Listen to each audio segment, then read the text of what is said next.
Hey, how's it going, everybody? So I'm doing something a little bit different today than normal. We're not doing just entirely uh, Epic 7 today. We will get to Fix It Friday later on in the stream.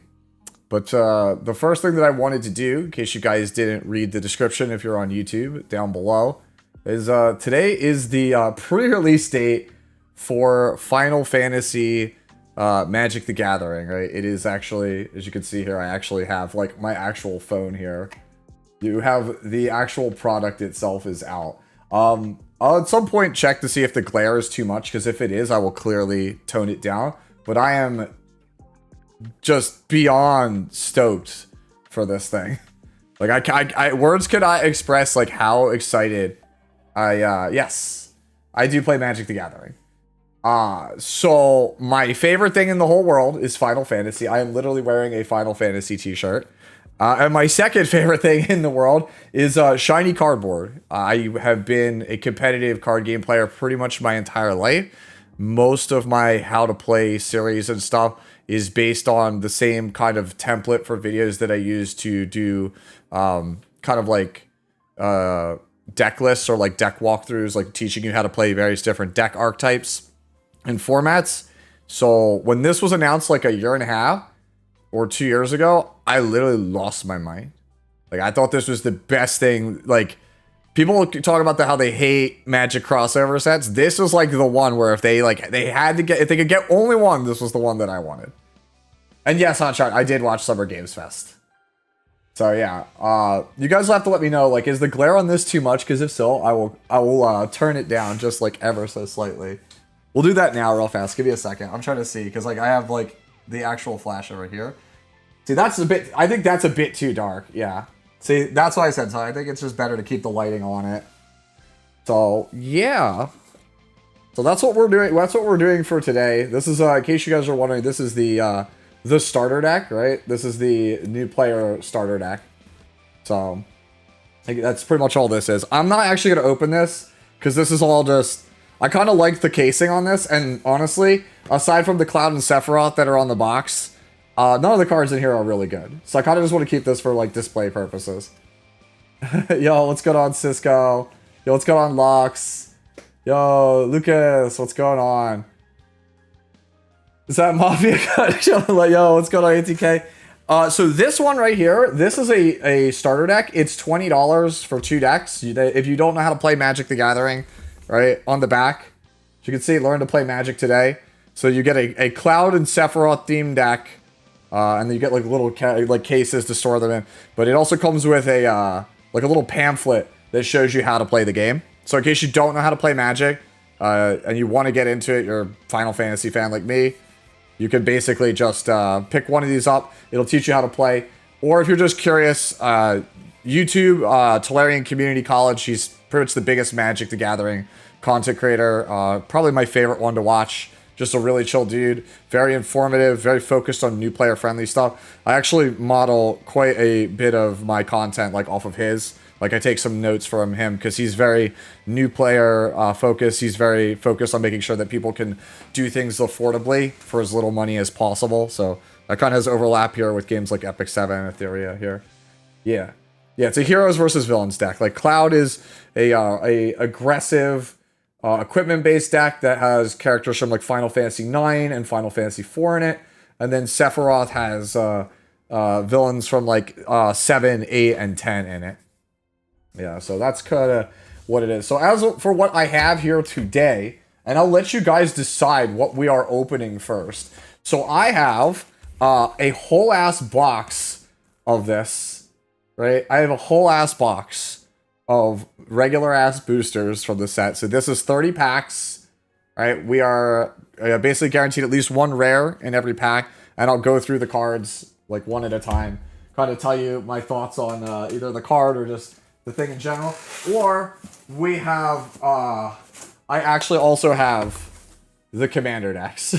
So I have Final Fantasy 6, 7, 10, and 14.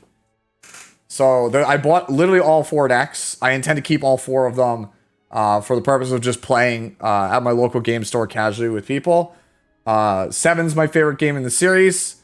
I have played a lot of, I played 10, I played a lot of 14, but not everything in 14, and I've actually, as ashamed as I am to say it, I've never played 6, or at least I haven't gotten far in 6. I borrowed it from a friend when I was a kid, and then he ended up taking it back before I could finish it, so I don't really know how that game ends. So, yeah. How much were the packs there? The MSRP for a box is about like 140. Yeah, so I'll let you guys in chat decide. Do you guys want me to open one of the decks, or would you just prefer I just go right into packs? Yeah.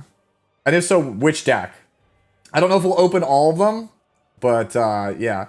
Yo, Zap is in the chat. What's going on? Feel like the deck to start? Do you want me to start with 10, or should I go with something else? All right, so we'll just do the deck. Chat wants the deck, so as for how we open this thing, I am trying to figure that out. I don't want to like completely destroy it. It looks like it opens here from the bottom. I cannot tell if it opens from the bottom or not. That is super frustrating. Where does it open from? It looks like the top. Yeah, so it looks like it comes out from the top. So we'll open it from the top. So, and then I will slide it all, the contents all out so you guys can see it. So it looks like there was a pull tab here on the top, but I kind of totally missed that. Well, all right, what is? Oh, that's so sick. All right, check this out. For those who fight further, in case you guys can't see it, yeah, those who fight further. That's the name of the battle theme from Final Fantasy VII. That is a really, really cool nod that they did that. I think that's awesome for the packaging on this thing. Now, how the hell does this thing slide out without destroying it? Oh my god, come on. I'm not trying to destroy all the innards and stuff in this thing. It's like caught here. This little lip. Alright, looks like we might end up destroying the thing, but it is what it is. Okay. Put that over there. And it comes with this this deck box for when you're all done. If you guys don't know, this kind of just like pops open like a Happy Meal. And you just put the stuff all in here when you're done. So, let's see. You got my girl here. My favorite character, Miss Tifa Lockhart. Oh, and they have a little instruction manual in case you want to learn how to play Commander. You also get in each of these decks, we won't do all of the decks because I don't think we have time. I do want to eventually get to Fix It Friday at some point. They give you this little black envelope, which contains a 2-card, I'm not making this up, it is a 2-card booster sampler pack. There's exactly 2 cards in it. To be fair, they are guaranteed to be higher rarity cards, but they are random. We'll save that for the very end of the stream, right? Because I actually have a full collector booster thing is the last thing we'll open. This, in case you guys don't know, this pack is roughly like $40 US. It's like, it's just it's guaranteed to contain a bunch of like rare stuff. Yeah. Okay. So, yes, it is Boyle. It is me. I'm Cleve. So, on the back of these things, you'll see there's like a pull tab here. And you just pull it, and it does that. And it's real simple. It just slides out of the plastic like that. That's pretty much how it goes. Alright, so first card. Man, the ink on the cards. You can just like smell them. So, the first card here, let me see if I can center it right, is Cloud. Oh my god, it's so shiny. So, it's Cloud X Soldier. Right? Pretty good card for like an aggressive deck. And then the second card, obviously, this is my girl here, Tifa. Holy shit, she's so shiny. Look at how cool she is. I will play this in a deck if I don't have it at the helm of the deck. That's your wife, actually? Dude, mine too. We share the same wife. Yeah, dude, look at that. That's so cool looking. Alright, and then here we go get to the rest of the stuff that's in the deck. Let me see if I can center it right for you guys so it's easier to see. So you have Sid Highwind here. I'm gonna try to make sure it like focuses for you guys so you guys can see easy. So Sid is, yeah, I just started Sputnik. Boyle's NTRing me? He could be. So yeah, let me just set it down so that way it's like in focus so you guys can see it a little easier. But yeah, so you have Sid here. Good old Sid Highwind. This is a pretty good card in my opinion. Cloud's Limit Break. I actually really like this card a lot. A lot of my friends do not like this card. I think it's a pretty cool removal spell. This one has a really sick one to me. So this is Elena from the Turks. Elena's probably my favorite of all the Turks. So for her to get like her own individual card is really, really sick in my opinion. And the art is by Magali. Magali is like, in my opinion, one of the absolute best artists in Magic today. Like the art on this is just stunning. Like, I love all of Magali's art. So this card is really, really cool. Hey, thank you by the way, Peter, for the follow. Heidegger. I'm sad that Scarlet didn't get a card. They gave it to Heidegger. You know, Heidegger being one of Shinra's 4 like executives, like VPs. You have Heidegger, who's in charge of the military, and you have Scarlet in charge of like weapons. Palmer, who's in charge of the space program, and then you have Reeve, who's in charge of urban development. Yeah, so there's Heidegger. Not a very good card in my opinion, but pretty cool. You have the Helitrooper. If you played Final Fantasy VII Remake, you've probably fought against these things. They appear during the Sector 7 plate sequence. That's pretty cool. Soldier military program, obviously very important to the story for Final Fantasy VII. Soldier just really cool here. Check this out. This is actually pretty sick. Ultimate Magic Holy. So this is obviously Aerith's white materia Holy that saves the planet at the end of the game. So kind of spoilers for a nearly 30-year-old game. That's pretty sick. Check this one out. Oh man, Jesse, Wedge, and Biggs. This is Avalanche of Sector 7. These are some of the better supporting cast characters from Final Fantasy VII. Oh man, look at that art.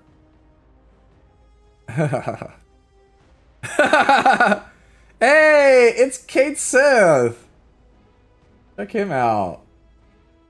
Oh man, the art on these is so good. Getting the collector box. I only was able to get a pack.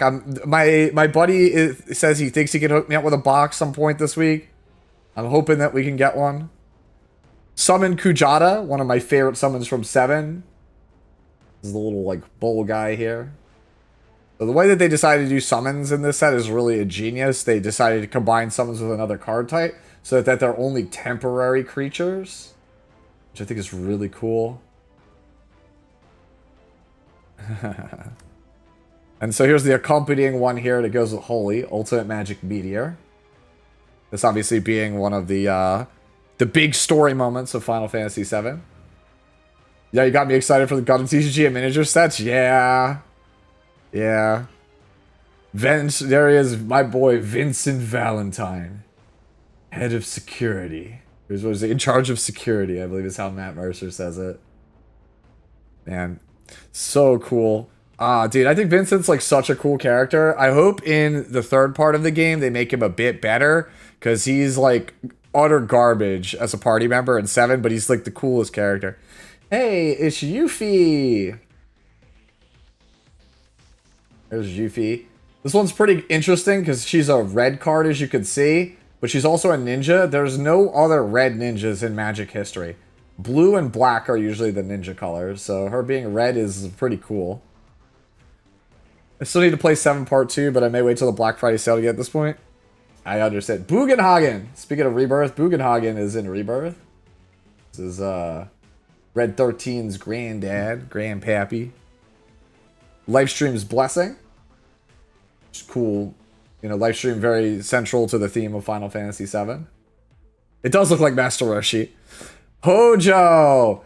This is like the real villain of Final Fantasy VII. If you like really dig into the lore, Hojo's the real villain. I won't spoil the atrocities this man has done, but yeah. This is Professor Loki. Summoning materia with Bahamut Zero on here. That's pretty sick. I didn't realize that there was a Bahamut Zero on this. Hey, there's my sister's favorite Final Fantasy character, Aerith. I think Aerith flavorfully is really cool in this set. There's a lot of really cool things that they did with Aerith, I think. See if I can get it to show up a little bit better. My man, Barrett. Barrett is my third favorite character in Final Fantasy behind Cloud and Tifa. My party of choice is always Cloud, Barrett, Tifa.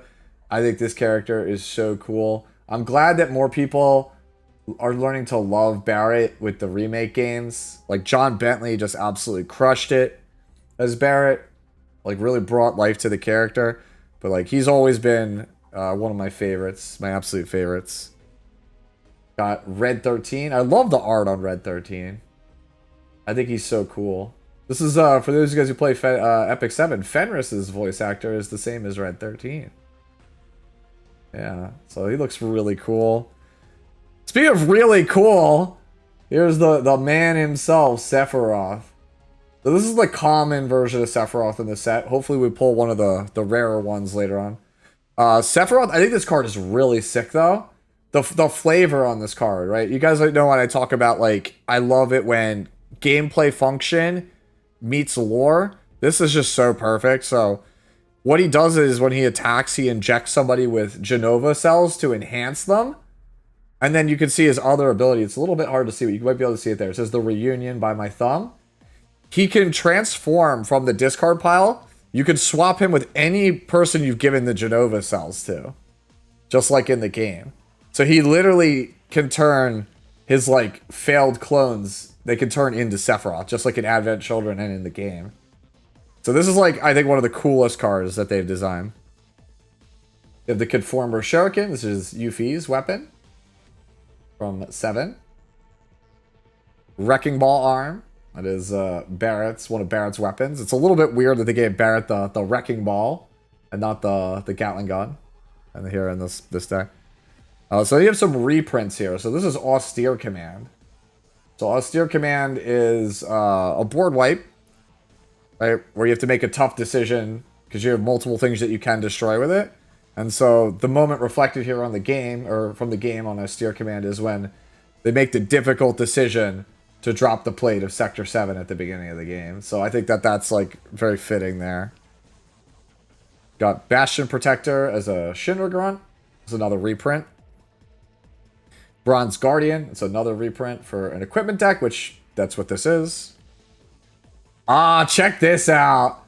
Clever Concealment. Well, this is a reprint card. It's a very powerful card. But they clearly looked at a card that needed a reprint in Clever Concealment, read the name, and said, what moment can we pick from the game for Clever Concealment? Yeah, this is usually like a $25 card. So for it to be here in this deck with this artwork, like this is gonna be pulling duplicates of this is it's gonna be a good one. It's gonna be a good one. Pure Steel Paladin, staple for equipment decks, and it's here as Soldier First Class. Unfinished Business with the Turks. This is the only card that Sang appears on in the set. It's a little bit disappointing. Elena got her own card. Rena and Rude share a card. But Sang did not get his own card, sadly, so they put him here on Unfinished Business. Vanquish the Horde with Diamond Weapon on the artwork. Actually did not know that this was in this deck. Ew, what's going on? What's going on, son? I'm doing alright. We're just cracking some cool cardboard. Chaos Warp with Chaos from Vincent, which I think is awesome. Yeah, hand reveal. Yeah. Very sick reprint. Very powerful card. Has Chaos with Vince on it. This one's pretty sick also. Hellkite Tyrant. This is another reprint. Right. This is the dragon from the Temple of Ancients. No, we actually aren't that. We're only a little bit in. We're only a little bit in. We're only going through the actual, like, starter deck right now. Yep. Professional Facebreaker as one of the grunts from FF7 Remake. This is just a very good card. Always holds like $5 price tag. Rate my fingernails? No, don't rate my fingernails.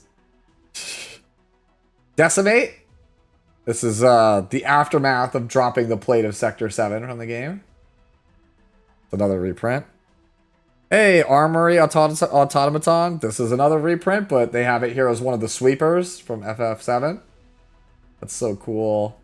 It's like, it's so cool that they have cards that they wanted to reprint and they specifically map them to in-game characters. Champion's helmet as the helmet that Cloud wears in FF7 Rebirth that he sneaks into. Conqueror's Flail as Reno's stun gun. It's another reprint. This one is also funny to me. Darksteel plate as a Shinra uniform. I don't quite get the flavor on this one, but sure. It's a reprint of a pretty softer card. Inspiring Statuary. Not a fan of this card, but hey, it's got President Shinra on it, so that's kind of cool. This is really cool. Sword of the Animist as Aerith's, like, you know, bladed staff from Remake. This is a very, very heavily played card. So I expect this one to have, like, probably carry, like, about a $10 price tag for a while. Alright, so we got some lands. Battlefield Forge is Junon. Bonder's Enclave is a Chocobo. Pen. Brushland. This is actually from Final Fantasy X. You can tell in the lower left-hand corner. So they don't all match up. Canopy Vista. This is Mediel. Mediel is probably like where my favorite scene in the whole game comes from. Cinderglade as Wutai. This is Yuffie's hometown. Clifftop Retreat. This is the Nibelheim Reactor. Exotic Orchard. This is Final Fantasy X. I believe this is Guado Solemn from Final Fantasy X as a reprint. Firelit Thicket. This is as Walmart. Or Walmarket. Whatever. I always call it Walmart. The hands of a regional champ. You are not wrong. I am a regional champ at some point in some card game. Fortified Village is Fort Condor. How fitting. Check it out. It's got the phoenix up there on the top. Fury Calm Snarl as it looks like this is Coral? Looks like this is the Coral Mile, like outside of Coral. The mountains, Mount Coral. Game Trail is the Gold Saucer. That's pretty sick.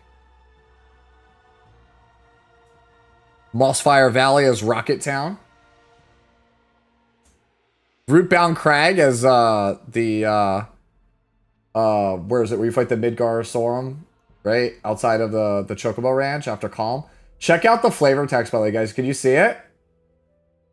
The snake is impaled on the tree, and it's got the meme. It says literally, did Sephiroth do this? It's literally the meme. Rugged Prairie is another Mount Coral. Scavenger Grounds. This is from Final Fantasy 14. I don't actually recognize this from 14, so some 14 fans might recognize this. Slayer's Stronghold as the Avalanche HQ. Spire of Industry as the Shinra Tower. Sungrass Prairie is the Chocobo Ranch. Sun Petal Grove, that is from Final Fantasy X. Sunscorched Divide is Final Fantasy VI. We get to some other cards that are in here. Our boy, Zack Fair.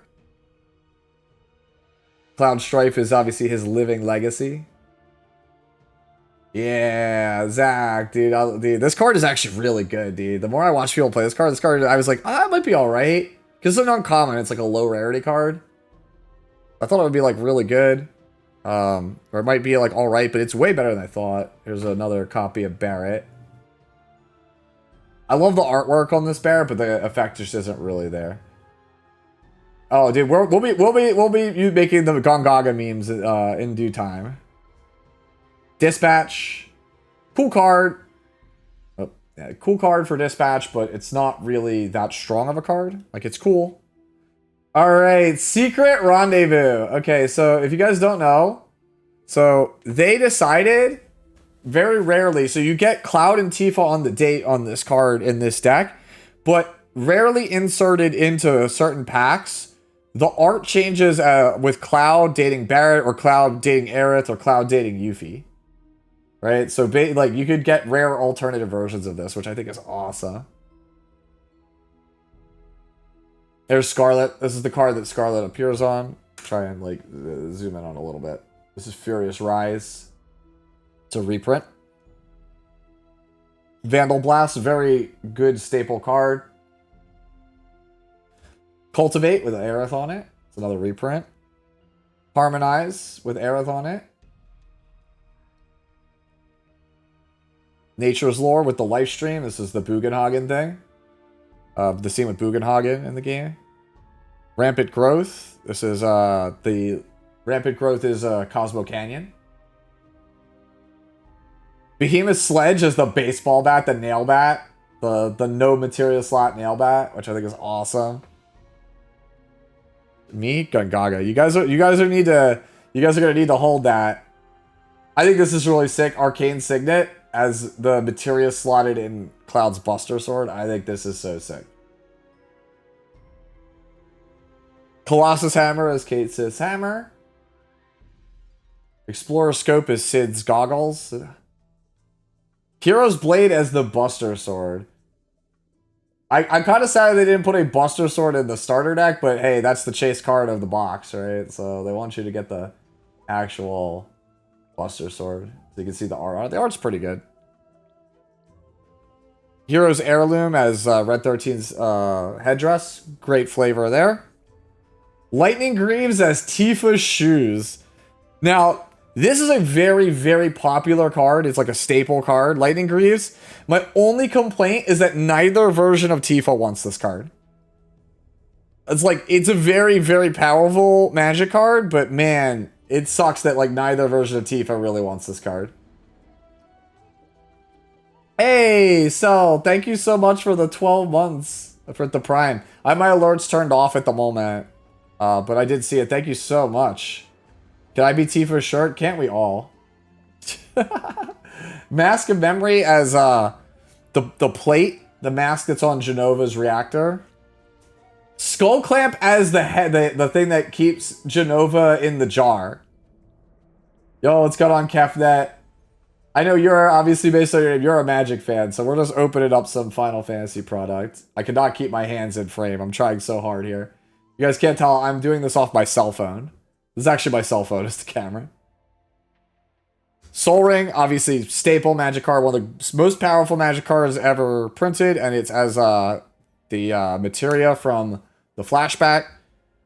Trailblazer's Boots is Vincent's shoes. Ash Barons is Final Fantasy VI. Jungle Shrine as Temple of the Ancients.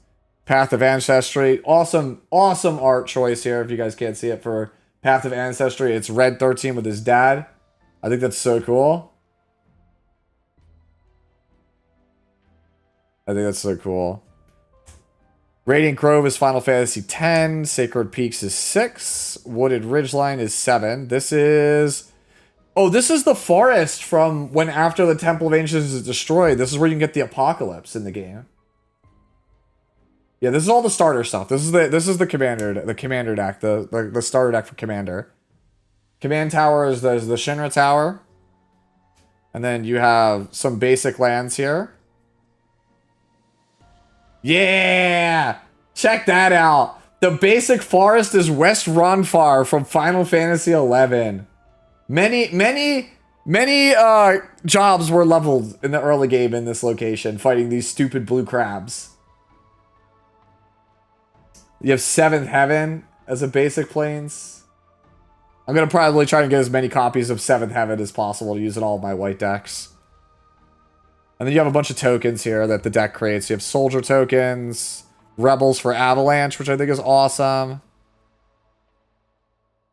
Yeah, you get a lot of these. You get a Foretell card with Cloud on it. Okay, so these are all like little markers for you to help kind of play the game. So that is what is in one of these Final Fantasy decks. And then, like I said, they give you this cool little deck box here. You got to put your cards in it. Little close up the tabs, right? And then you kind of, you know, you got your whole deck in here. You kind of sleeve it up with some protective sleeves. Put it off to the side. Okay. You played the starter today? Let's go. Yeah, so I won't do the other decks on stream because I don't want to take like forever long. Where's Tataru? Tataru is in, if you guys want to see. Oh, by the way, thank you, Cordy, for the anniversary wishes. Thank you so much. If you want to know where you could find, what product you could find Tataru in, it is in the Final Fantasy XIV deck with, that has Y'shtola as the head. So Tataru is in here. So if you wanted to figure out where is Tataru, she is in the Scions of the 7th Dawn deck. So Yeah, Tataru is a very powerful card, by the way. Tataru is one of the strongest cards in the whole set, I think, in my opinion. They really made that character very, very strong. I know Boyle is a huge Tataru fan. The Secretary of the Scions of the Seventh Dawn. Alright, so we will move on to the main event here. This is the box of Final Fantasy boosters. I've been waiting for this for so long, man. As great as it was to open the 7 deck, this is where all the fun stuff is, because we have no idea what the hell we're gonna get. It could be anything under the sun. Basically, anything is fair game in here, except for certain foil treatments that are only in the collector's booster pack. And then you can't get the full art Cloud Tifa Cecil Terra. Titus Yuna, Istola, or Emmett. Is it Emmett? No, it's Grahatia. So basically, the main foil cards from the commander decks, you can't get them here. Oh, there's probably a good chance, yeah. So in case you're wondering how, if you've ever seen any of these at your local game store, they always kind of like do them like this. They make it as a display where you can take the stuff out of. I just wanted to do that just to show you. And then they give you, inside the box, you get this like little guide that shows you what all the cards do, what the different colors do in the set. So. Okay, here we go. Is there a pull tab on these? No, there's no pull tab on these. Okay, so we're just gonna go in. Also, Hufer, thank you for the 5 gifted, homie. I appreciate it. My alerts are turned off while I'm opening packs of cards, but we will see them. They will all pop back up when I switch back over to Epic 7 in just a bit. Ooh, there's something shiny in here. Which, by the way, let me do that now. Because, unfortunately, as much as I love Wizards of the Coast, the guys that make this game, this is one of my favorite games of all time, right? They have notoriously bad quality foils. So I'm going to be sleeving all my foil cards so they don't curl. Alright, so we get a Chocobo token. Alright, so let's see. Oh, did I open it for the back? I did open it for the back. So we get the Chocobo token in the back. So we got our boy Sabotender. This is the Cactars from Final Fantasy 11. I'm sure... Yeah! White Base, I saw you pulled so much stuff! They solved the Green Expo and how they did it? Okay, you can tell me after I'm done opening it, Bianco. Yeah. So yeah, Final Fantasy 11. Yeah, but White Base, I saw you open like an astronomical amount of product. I have to talk to you after stream because like there's a couple of collector box only cards that I'm looking for, and if you open them, that would be awesome if you could like trade me them or hook me up. Fake MTG player, says Asmodeus. I will be drafting this set with my friends on Sunday, so don't worry. Don't you worry about that. We have cards for Sunday to draft. So we have a Sabotender. That's a Undercity Dire Rat from Final Fantasy 12. Hey, Chocobo Kick. I think we'll put it here. I'll put my hands here so that way you guys can see. Dreams of Laguna. I'm sad Laguna didn't get his own card. Laguna is probably my favorite character from Final Fantasy 8. He didn't get a card. Him and Quistis. Magitech Infantry. Alright, this is Final Fantasy 15. Like the Nibelheim army. Vincent's Limit Break. World Map. Great card for drafting. As Asmodeus said, I'm a fake fan because I don't understand draft. But yeah, this card is awesome for Final Fantasy 1 World Map. Hey, Omega Weapon from Final Fantasy 14. Cool looking card. Hey, Tifa's Limit Break. This is a really cool draft card. And she's doing her Somersault Limit Break. It's kind of funny. Yeah, she's got Summer. Yeah, so the options you have are Somersault, Meteor Strike, or Final Heaven on this one. Grahatia. This is one of Divine's guys, I believe. From Final Fantasy 14. Crystal Fragments. This is Final Fantasy 9. There's 2 cards with Ico on it. This is one of them. And on the back, we get Summon Alexander. The Regalia. This is Noctis's car. Got the boy. You can see the boy bands there.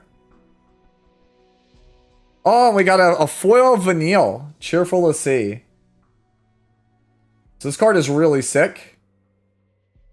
And then we got Gone, Town of Ruin. That's a town from Final Fantasy V. But yeah, Vanille, if you could find her and Fang at the same time, they flip into a double face card, which is pretty cool. Like, I'm a big fan of that. Yeah, so just like I said, we're gonna put some of these cards in sleeves because I don't want them to curl. That would absolutely suck if cards would curl. Because like I said, the quality control is just sometimes not there. Right, on this stuff. So that's pack 1. 29 more to go. This is why I didn't want to do all the decks on stream, because we'll be here for 5 ever if I do that. Alright, so. And I'll go a bit faster once we look through some of the same cards again. So this is a Rook Terror. This is from the Machinist job, I believe, in Final Fantasy XIV. Am I hitting? We don't know yet. We just started opening the fun stuff. Aerith Rescue Mission, which I think is cool. I think this card is really cool. It's a common, but it's so cool. You can either take the stairs or take the elevator, just like in the game. And you get different consequences based on it. Kafka and Judgment Bolt. Check that out. Guys, I wonder what scene this is. They are Dragon Shields. Yes, White Base. They are Dragon Shields. Wonder what scene that is. Sephiroth's Intervention. Gigantode from 15. Stuck in Summoner's Sanctum. This is from Final Fantasy X. Grand Pulse Ochu from 13.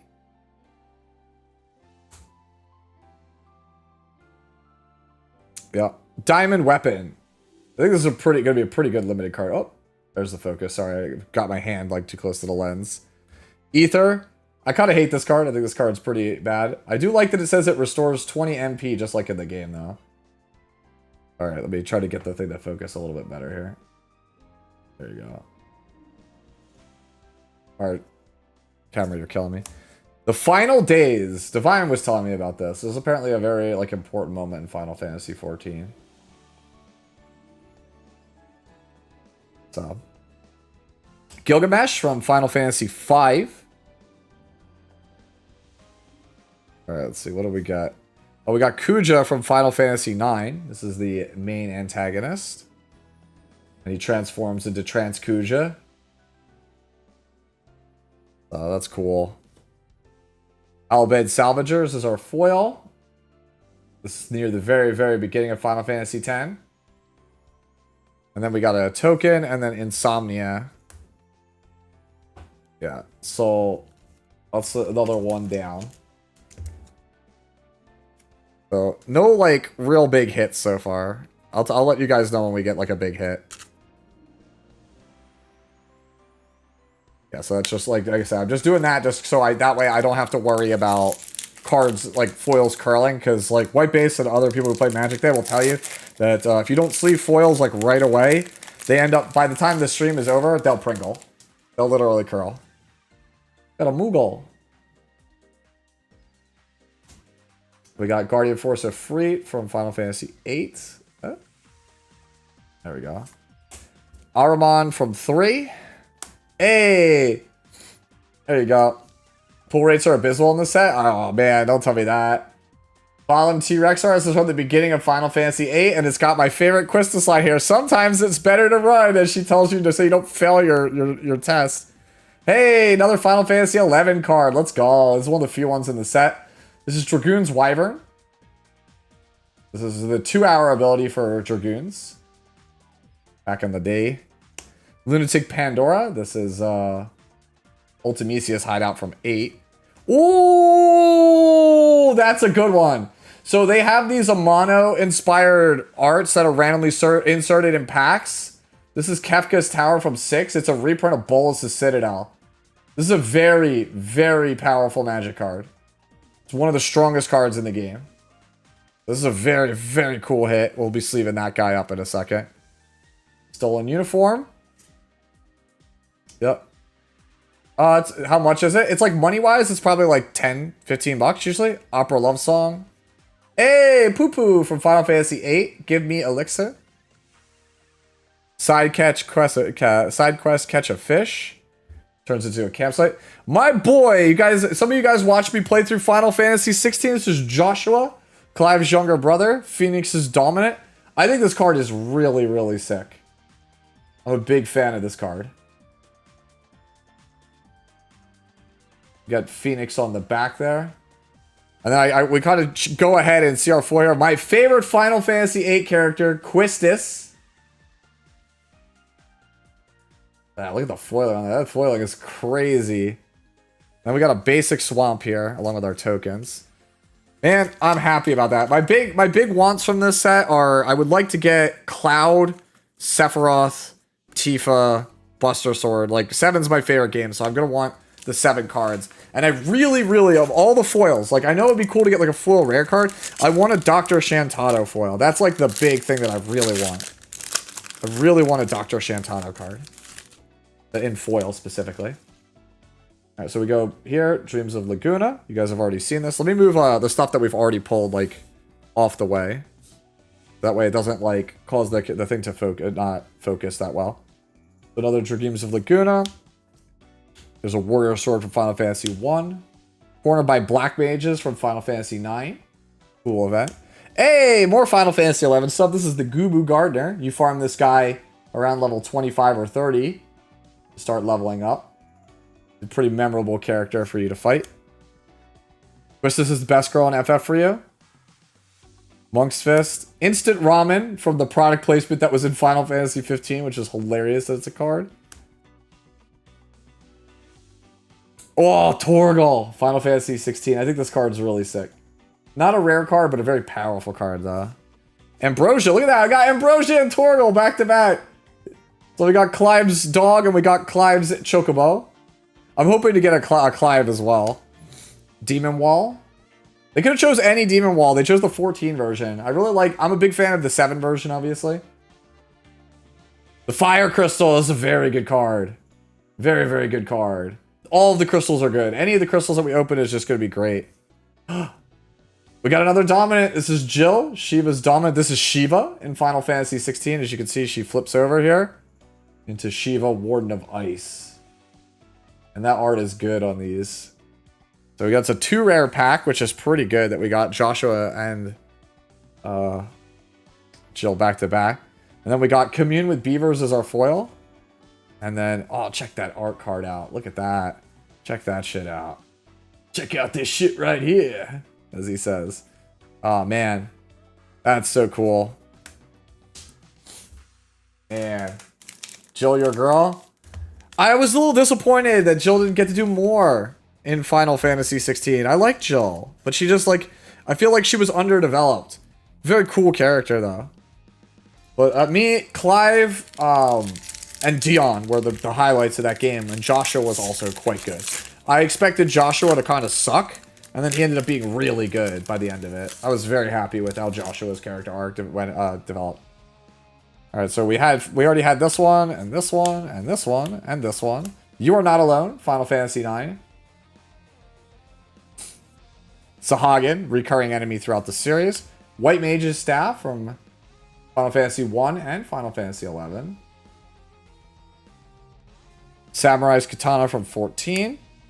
Restoration Magic from FF5. Great card, by the way. This card's awesome. Hey, Tidus! The main character of Final Fantasy X. A little bit harder to see. I'm trying to make sure it's like not as blurry for you guys, so you guys can see it a little bit easier. You joke about the laughing scene, but there is a card with the laughing scene in it. It's in the starter deck for Final Fantasy X. The laughing. There is a card with Titus and not Titus. Titus and Yuna laughing, and it's in the starter deck. Side quest Hunt the Mark. This is for Yizmat in Final Fantasy 12. The Wind Crystal. This is actually going right into my Elish Norn deck. This is actually one of the ones that I need for one of my decks this set. Very, very good card. And then we got a foil world map. And they got Locke from Final Fantasy 6. Dude, the art cards in this set are just unreal, man. They are so, so good. Final Fantasy X turns 25 years old next year. Dude, are we old? ATK, are we old? Need to see what upgrades your Grand Arbiter deck? Yeah, put the world map over there. Maybe your modern effect deck. Tifa Lockhart goes in infect, surprisingly. Tifa Lockhart's an all-star in the infect deck. Tifa's like a straight-up aggro card. So we have the T-Rexar again. Oh, there we go. Accidentally hit my mouse. Drugood's Wyvern, Galacat. Hey, Suplex, Final Fantasy 6. I've never finished 6, but even I know this one. Can't get rid of my hand center there, but yeah. Saving, suplexing the train. Iconic beam. Namazu Trader from 14. Man, Prish from Final Fantasy 11. This is another one I was hoping would get an actual full card. I would have built a deck around Prish if she was real, but she got only a ramp card. But to be fair, this is a really strong ramp spell, so at least she got a good card. Crossroads Village. Ramu from 6. Our boy Zach, who you guys saw earlier. Clash of the Icons. This is Ifrit versus Titan from 16. This was awesome to play on stream. Hey, check that out. We got a rare alt art of Zidane from Final Fantasy 9. That's a cool card. And then our rare is Summon Leviathan. And then we got a foil. We got 2 foils in this pack. We got a Trino and a stuck-in Summoner Sancto. Oh, awesome. We'll put Zidane off to the side in his own pile over here. Yeah, so Zidane's only an uncommon, but hey, we got the rarer version of him instead of his base printing. He's only an uncommon, like I said, but he's still a good card. I'm surprised that he's like actually as good as he was. I was afraid that being a low rarity card meant that he would not be good, but like both Zidane and Titus, despite being low rarity cards, are quite good in this set. They're quite fun build-arounds. I just saw our token. Our token is the frog from Final Fantasy 9 that gets eaten. Alright, so we got You're Not Alone again. We got a bomb. Wouldn't be Final Fantasy without a bomb. It gets bigger over time and then explodes. Fight On. This is a very famous song from Final Fantasy 7. Gishal Greens or Gisal Greens. Like I said, there's all the stuff that's in here is like the stuff you'd expect from Final Fantasy is in these sets. Magic Damper, that's Fang from Final Fantasy 13. Lunatic Pandora we had Crossroads Village. Here, Summon Fenrir, another Final Fantasy 11 card. So, summoners in Final Fantasy 11 can be summarized in just 3 spells, basically. It's just Garuda for aerial armor, the spinning dive from Leviathan, and then I forget, it's like Moonlit Howl, right? Is it, I think it's Heavenward Howl, that's it for Fenrir. That was the whole class. It was just Fenrir, Leviathan, Garuda. Overkill, which gives minus 9,999. I don't know if you can see that. I think that's so cool. Freya, this is my favorite character from Final Fantasy 9. It's the only game where the Dragoon is my favorite. She's a rat. Oh, we got X-Death. This is Crest of Kindness. This is the character he's building. Guy was such a pain in the ass. Oh my god, I just saw what we got. You can get Auron. Auron is only in the Final Fantasy X deck. We just got a huge hit if you guys didn't see that. So after Neo X-Death, we pulled Lightning Army of One, the rare art version of Lightning Army of One. This is probably like 30 bucks, maybe.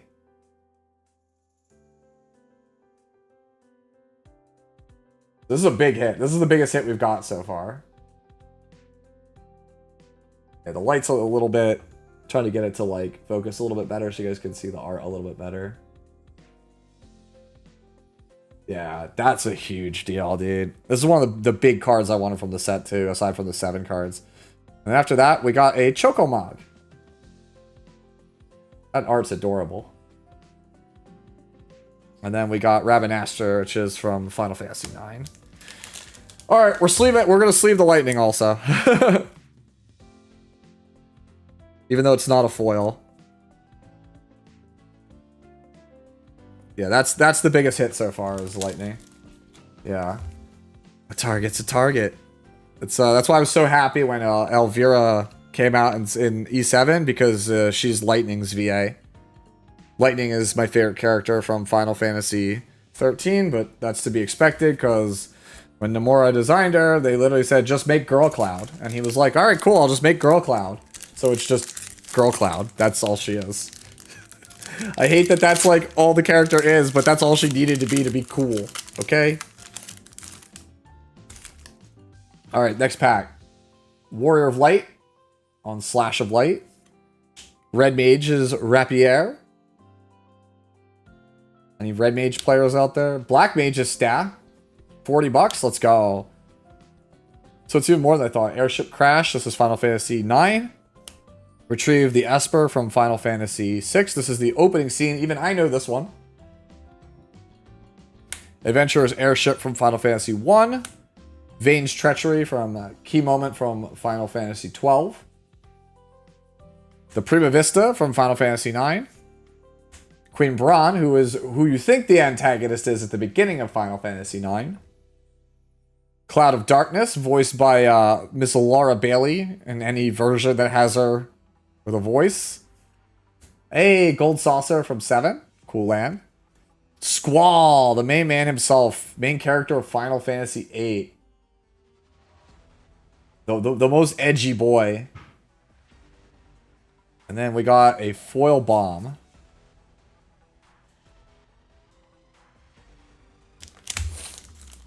Laura Bailey, Saints Row 3 protagonist. That's funny.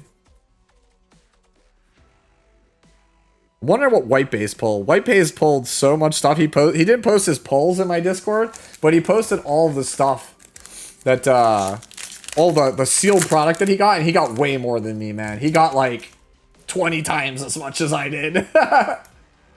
So yeah, Final Fantasy fever is real, guys. So we got this cat again, Suplex, Priscia's Wanderings, Key Curtain Merchant, another Final Fantasy 11 card. This is from Treasures of Gone.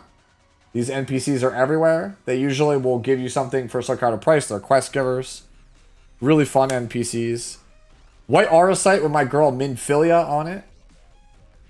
Another Magali piece, by the way. Magali's art, her art is just stunning. Her art is so beautiful. Laughing Mad. Black Waltz number 3. This is Final Fantasy 9. Radio's Return from Final Fantasy 4. Ranella, the main love interest of Final Fantasy 8. With her trusty dog, Angelo. They put her dog on the card, which I think is awesome. Oh, play Blitzball. Let me see, what did Sputnik say? Most hilarious Red Mage memory was fighting Hydra and the Red Mage couldn't land Paralyzed to save them. Then as a White Mage with no investment in debuff stats, I cast Paralyzed 1 and not only does it stick, but it locks down the boss for a full minute. That's awesome. Enfeebling Magic. Yeah, so play Blitzball. And then on the back of it, if you complete the side quest to beat all of Blitzball, you get World Champion, which is Waka's Celestial Weapon, which I think is a cool flavor. Hey, this is another card we need. This is Kane, Treacherous Dragoon, who backstabs you in Final Fantasy IV. Card we need for one of our decks. Foil Cloud of Darkness. And then another Rabbit Ash. Oh, check that out! Look at that! Look at that art! Look at that art! Genova, look at that art! That art's so cool! Sephiroth's mom, guys! You guys know Sephiroth, right? Everyone knows Sephiroth. Oh. Alright. Next pack. Best milk. You guys are killing me. Best milk. Oh. Alright. It's gonna be a long stream tonight, because after we finish opening this box, we're gonna move on to Fix It Friday for like 3 or 4 hours. So we got a Bomb, Fight On, Casal Greens, Magic Damper, Galacat, Magic Pot! Give me Elixir, as it says right here. You feed him the Elixir to get him to go away. Great for farming AP. Ooh! We got a Minwu as Mangara. Absolutely gorgeous looking card. Not really an expensive one, but hey, it's a cool like alt art that was thrown into the set. Phantom Train. How many more packs? Probably like 20-ish. Hey, finally! My girl! Shantoto, Tactician Magician. This is my favorite character from Final Fantasy XI. Dude, she's the best. Her whole thing is that she has enough power to level cities, but she has to speak in rhyme. That's the rules. Ooh, Lin Blum. Very, very good card. Byakko, she's like 1,000 years old. Chill out. And we got Zell also. The character that ruined Final Fantasy VIII for me. Because he's so OP in Final Fantasy VIII. Oh, look at that. Double foil pack. We got Rise the Shoepuff from Final Fantasy X, which is just a funny meme. This is a meme. You could just look it up on YouTube, Rise the Shoepuff. Thought that's pretty cool. And then we got in the other foil, by the way, is Insomnia Crown City. This is the final dungeon, so to speak, of Final Fantasy 15.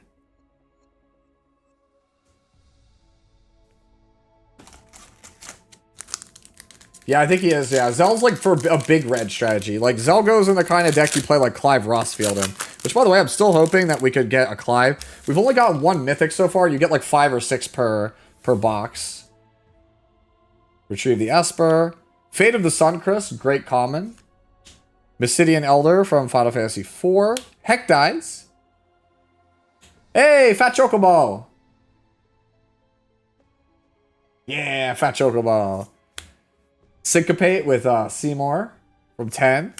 Blitzball, another great card actually. Elixir, kind of indifferent about that one. Random Encounter, it wouldn't be Final Fantasy without the damn random encounters. Magitech Armor from 6. Excalibur 2. I told my friend how to unlock Excalibur 2 and 9, and he didn't think I believed it. I was like, yeah, imagine getting to the end of the game in 12 hours, bro, to get this thing. You have to speedrun the game to unlock this weapon. The fact that they gave it its own card is hilarious. And then we got Xenos Ye Galvus from 14. I did not actually play the game when he was out. So, then we got a foil Crossroads Village and a foil Island. Check that out. That's the island where this is where you fight Shiva in 13. Xenos your goat. Aderon, you have to tell me more about him. Like what makes him. I don't quite understand him. I think Divine tried to tell me the lore one time, but I don't know if I was paying all the way attention. That's my bad. Yeah, I only played up to Heaven's Ward 14. Oh, I put the sleeve the wrong way. Alright. Get the rares out of here. A lot of rares in these packs. Our big hit is still just lightning, though. He shows up in Stormblood. Oh, he's basically the main character's rival. Okay, that's cool. He's like Mort? Oh, that's sick. I would have liked to have seen that then. Alright, so these are all cards you've already seen. Sage's Nulith, Loporit Scouts, Blitzball. Oh, there's another one. Hey, this goes into my Dr. Shantoto deck that I just have. I have a list for already. So this is a reprint of Mizzix's Mastery as Bartz, or Butts if you prefer, from Final Fantasy V. This one's probably like $5, not even. Just cool looking card.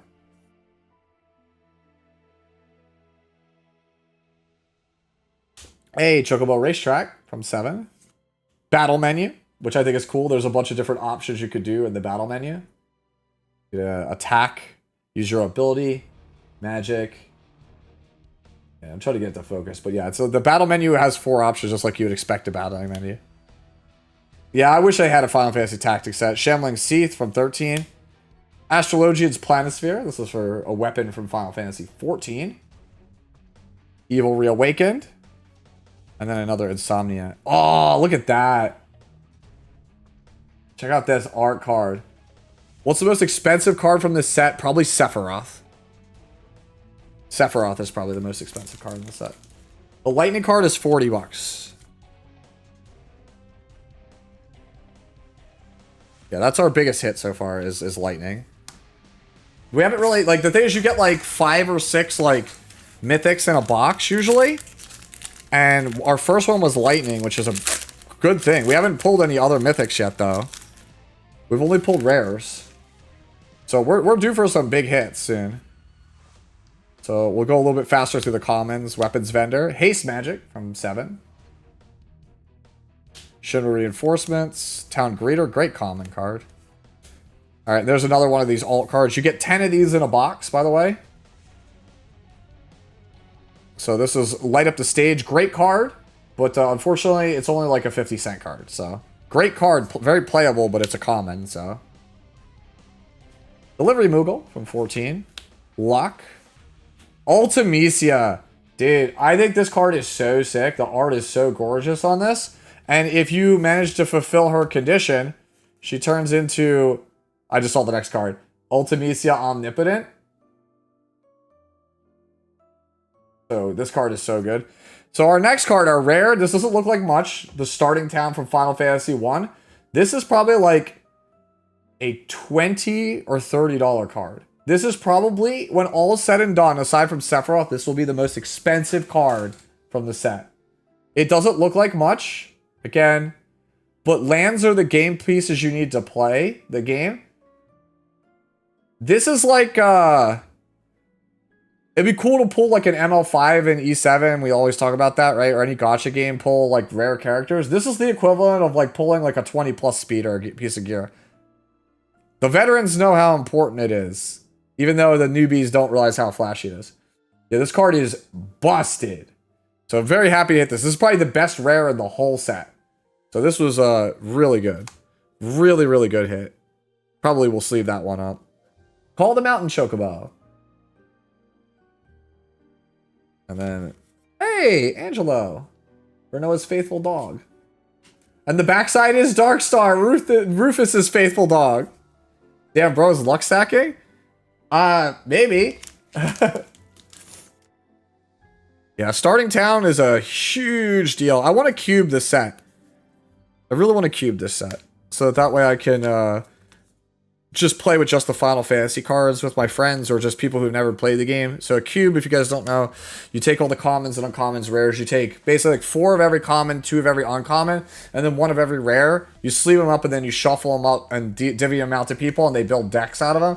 And you just play like little 40 card mini games with one another. It's just good for, you know, killing like an hour or 2 when you're with your buds. And they don't have to spend any money or bring their own cards. I think that would be so cool to do. Just only have like a little battle box with just Final Fantasy stuff. Kikura Merchant again. So we're going a little bit faster. If I haven't seen... Oh, there's another one of our 10. This is Luca Stadium. It's a reprint of Strixhaven Stadium. Very cool card. Not really worth anything. Maybe worth like $1. This is the Blitzball Stadium from Final Fantasy X, in case you guys are wondering. So we're at 5 of our Through the Ages cards. Albed Seljas, Quistis again. Gladios from Final Fantasy 15. This is one of the boys. Basically the drummer of the band. A Realm Reborn. I was there before Final Fantasy 7 had a Realm Reborn, by the way. I played the game when it was dog shit. Right? Before Yoshi P saved the game with a Realm Reborn, I played the OG with Louis Swa, and it was garbage. Hey, we got a Blitzball shot. And then Baron. Oh, yo, check that out! It's Bahamut! It's a Bahamut art card, and look at that. It's got the signature on it from the artist. Man, that's such a sick art. Dude, I'm collecting the art cards in this set. I don't give a damn, bro. The art cards in this set are just sick. Normally, those are like throwaway advertisement cards in packs. This is the first set where I'm like, yo, the art cards are actually worth collecting. They're not just like random advertisements. Remembering my old 11 Link Shell leader trashing the game about the outsourcing that the outsourcer that killed OG 14. Oh, I don't know why I sleeved a Realm Reborn. It's not worth sleeving. It's like a 50-cent card. You think that's kind of a hit? Which one? What was kind of a hit? What was it? What was the card that was $13? A Realm Reborn? Really? Just DM you the team because you have to dip? No problemo. Uh-oh. I might have to jump out in 1 second because my headset's dying and I don't have the charger for it. So after this pack, I'm going to go grab the charger real fast and then we will resume. We got an Ice Flan. Coral. Hey, another Final Fantasy 11 card. Autogon XP parties, anybody? Roaming parties? Anyone? Anyone? I'll bring Monk. MNK, I have Black Belt. Black Belt with the circle. Another Gubu Gardener. Scorpion Sentinel. Sahagin. Hey, check that card art out. Shadowbringers as Dovin's Veto. Not an expensive card, but very, very playable card. There are no bad versions of these. There's just some that are worth money and others that aren't. They just reprinted really highly playable cards. Realm Sketching, good card. It's Final Fantasy VI. Reach the Horizon from the ending scene of Midgar in 7th. Oh, the signed art card was 13. Really? Reno and Rude, the Turks. Dude, I was one of the best monks on my server. So we got Furion from Final Fantasy II. Sick card. And then a foil Black Mage's Rod. Oh, check out that Squall art. That's sick. Dude, the art cards are so cool on this thing. All right, real fast. I'll be back in like 1 second. I'm just going to very, very, very quickly go run and grab my charger. It's like just in the other room. Because otherwise, if my headset dies, I won't be able to hear anything.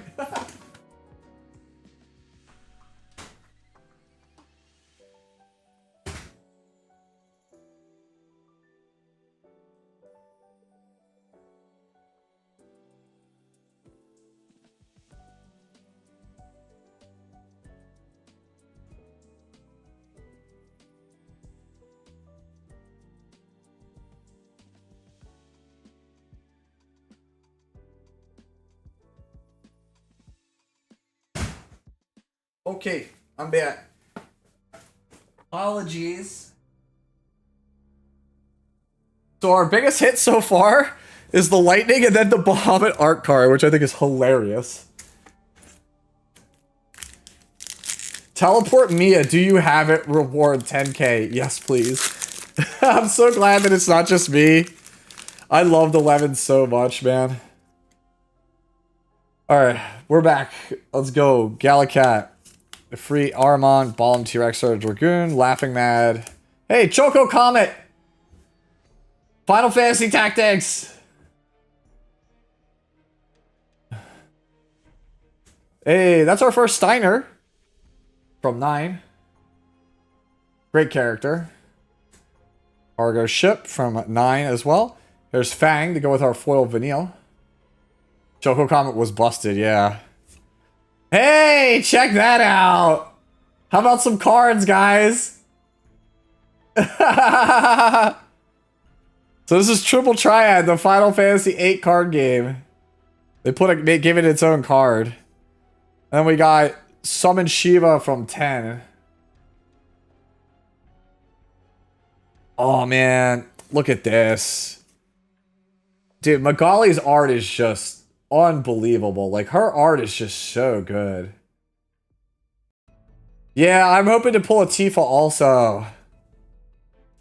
I just want a Tifa, man. Like, Cloud is the biggest, my biggest want out of like all of the cards that are high rarity. And then my second one was Lightning. And then Sephiroth after that.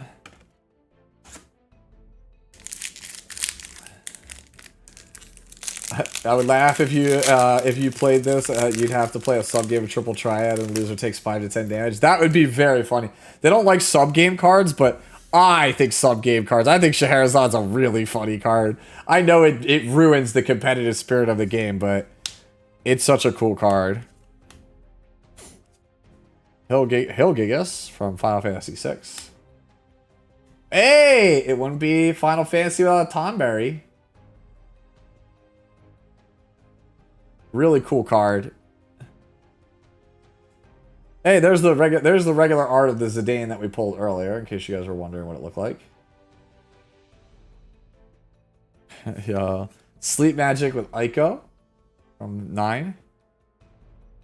Oh, there's the alt art of Vanille. Yeah. Oh! Oh, yes! Yes! Oh, man. Story time. Yeah, so you can see Sputnik and Whitebase are freaking out in chat. Alright, so this is like the hardest boss in video game history. It is a boss from Final Fantasy XI. Every single time this boss was defeated, the devs patched out how you beat the character. Because they said that's not how you're supposed to counter it. So as you can see, this spell can't be countered. This guy went undefeated for like 2 years. And people were at their fucking wits' end. And eventually, one of the other bosses in the game, Pandemonium Warden, after fighting it for 30 hours, somebody got sick and hospitalized, and that forced them to have to tell you how to beat this stupid fucker. So this guy is like actually a part of gaming history. And the fact that they gave him a high rarity card, man. This one really, this one's in the feels, man. I remember fighting this stupid son of a bitch. This guy sucked to fight. Yeah, this guy sucked. What was the true way to beat him? So every character in the game has a skill that's on a 2-hour, real life 2-hour cooldown. You had to have one character of every class in your party, and when he would use the skill that corresponds to that class's 2-hour, they had to blow their 2-hour to counter it, and if not, you failed. This is bullshit. This fight sucked. Hey, we got a foil Zac also. Oh, that's so cool. All right, I know we had the lightning pack, but this is probably my favorite pack of the bunch so far. Oh, dude, I can't believe we pulled an Absolute Virtue. I can't believe we pulled an Absolute Virtue. I know it's a base Absolute Virtue, but I can't believe we pulled an Absolute Virtue. Oh man, that's right in my feels, dude. Right in my nostalgia. That's right there, man. You guys don't know. You guys just don't know. You had to be there. If you played 11, anybody that you talked to that played 11, we were all theorizing for like years. How do you beat this stupid asshole? Like what? Like why do the devs suck so much? What do they want from us to beat this thing? The type of history you don't want to be remembered for. Exactly. Dude, it was the most nonsensical thing ever. Like, I know people from the original guild that beat him before it got patched. Town Greeter. Ice Magic. Syncopate. Adventure. Dark Knight. Dark Knight's Greatsword from 14. Cool looking card. Aerial Valkyrie unit. Hey! Quina! Final Fantasy 9. Really cool character. Blue Mage. Copies your opponent's stuff. Really cool. Oh no. No. This is Squall's ultimate weapon in the video game, and it's one of the worst cards of this whole set. They did my boy dirty. Card sucks.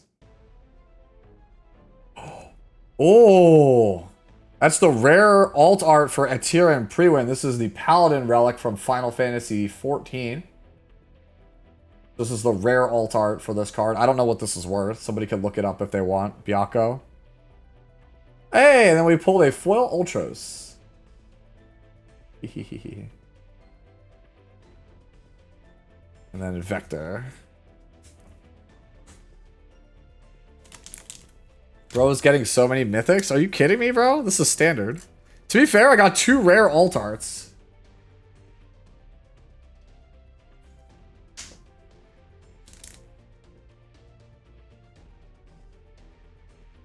Yeah. 8 on a tier? Okay. Alright, so that's 2 of our mythics. We usually only get about 5. 6 if you're lucky. I'm hoping for Cloud.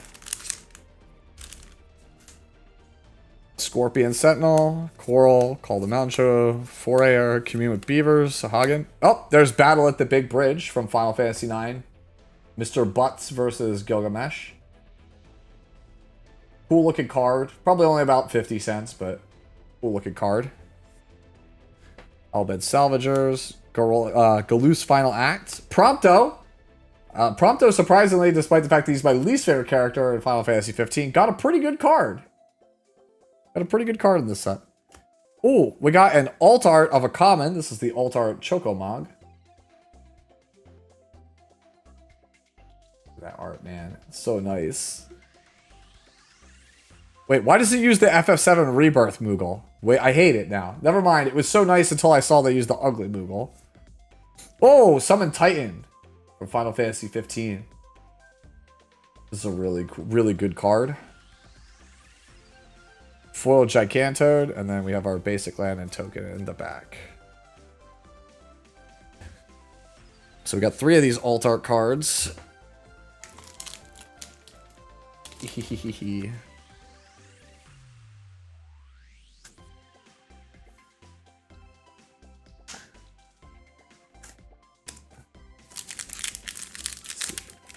All right, so we're starting to wind down the end. We're in the last like third of the box. For those of you guys who are patiently waiting for me to move over to E7. Boo Gardener. Chocomog. Oh, item shopkeeper. Ah, yeah, check that out. This is like pulling the gacha. Yeah, Arnea not getting a card, this should be a cry. It has bad, yes it does. Its ability is bad breath, yeah. I think this card's really good for a common. Monk's Fist again. Give me Elixir. Dude, this one hurts, bro. There was only one spot in the entire set for a card that started with Auron, and it being this card, it hurts, because this could have been actually another Auron. And they were like, well, we have Auron's Inspiration. Yeah. Overkill. Prompto. Bang. Oh, we got Lightning's little sister, Sarah Farron. And so the thing about this is such an awesome detail, by the way. I love this card art so much. So you can see it's Sarah, and the hand in the lower left-hand corner is Snow, which is her fiance. This is the night he proposed to her. And if you know anything about Final Fantasy 13, she turns to ice. And as you can see, it's her sister, Lightning's hand here. So it's like you reach out for your loved one, but under 2 different circumstances. I think this card art is so cool. Yo, check this shit out. Resentful Revelation. The moment Sephiroth finds out what he actually is. Look at that. Oh, we got Besaid. Hey, check that out. We got the One-Winged Angel token in the back. This is probably like $1, this token. I'm not even messing with you. That's probably $1 token. Normally they're throwaways unless they are emblem tokens, and that is one of those emblem tokens. The moment he lost his shit, yeah. It's a cool card to get in foil. Art is beautiful on it. Great draft comment also. Yeah, this is literally spinning the gacha. I'm glad that you guys are enjoying it. You're wondering why does he cover gacha games? Because they're just card games in disguise, man. They're really just card games in disguise. You Are Not Alone. Lighted Judgment. Rook Turret again. Ramen. So you see most of these cards are. Hey, we got Colosseum Behemoth from Final Fantasy 2. So he's a big boy, this Behemoth. Oh. Focus. Stay with me, phone. The Behemoth. Giot, King of Dwarves from Final Fantasy 4. Swallowed by Leviathan, Final Fantasy 2. Garland, this is our first one of these, our first Garland. And as you can tell, Jack turns into chaos. And then our rare is a Alt Art Darkness Crystal. So we have 3 of the crystals now. We're missing the blue one and the green one. Really cool card. This is Final Fantasy 3. And then our foil is a Phoenix Down. Cool. So that's another Alt Art rare.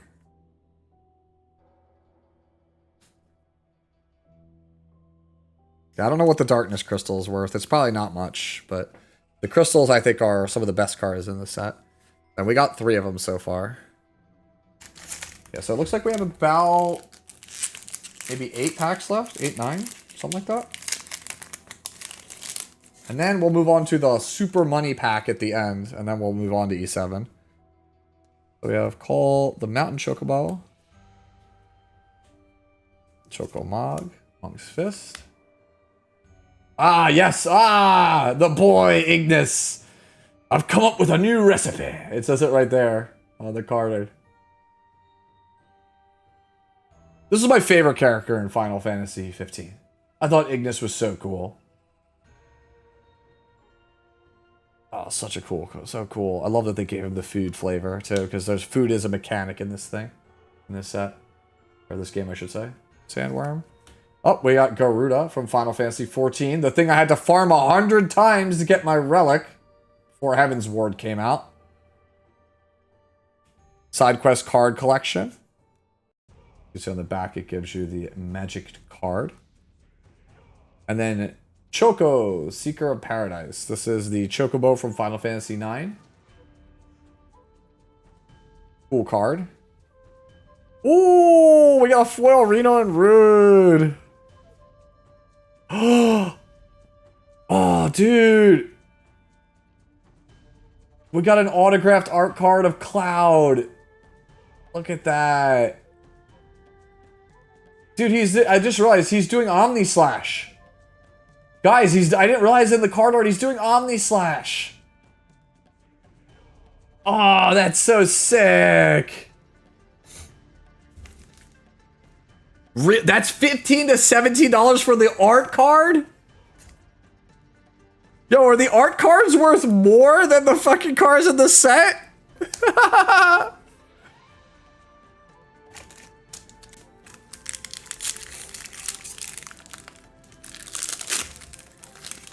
All right. Ice Magic from Final Fantasy X. This is Lulu. The actual Lulu card comes in the starter deck, so you won't see it here in these packs. Dwarven Castle Guard, that's new. Thunder Magic, great common. Obviously, you gotta have lightning on Lightning's magic. Ah, Iron Giant appears in literally every single Final Fantasy. Vincent's Limit Break we saw. Shiva. Circle of Power. Staple for any Black Mage in 14 to put this down. Thief's Knife. Oop, Zodiark, Umbral God. This is one of the antagonists from Shadowbringers, what Divine was telling me about this character. We got a Moogle's Valor. This is Final Fantasy VI. And then we got a foil Undercity Rat. These are foil. Man, the art cards are just gorgeous, bro. Look at these cards. Let's go, Bite Rock. We opened the FF7 Commander deck as well. I'm so stoked, man. Hopefully you're enjoying your stuff as well. I can't wait. I get together with my friends on Mondays to play Commander. Oh, I got all of them. I'm like a massive Final Fantasy nerd, so I got all of them. But I only opened the 7 one at the moment, right? Yeah, I play on Mondays. I'm gonna bring all 4 precons sleeved as just the precons. I'm gonna play them once each as the precons before I take apart the 7 one, because I'm gonna build. I'm gonna upgrade the 7 one, make a Cloud deck, or maybe I make it Tifa. I don't know. It's probably gonna be Cloud though. I think Cloud's a little bit easier to build with. Even though Tifa is my favorite Final Fantasy character. Got a Gigantode. Fight on. Alright, so these are all commons we've seen before. Oh, we haven't seen this one before. Ilmag Pixie. This is an uncommon. This is Final Fantasy 14. Capital City. We've already seen this. This is Yzmat from 12. We got Yoshi P! Guys, we got Yoshi P! This is the self-insert for Yoshi P, the director of Final Fantasy 14 and Final Fantasy 16. I'm debating building a deck around this, around all the Final Fantasy 16 cards, because I think that's really cool. I think it's a really cool idea. Really awesome card. And then we got a Loprit Scout, and then we have our land and no art card in this one. Oh, that's right, he's also the director of the FF Tactics. Yoshi P, the actual GOAT. Yoshi P is actually the GOAT, bro. That man is single-handedly saving Square Enix right now. Him and Kitase are like, they're, I guess to a lesser extent, Nomura. Like, they're like the big 3 of Square Enix right now. What's the mega chase card? Cloud or Sephiroth? They're so expensive. Cloud and Sephiroth are like crazy expensive. All right, so we got an Ice Flan. I'm hoping we pull a Cloud here at the end. We still have like, looks like 5 packs after this one. Choco Mog. Got a Bard's Bow. I always hated that Bard was a DPS in Final Fantasy 14. It always irked me. Yeah, Yoshi P is exactly what a game director should be. Yes! This card, even though it's an uncommon, this card is sick. Sorceress's Schemes. This card's incredible.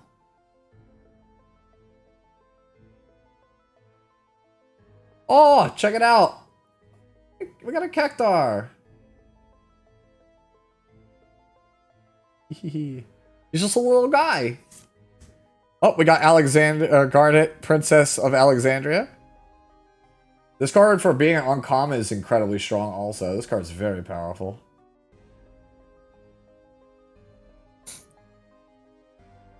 Oh, the Relentless X ATM 092. This is from the seed exam at the beginning of Final Fantasy 18. Squall has to pass this to graduate high school, basically. He has to run away from this fucking thing.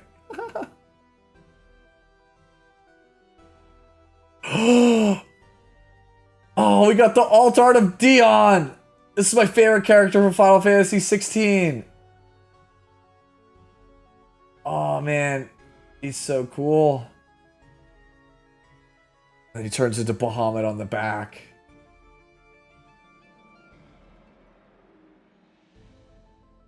And we got a foil Syncopate and a foil... Oh, we got a foil Westruun Far! Ah! I love it. We got an art card. I love it. I love it. I love it. I love it. Dion over Sid. Sid is my third fit. Dude, those three are just all so cool. Dion, Clive, and Sid. They're just so cool. Sue, every character is their favorite. I know. That's why I stopped geeking out, man. I just love Final Fantasy. It's like my favorite thing. I know Tristan's a big Final Fantasy fan also.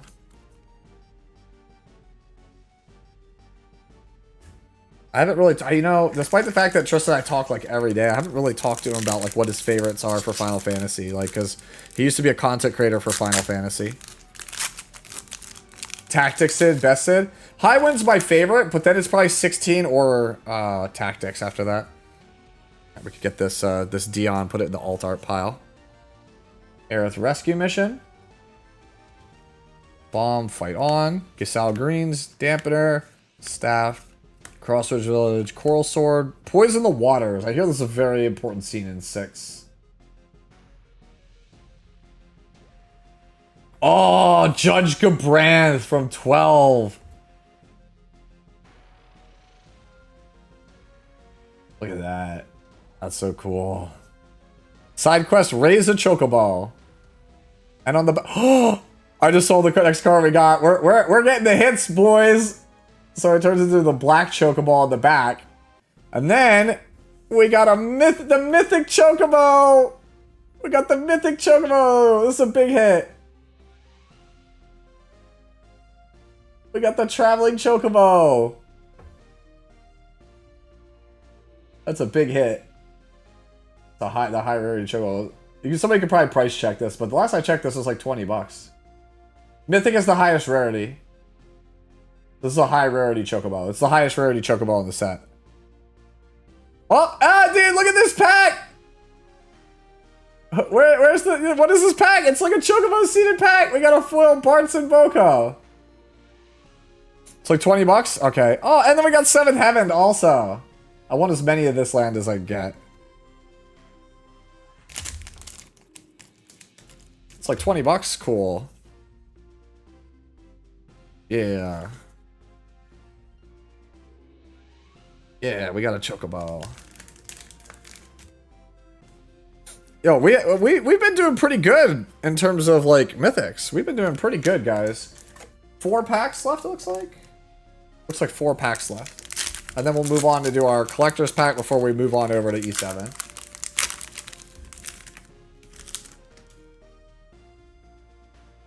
Alright, so we got the Dwarven Castle Guard, more Thunder Magic, Resentful Revelation, Blitzball shot. Combat tutorial. This is our first one of these out of all the commons. That's how big this set is. Yeah, I'm gonna build Tifa. We haven't pulled Tifa yet. We haven't pulled Cloud Tifa or Sephiroth. Hopefully we pull at least one of them. Paladin's Arms from 14. Eden Seat of the Sanctum. This is where you fight Bartandalus in Final Fantasy 13. There's a Barret. We've seen one of these earlier in the starter deck. Anima from Final Fantasy X. Seymour's mom. Emperor of Palamecia. Final Fantasy II. Is there a Vincent card? Yeah, it was in the we didn't pull the black Vincent. We pulled the red Vincent, which is the starter deck one. Oh, bro, what are these? What is this box? We pulled a Terra. This is another really big hit. We pulled a Terra. This is the main character of Final Fantasy VI. This art is so gorgeous.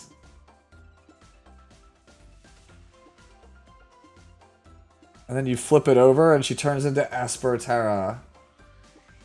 Oh, hold on. Get the focus. Get the focus. Come on, autofocus. Don't let me down. You're letting me down, autofocus.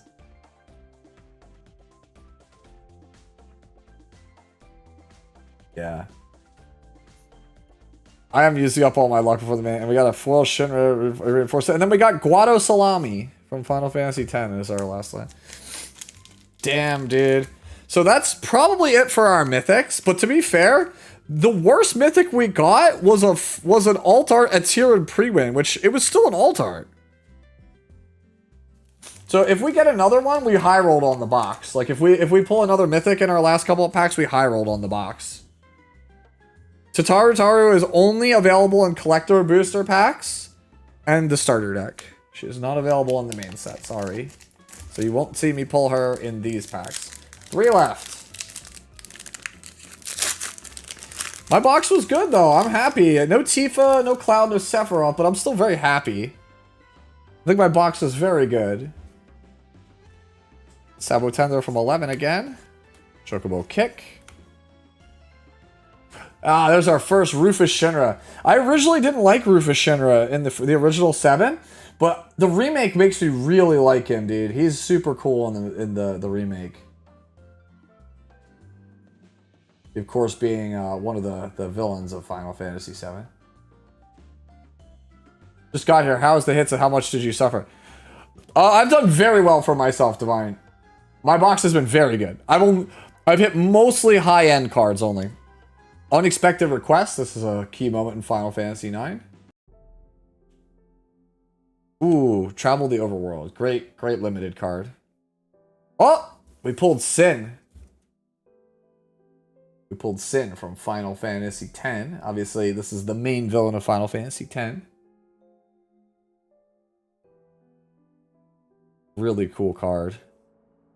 Foil Queen Braun.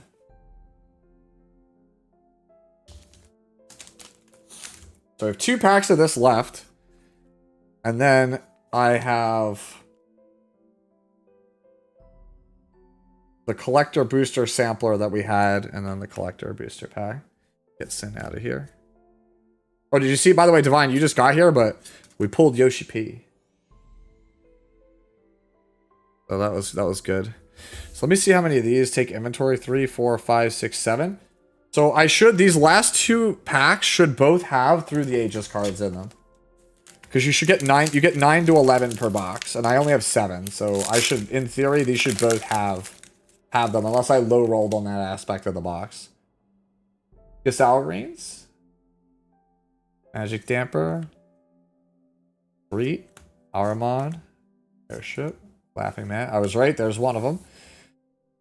So this is probably the least valuable out of all of the ones here. This is like probably like 10 cents. This is Vayne from Final Fantasy 12.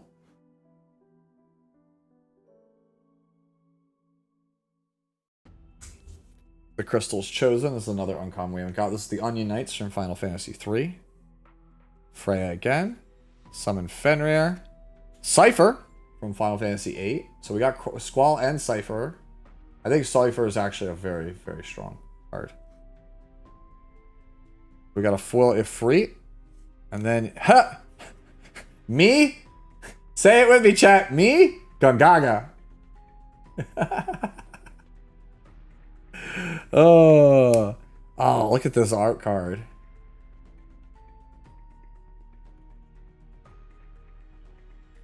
Shit. Alright. So, last pack from the regular box. Like, our box was quite good, though. Yeah, it was quite good. No Cloud or Tifa, no Sephiroth, it seems, but I'm still, like I said, very happy because our mythics were very, very good. Last pack magic, let's hope. Let's hope it's something really sick. Alright, well, I mean, the wizard token's pretty sick, I'll say that. But the Lalafell Black Mage token.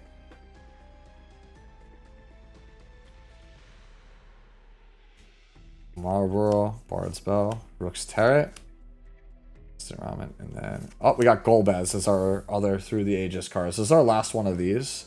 Very strong card, by the way. This is a reprint of Sir Conrad, which is one of the stronger cards for Commander for Black. Capital City, Crystal's Chosen. Oh, we pulled a Sid! We pulled a Sid. This is our first Sid, by the way. Sids are so expensive, by the way, because... it's the same card, but it's different artwork in for every single Sid, right? So Sid's probably like $5 or $10. Yeah, there's 15 different Sids in this set. And honestly, the 14 Sid's probably one of the more expensive ones. I would think 7, 14, and 16 are going to be the expensive Sids. 216.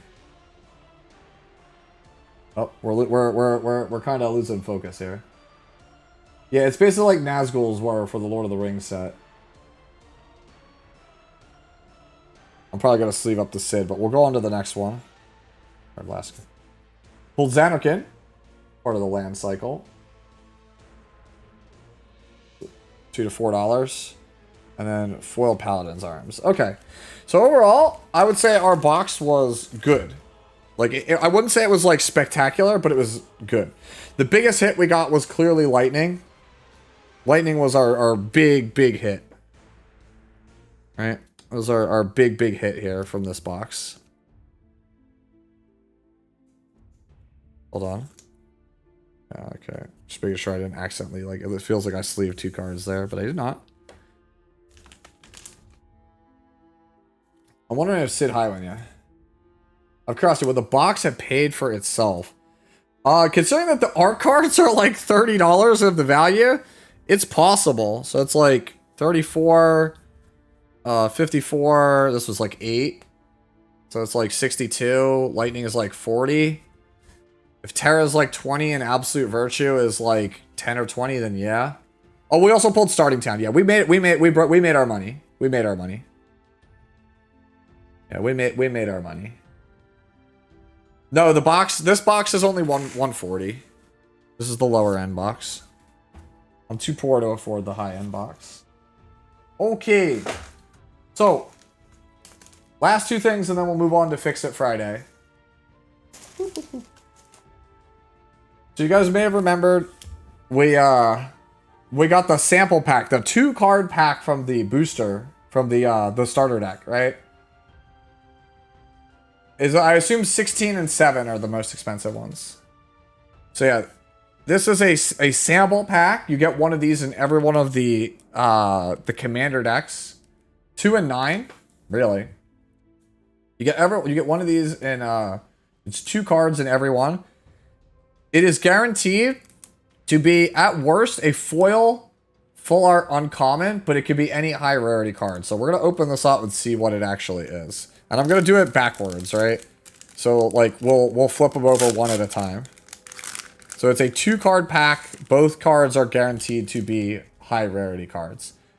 All right, so first card. Oh, we got a General Leo Christoph. So this is Final Fantasy VI.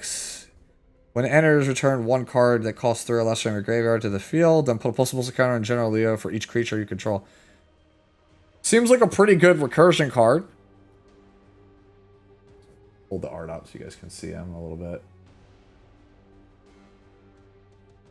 This is why, by the way, yeah, what Divine is saying is like the bend on that card is insane. This is why you see me immediately sleeving all of the foils. Because foils are always like, they always curl.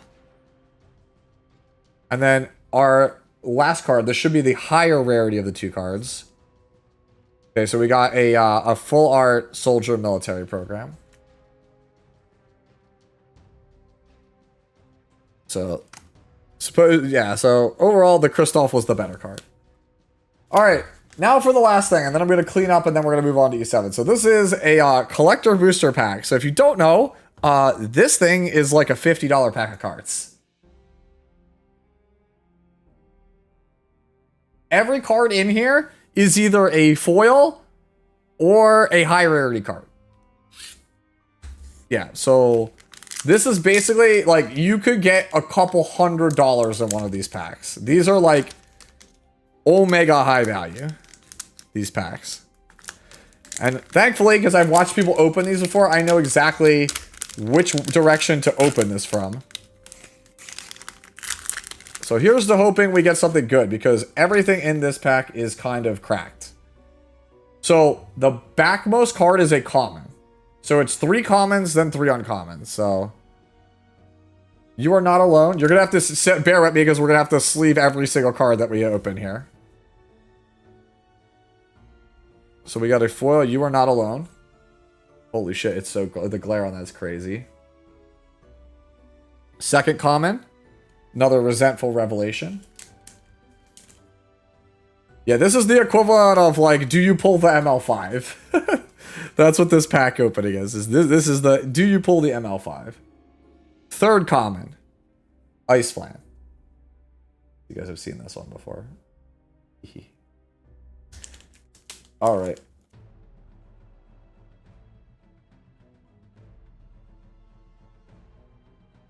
Alright, so the next 3 cards are all uncommons. So there's a Sleep Magic with Ico. Her with her little Moogle.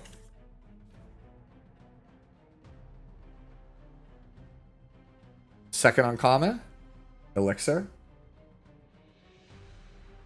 And as you can see, we kind of spoiled it a bit, but the next card that is here is a foil Emperor of Palamecia. This card's getting decked, by the way. I have a deck already planned to use this card. So getting the foily one is nice. I'm hoping that we get a foil, because the next card I believe is guaranteed to be a full art uncommon, and I'm really hoping it's Dr. Shantado, because that's the #1 full art uncommon I want. It is Judge Gabrath.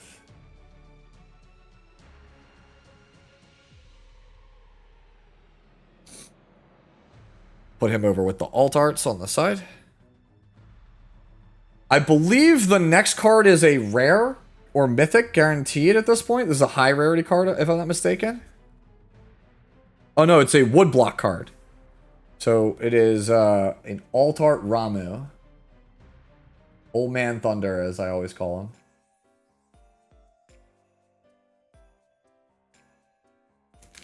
Yeah. Cool Esper Ramu. I think this is a rare guaranteed. We're getting into the part where it's going to be 4 cards in a row. It's going to be either a rare or mythic, and then like 3 random cards that are rare or mythic. Oh, it's the basic land. Okay, we got the 15 one. But yeah, it's definitely like from here on out, it's only high rarity cards. It's not scammed. But everything from here on out is just gonna be high rarity shit. With the bottommost card being the rarest card in the pack. So we pulled a Lunar Whale. Hold that up for you guys so you guys can see it. Yeah, I'm hoping for Tifa as well. That's Lunar Whale from Final Fantasy VI. Yeah, whale. I love Divine's vote of confidence. He's hoping for Tifa for me. That's a foil rare. We'll put that with our money pile, basically. I would love a Tifa, dude. A Tifa or a Cloud would make my night, or a Sephiroth. So we got a Siegfried. This is Alt Art Siegfried from Final Fantasy VI. Cool card. Next card.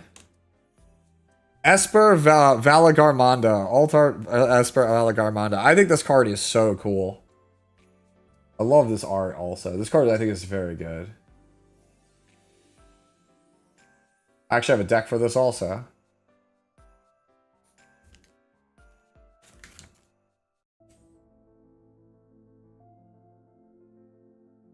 Alright, so that's the second one of these ones. So there's 3 left. Okay. So then we get... Oh, buddy! This might actually be the most expensive card we open. We got an Alt Art Una Grand Summoner. The Tifa version of this is like $80 from this series.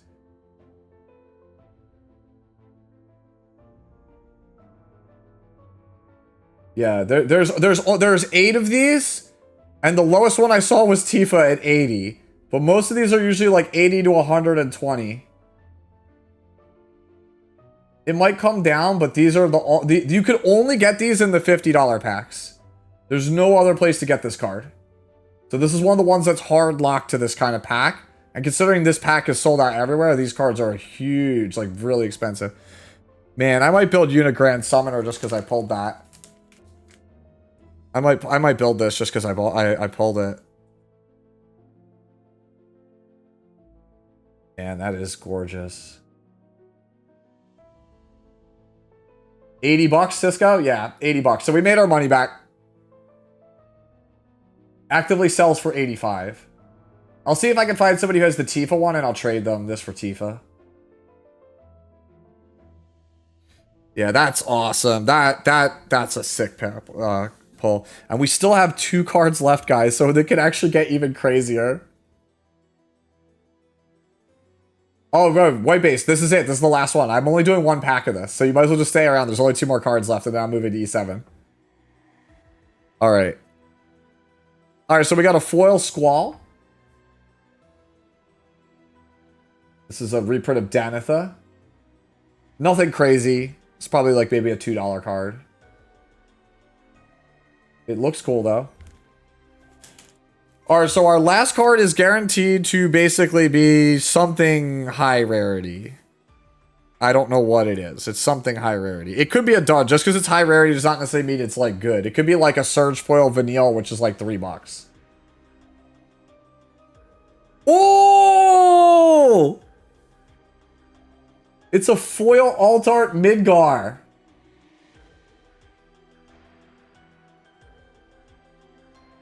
Wow, look at that. Look at that thing. Alright, so no Cloud Tifa or Sephiroth in my pulls, but is that card any good? Yes.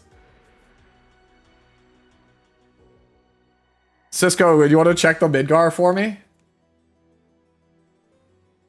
It's not gonna be as expensive as the Una. The Una is the clear winner of everything we pulled. Standard in EDH. Maybe Pioneer. It's a land.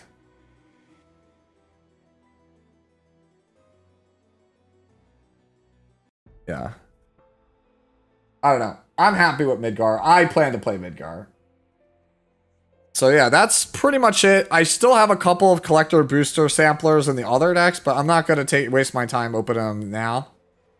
So yeah, these are, if you guys are wondering, those were the 2 big hits out of this whole thing. Were Lightning Army of 1 and Una Grand Summoner.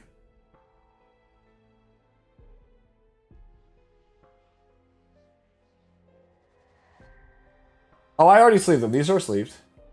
You can see it's sleeved. Alright. Thank you guys for indulging me on this. Like I said, Final Fantasy is like my favorite thing ever.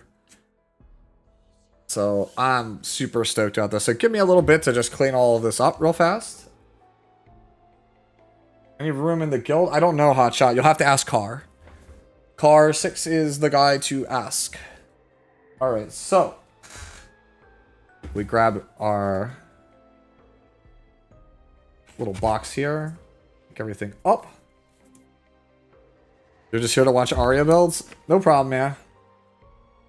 We got you. We can make that happen.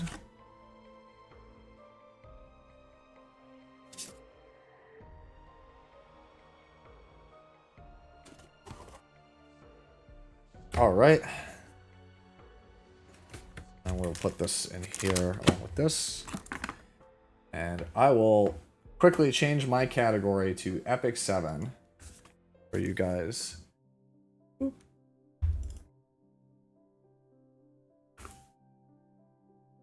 Grab my keyboard real fast.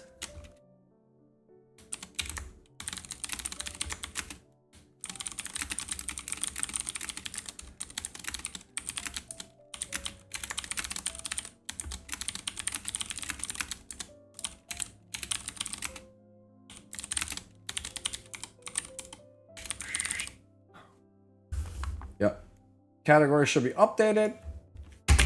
Ow. And now, if you'll excuse me, I'm going to take down all of the stuff.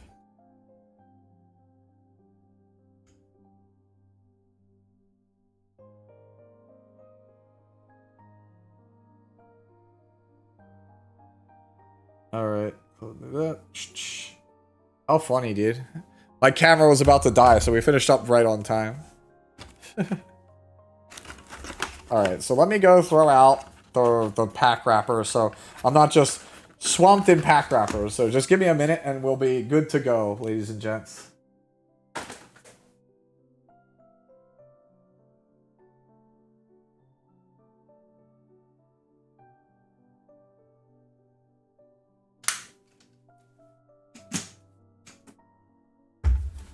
And can't believe we pulled the Yuna. That's so sick, though.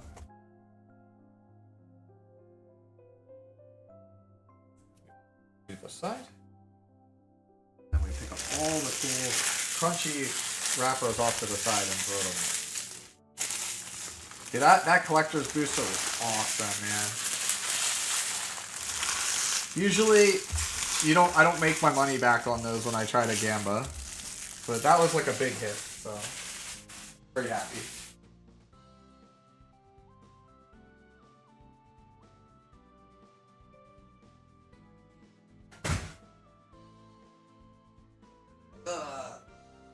Stretch real fast.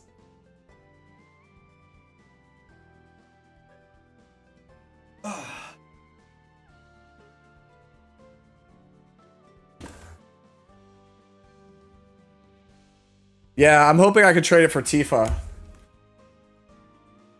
If I could trade it for Tifa, that would be awesome. Okay. So, first order of business in the world of Epic 7. Right? Is, we gotta do Guild Wars, guys. We gotta do Guild Wars. Where is this background pick? This is the, this is one of 2 wallpapers you got for watching Worlds last year. The classic, do I 6,000? No, dude. We're gonna die for Guild Wars, dude. We are super not doing good on Guild Wars. You know why? The reason why we're not gonna do do good at Guild Wars is all of my characters are missing gear. They're all in shambles. So basically, I'm gonna have to re-gear characters on the fly in order to actually get Guild Wars done. Because tomorrow night's stream is just re-gearing my whole account. Who is the girl with Luna? She was a VTuber that collabed with Smilegate for Worlds for Epic 7. Yep. She did, she's the person that sung Frozen Eclipse, which is the Worlds theme song last year. It was a promotional wallpaper. Okay. We have 1 hour. She's the VTuber that got every A7 content creator copyright struck. No, yup. Yup. Nailed it. All right, let me see. Is there any big towers left? Oh man, we're losing too. So my attacks actually matter. Oh, I have to be the guy that knocks this down. R6 failed too. Harsetti angle? Harsetti angle to me.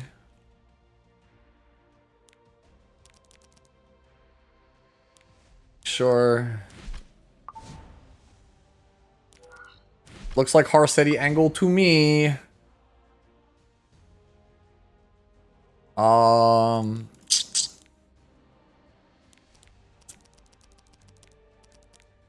Let's see, who else can we play here? If we go Charon, they just all forcibly attack Charon, which I think is really funny.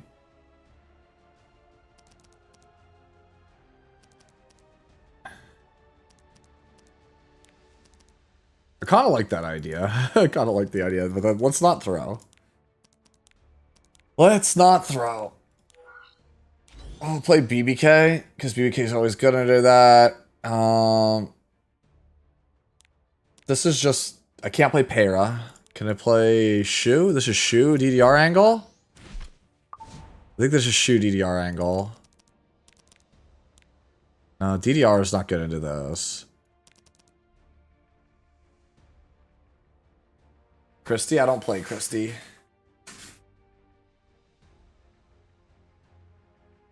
Celine the bot? I can play Celine though. I can play Roz. Maybe Roz? I think Roz. Roz could work here. Yeah, I like Roz here. Let's go Roz. How do we feel about Roz? How about we feel about Roz Celine?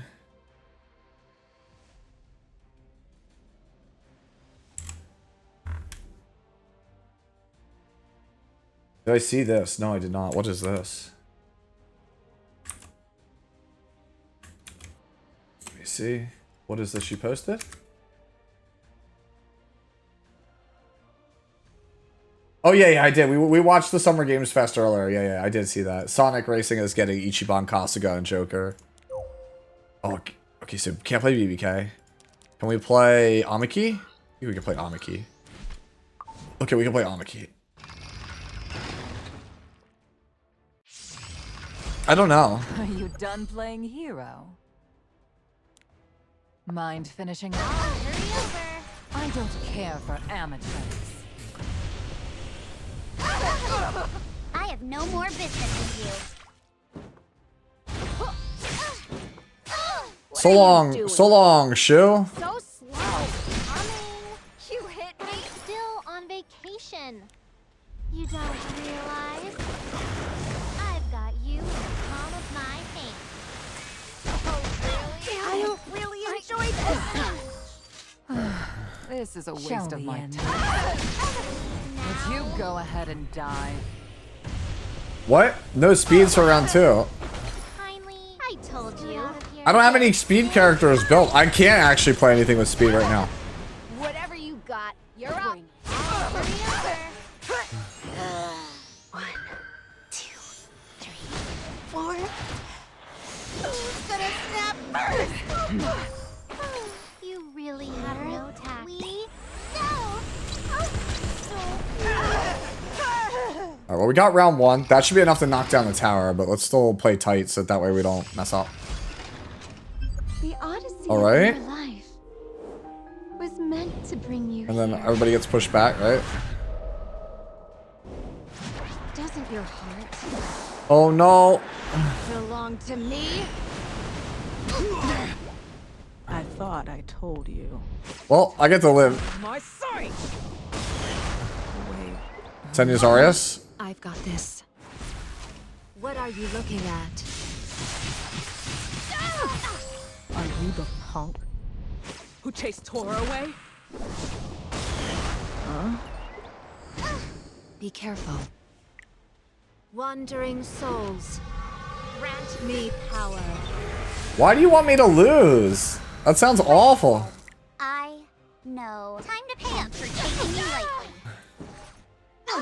Where are you going, Drizzly? In the blink of an eye. For all the shattered names. All right, let's do this.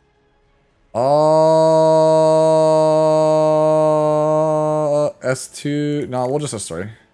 Son of light. Burn! I make this So Rat dies, but it don't matter. unforgettable.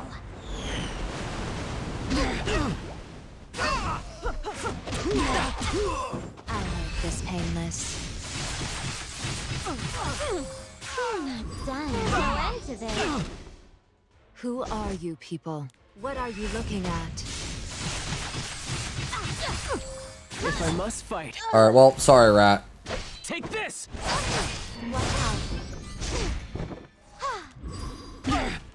In the blink of an eye. So long, Rat. I always keep my word. Thank you for the assist, chat. Alright. Well, I knocked it down. We're still, like, ways away. Damn. Chat, where Gil? Why Gil no attack? Or did Gil attack and just suck wind? No, Gil no attack. What the hell? The hell is going on here?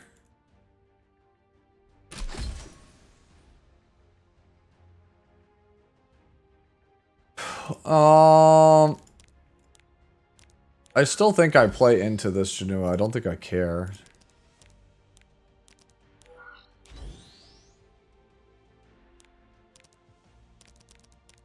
And then inevitably, I take Veronica into the BBK team, and it doesn't even matter. Wait, hold up. We could just Luna Cleave this. Hold on, we could just Luna Cleave this. What the hell?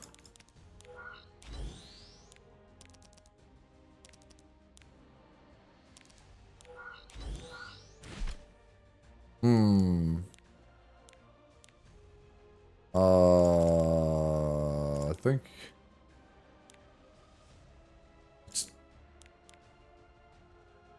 I think it's this.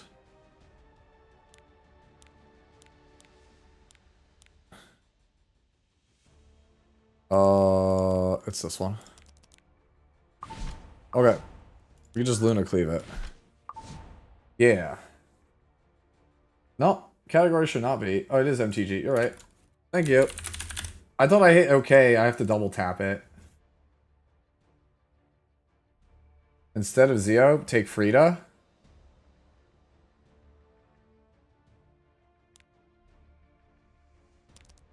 I can't play BBK. I don't know if I can play Frida.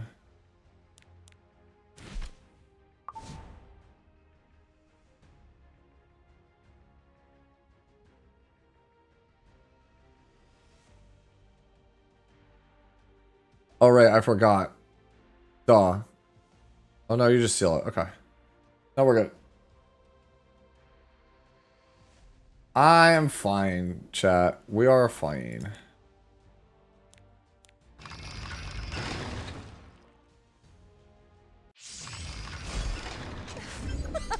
I should honestly have taken, what's his name, just in the auction. The vanity of your strength. Still taking Zio, just to be able to push back Tywin if I needed to. I can't do it alone. We can do it together. Okay, let me give it a try. This guy and his damn immunity. Guy sucks. Help me, please. Why are you interrupting my relaxation? An enticing lure. Why not? Again, you keep saying why not BBK. I cannot play BBK. Come for you. Brace yourself. Did you not see when I tried to play BBK the first round and it said that the BBK has no gear? Now that I'm all warmed up, let's do this for real. Let's see what you can do. I will show you grace by granting you death.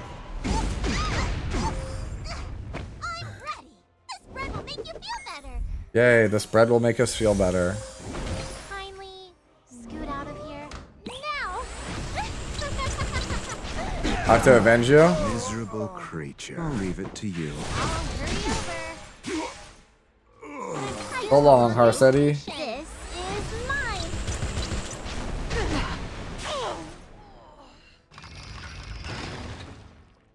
Yay. What do you know about me? For the sake of peace, I'll be the villain I have to be. Refreshed? Let's go! I present to you the world's finest water park. You mediocrity. You couldn't possibly comprehend tiresome. No matter how tiresome. First steps first. Now that you've met me. You're starstruck. Now who's up for doing things the simple way is boring. Okay. Once again, Luna's little bro wins the game. To the right, then to the left. You're quite the dancer now. Luna's little bro never loses. Until he does. You have weakness all over. Alright. It's over? Already. Looks like the rest of my day is free. Yep. Alright. What else can we knock down, chat? We have to knock down something.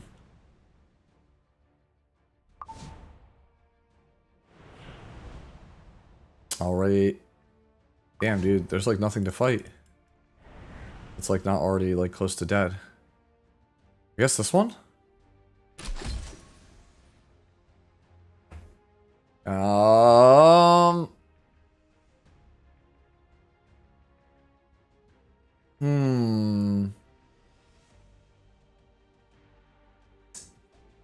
Did we kill this one?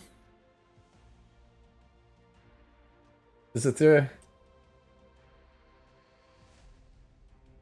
Hi Sue, is Etheria an E7 killer or just content creator hyping on it? All my E7 streamers would do.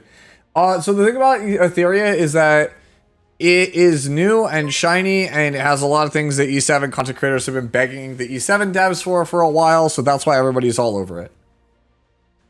Hey, Lucas L09, thank you for the follow. Yeah, so like the game is good. If you're asking me, do I think the game is good? It's very good.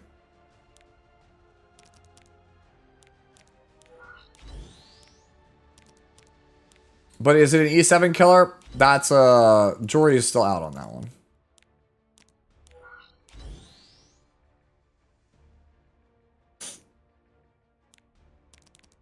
Alright, I see you Ruel and I raise you Ruel. Surely we survived the first one, and it's not a throw. Yeah, the game existing is the best way to get E7 to get better, exactly. All your foolish choices have led you to despair. Now, Valencia. Teach those baddies a lesson. Yeet. I'm not just gonna sit by and watch. Let's team up. Now, you really have no talent. There's no use fighting it. You've already been railed in. You may be worth my attempt. Not bad for Yo, with my luck, I bet you anything that the BBK snaps out of it. you deserve. Nope, didn't snap out of it. You need my help? Wait a moment. It's snack time. Kindly scoot out of here. No! Shall we test fate? Finish them. Hurry over. Why? I told you. Relaxation. Is Mio good? Mio's the best character probably in the game between her and Lily. Yeah, well, Etherea's paying a lot of people. They're sponsoring a lot of CCs to cover the game. That time cannot erase. There are lines you shouldn't cross. Alright, chat. One time she let her guard down. 2 times. She's let her guard down twice. Will be the spear of protection. 3 guards have been let down. Who's the We need a king guards let of down these counter. streets? Someone needs to be made an example of. Better hold on. Don't go flying off on me now. Glory be with us. I wish for a miracle. There's no need to worry now. May this scent remain forever. You aren't going anywhere. There are lines you shouldn't cross. First come, first serve. Let's bet on who's faster, yeah? I'm not afraid. Do you happen to be lost? Judge me poorly, and you'll find out. Okay. There are lines you shouldn't cross. Guard down. Too slow. They aren't finished. Ouch. Daring today, aren't we? Let my guard down. I've missed how many times our guard has been let down. Does anyone remember how many times so far? Warm light. You did a temple today, and I got Rosa into Lily into another Rosa and 30. That's crazy. How many guards does she have? I don't know, but she keeps letting them down. In the face of nature's magnificence, This should kill Ella now. all but inconsequential. Let my guard down. First come, It first did serve. not. It hurts. You the one who hurt my family? Actually insane that that didn't kill. I'ma leave you biting the dust. Allow me to show you. Who's the king of these streets? May the light guide us. I will protect everyone. Okay. S1s. There are memories that you aren't going anywhere. Judge me poorly, and you'll find out. Let's ride. This team that I'm playing against is so obnoxious, right? Because it's just like takes forever to kill. Fortune is on our side. What should I do? Let my guard down. Do you happen to be Insult. lost? Engulfed. Let my guard down. Let my guard down. There's no need to worry now. Stop with the damage limit. May this scent remain forever in you. Let's bet on who's faster, yeah? First come, first serve. Guard down. Bro, stop letting your guard down. Better hold on. Don't go flying off on me now. Vulcan finally rolled his dream team. What did he roll? Let my guard down. I'm not afraid. For hope. You're tired of like something going down? Through the despair. Do you happen to be lost? There are lines you shouldn't cross. Judge me poorly, and you'll find out. Someone needs to be made an example Allow me of. to show you. Who's the king of these streets? Lily, Heinrich, and Doki Doki. Wait, did he re-roll till he got all three? Let's ride. First come, first serve. There are memories That's insanity. without the forest's permission. Escape is not an option. Daring today, Let's aren't go. we? Let my guard down. May the light guide us. I wish for a miracle. Oh, dude, is Elena back? Yeah, Elena's back. Okay, well, at least what's his name is about to get out of here. To lead everyone to At least victory. Arunca's about to be gone. With a steadfast resolve, This team that I'm fighting sucks so bad though, because it's like it's just like a gigantic like fuck you fest. I feel like I probably should have brought Sinful Angelica. The light engulfed. Did my hand one who hurt my family? Choke. Ready to ride? I'ma leave you biting the dust.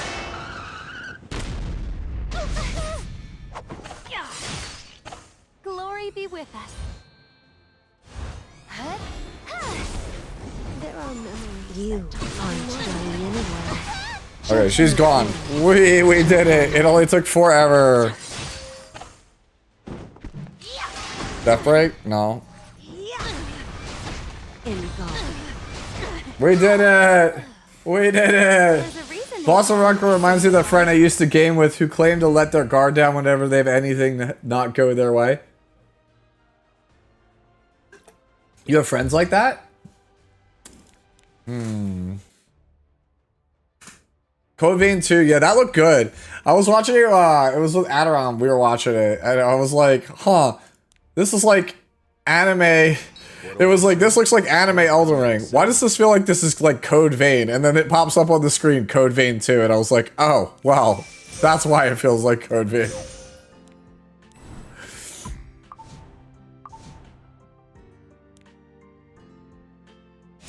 Look at all that stamina we gotta spend. Okay. Do I have the materials to roll this shit? Look, HP. Look, guys, I'm HP seated. Aren't I cool? Look at me, I'm HP seated. I'm cool, right?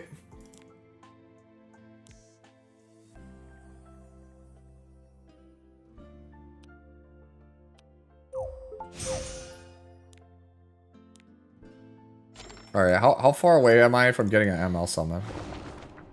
11? Surely we just go and grab another Robin, right?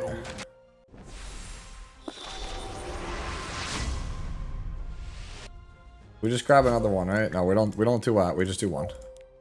Just grab another Robin. Easy, see? Exactly what I said, Oath Key. What do you think? Surely we get Bride Senya on standard banner? No. We just...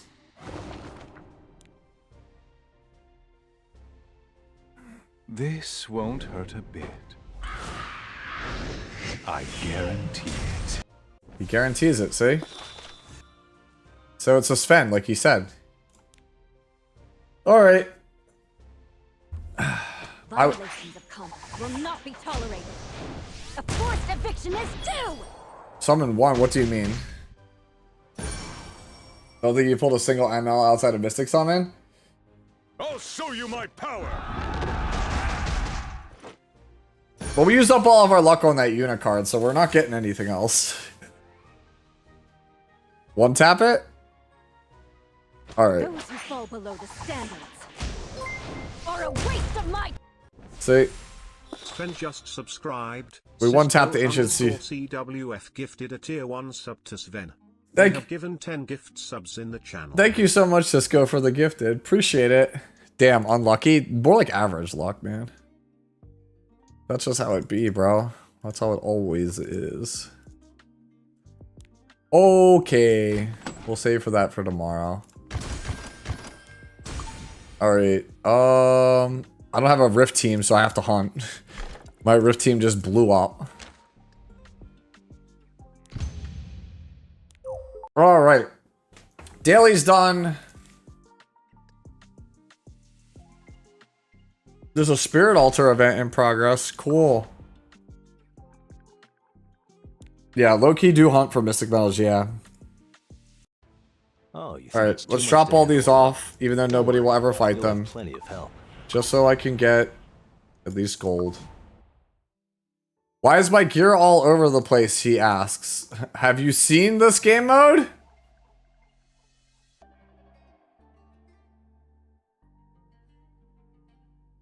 You're gonna buff your Straze with EE? I probably will. I'll probably have to start there.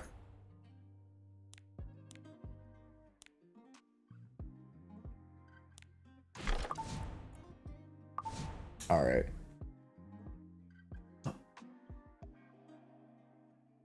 Alright, let me see this real fast. We have to switch on over to the Fix It Friday stuffs.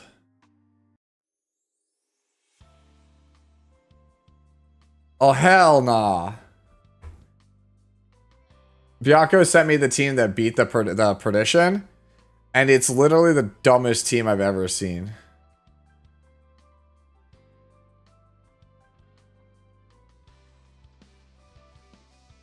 Nah, dude, I'm good. I'm super good.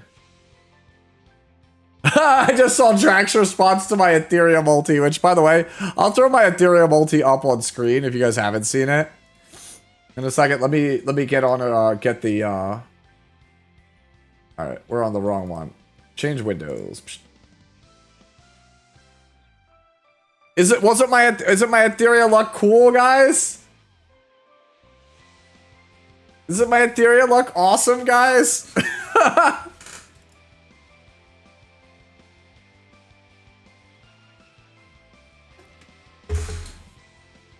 Holy shit. Yeah. Well, dude, oh bro, I'll have you know I'm a $5 player. I'm $5 for the monthly pack. Nuns Withkins cheered X69. Man, I fucking hate it here. It should have been me, not him. Thank you for the bits and thank you for the bits and the laugh, Nuns.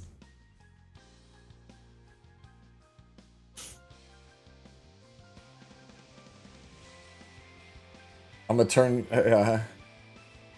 You're a $15 player, monthly and battle pass. I want my gift subs back. No, maybe. DM me after.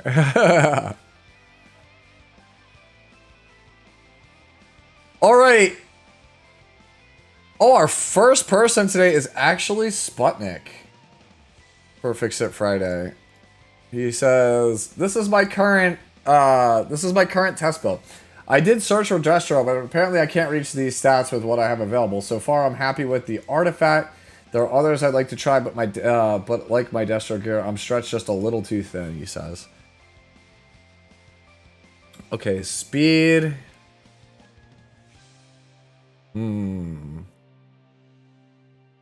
Samsara prayer beads. How do we feel about Samsara prayer beads on Arya?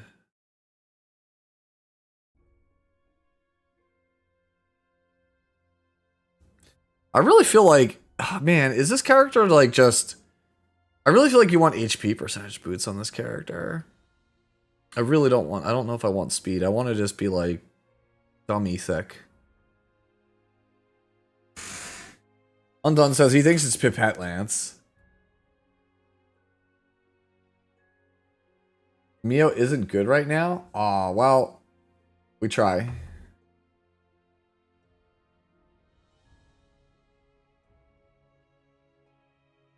Okay, so she can't be slow. The counter set's not going to work with us, right? Okay.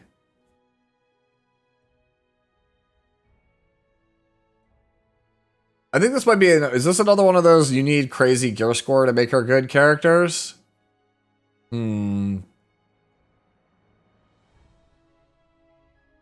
HP necklace is super troll if you have any crit damage.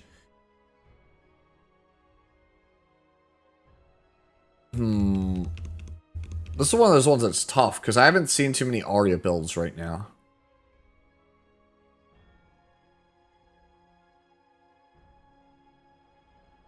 She's 500 free gear score, but somehow she's a 1k gear score unit, yeah.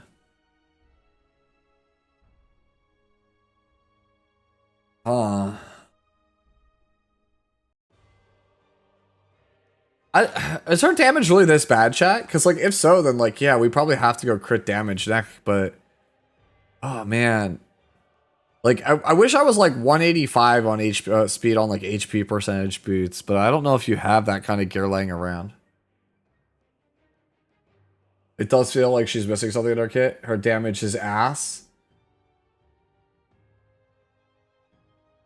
Counter feels mid. She's too slow and you just don't hit her. Cause so she's not scary, basically. There's quite a few, or I assume there's quite a few Aryas tonight. What's also super troll, HP boots also make only sense on base speed.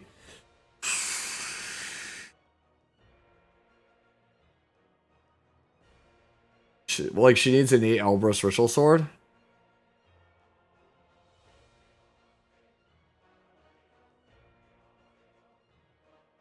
If she had an 8 Elbrus, should be really good. I could see that. As for this one, I'm not really sure what to recommend here. Like, the gear is good except for maybe the helmet or the necklace. The necklace gives a lot of flat HP and a lot of crit damage. So, like, it's all relevant subs.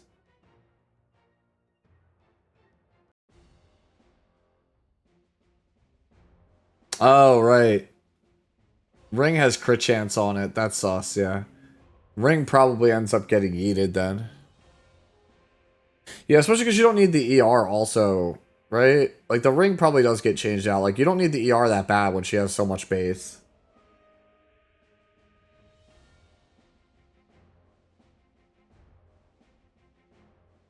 Yeah, the more you look at it, the more wasted stats you see all around, right? Helmet has the ER, which it's like fine, but you don't necessarily need it. ER is not a dead stat, yeah, I know. But you want, like, some is fine. Yeah, I think it's the ring and the necklace gotta go.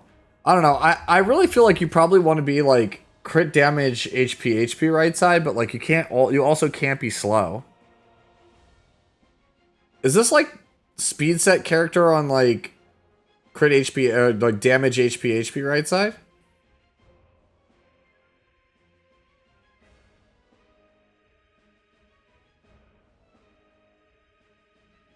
The build you use today is like, what, 1500 defense, 26k HP, 300 crit damage. Yeah, if people are telling me her damage is ass, then like you have to prio crit damage. You can't not have crit damage. As much as I want 30k HP on my character, like if she just doesn't do damage, then like we're just going to play like an Illinab and go like 27k HP with crit damage. How fast, Yufer? HP neck, HP ring, speed boots. You think is the best, Yufer?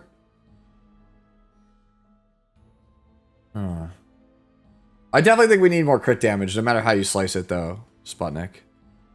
The more you look at it, the more it's like, I think we just don't do enough damage.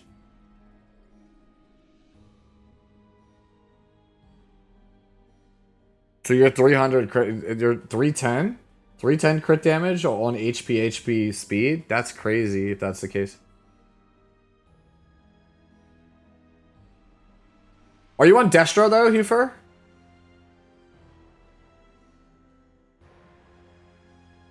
I assume you have to be Destro, right? Because the more we talk about those, the more I think it's impossible to play the character on anything other than Destro. Yeah, you're on Destro? Yeah. I think it's got to be Destro. You just don't have the stats without Destro. Yeah, so I guess let's look at like it's Destro with HP speed right side is what it's got to be. Well, it is what it is. Regardless, since you're already gonna have to scrap 2 pieces. Sputnik, I think this is just gonna be farm Banshee. There's a reason I'm living in like even as we speak right now, there's a reason I'm living in Banshee. Right? I'm living in Banshee because like I already know that I'm not gonna have even if I get the character, I'm not gonna 100% have everything. So Robbie builds, that's how you build her? Yeah, okay, so you basically build her exactly like Red Robbie. Wait, doesn't she have same stats as Red Robbie? Wait, she has same stats as Red Robbie, right? Because that's genius. That's a good way to look at it if that's the case. She is! Okay, so yeah, you just treat her like you're building Red Robbie, but you just don't build any attack, period. Yeah, but the point is, like, you treat it like Red Robbie in terms of bulk.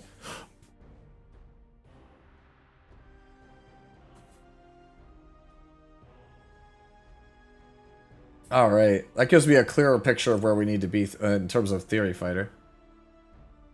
Alright. We move on to the next one. This one's from GH who says, hey look, no yellow filter today. See, this is how I envisioned the character being played originally. Is exactly like this. 30-something KHP, counter set, high defense with Pipette Lance. But do we think that this does no damage, chat? Is this like a case of no damage? I mean, 200 crit damage is kind of bad, though. So is this just we leave you alone and she doesn't do anything? Who is the best 4-star from the box selector from the shop event in Etheria Restart? Is that the one where you have Kazuyo as one of them? Because, like, there's the one that has, like, Yang, Kazuyo, and, Chiaki or whatever, it's Kazuya. Kazuya is the best thing from that.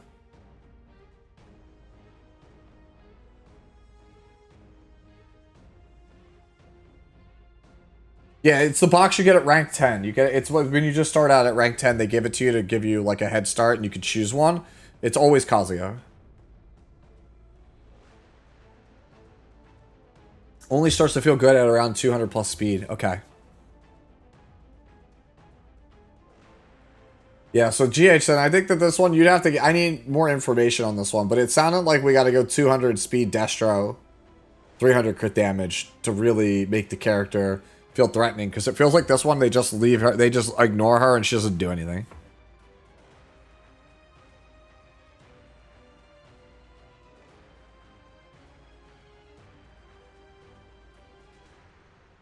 Oh man, that seems pretty bad undone. Yeah, so maybe you can't go counter. Yeah, it's looking like you can't go counter on her. If the damage multipliers are really that bad, then maybe you can't do it. Yeah, so I guess that's probably going to end up being where we're at with the character. And until I pull her and figure it out myself, it's probably that suggestion. Looking at this one that GH has, like, I feel like this is a no shot until we get that crit damage out. I feel like that crit damage has got to be way higher. If you to even think about playing this on counter set. Or, yeah, on counter set. Say for testing 200 speed feels like it's only just barely enough. Otherwise, she never has a chance to contribute. Maybe she's like hand guy, guys, where maybe as cool as it is to have a chunky one, maybe it is just better to be like 25k, 1400, 220 speed, build damage. HP neck is not it. Yeah. Put her on Durandal Lifesteal. What does Durandal contribute? I feel like that Destro doesn't. Like, I'm sorry, Lifesteal. What does Lifesteal contribute? Durandal, I think, seems fine, but what does Lifesteal contribute? The damage has been okay. I want to swap neck for crit damage neck, though.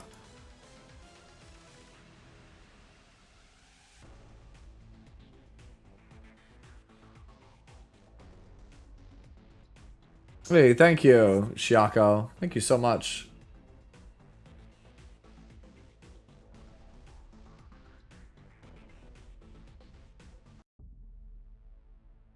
Destro Golden Rose is the way. Yeah, I could that sounds like on paper that sounds very strong to me. To heal so you could be negative speed.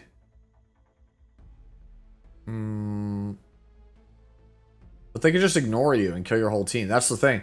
It's what Pooty was saying. The fact that she just doesn't have built-in Elbrus sword means they could just ignore you. And that's no good.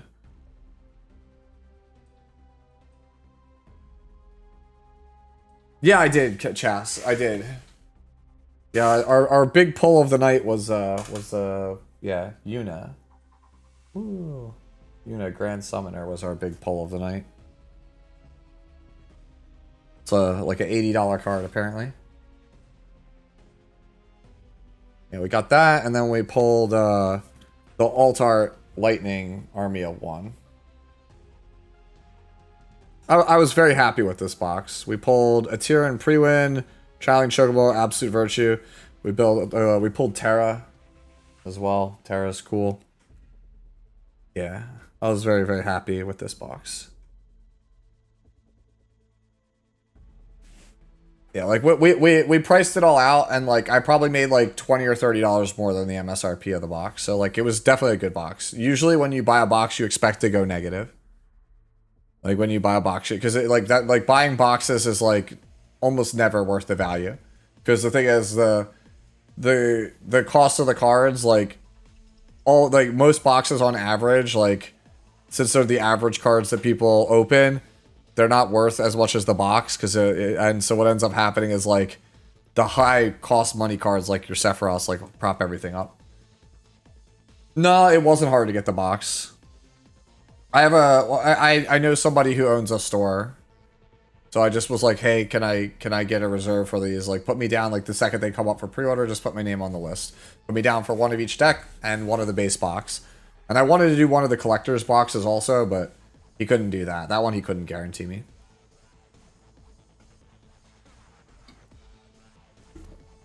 Do we think her damage amp needs to be off of her S1 in addition to her S3?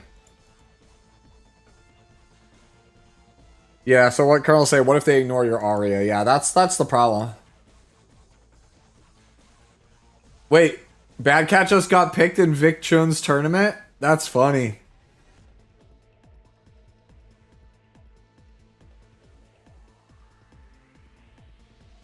Yeah, yeah. I still have technically 6 collector cards left because I still haven't opened these yet. I still have the Final Fantasy 6, 10, and 14 decks to open, but I'm gonna open those off stream. Because if I'd sat there and I opened all those ones on stream, we would have been there for another hour. And I won't make it that long. Like I'm gonna try to stay up and do fix-it stuff until probably like midnight or so. And then if I could keep going, I'll push past that a bit far. But you have my promise that we'll go till at least midnight. I do have to be up and out of here though at like 9 a.m., 9:30 a.m. tomorrow. Yeah, if she had built-in Elbrus, it would go a long way. Yeah, that seems to be the general sentiment.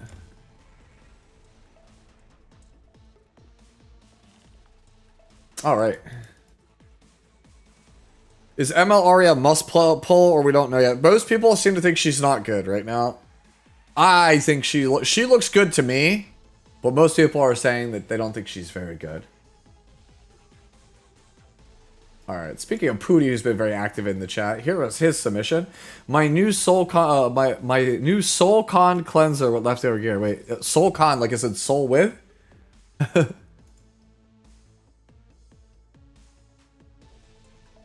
Yeah, this like I will say, I think that you can go a little bit less ER.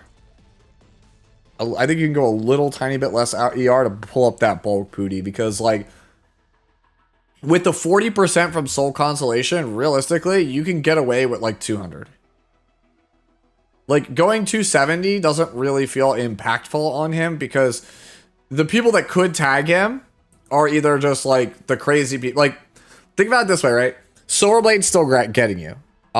Flan is still getting you, right? Those characters are still tagging you.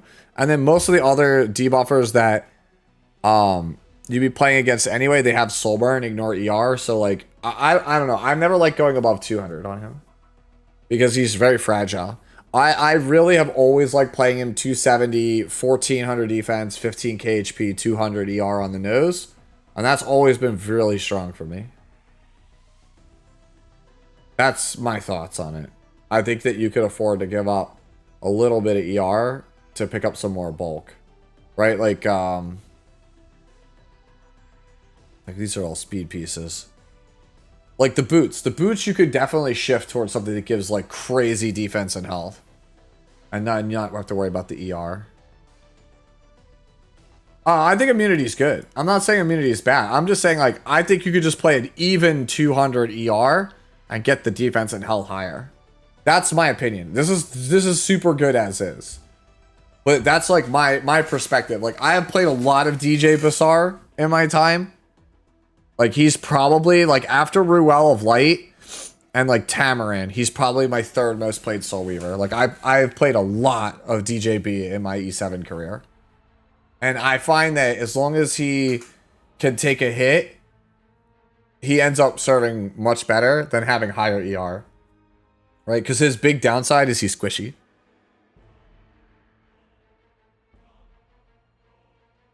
Like if you look at my current TJB,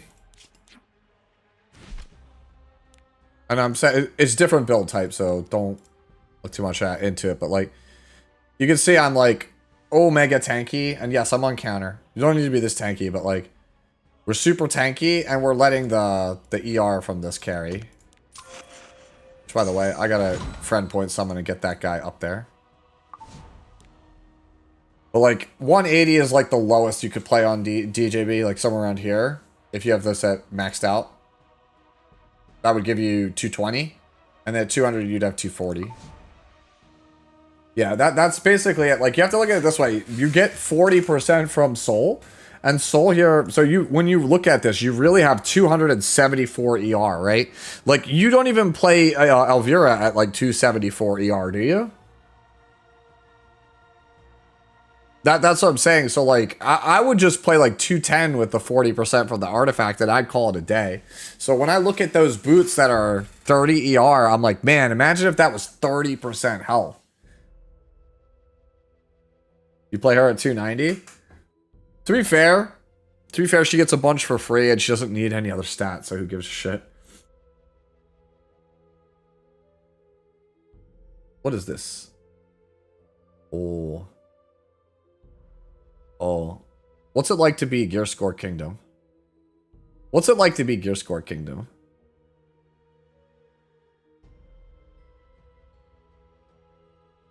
Yo, what the fuck? 455 more. What the actual... Bro, what is that? What is this mort? Holy...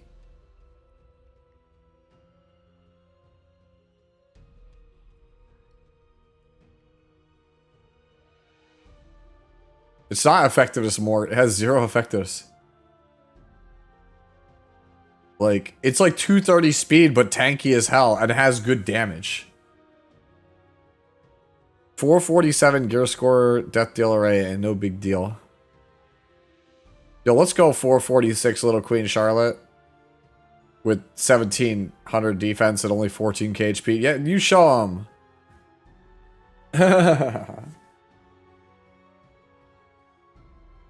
Alright, next up we have Impossible Muffins. She's still a bit of a work in progress, but if I can get a better helmet and neck, I'm planning on swapping her boots for speed. Yo, this is the full-on meme dream. Let's go. I think it's way too slow, though. I think it's way too slow.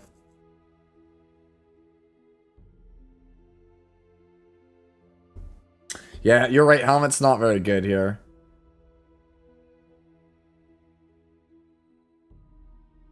Yeah, I think this is probably going to have to end up being speed boots.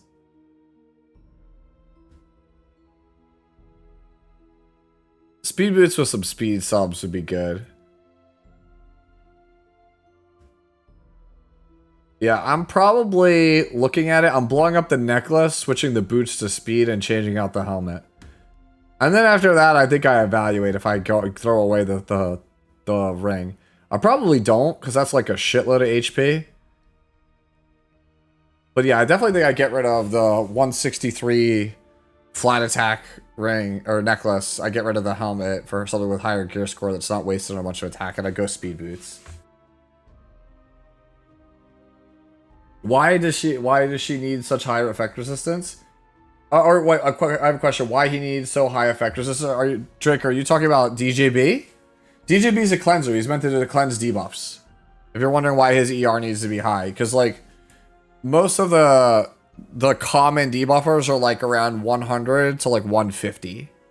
The really crazy debuffers are 200 plus, like the Silverblade Aramintas and stuff. And those, I just don't think you could reliably guard them. Like even at 270 ER, he's not guarding like a good Silverblade. Like he's got like a 30% chance. Same thing like against her like Rowana, you have no chance of guarding Rowana. Yeah, you have like 20% chance of guarding like Silverblade, and like, you know, maybe even similar or less on like Pirate Captain Flan. So it's just like certain debuffers you just don't have a chance. This is very close to my first build, and it's so sad to just watch her get lapped. Yeah, I think it's just gonna have to be, based on all the feedback I'm getting, that you just have to go speed boots. So yeah, necklace, helmet, boots, we change those. Alright, next up is this one here from Imagination Station, who says, my boots are pretty mid. What? I don't understand this one. I don't understand this build. So, we're like full ER, but we're on Sweet Miracle. Like, what's the point? To resist, says Bread. Yeah, I don't like the build. If you have like a specific purpose in mind for it, sure, but like 200 ER with Sweet Miracle feels like a non-bow. Yeah. We either get rid of the ER and switch to like Uberius's Tooth or some other artifact, or we nix the ER and keep Sweet Miracle. See, Spirit of Purification, I think, is a good idea. I like that idea, Electric Fire. What's the no for? I definitely think it's the wrong artifact. It's either the wrong build with the right artifact or the wrong artifact with the right build.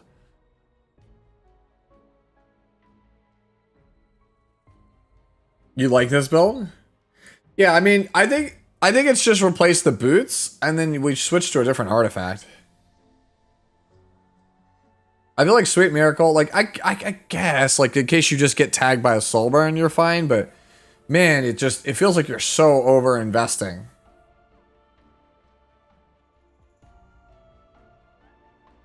You think Brad says it's the right build with the right artifact, and that's a fact.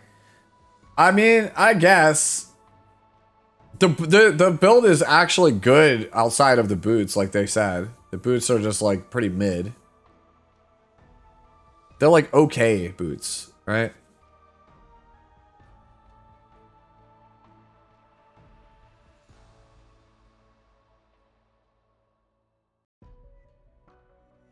Yeah, I mean, this is one of those ones where I think you just have to... If you like the Sweet Miracle, you keep it, but I would probably, if I'm going to stay ER, Para, switch to something different. That's just my 2 cents. But everything else looks fine for an ER version of the character.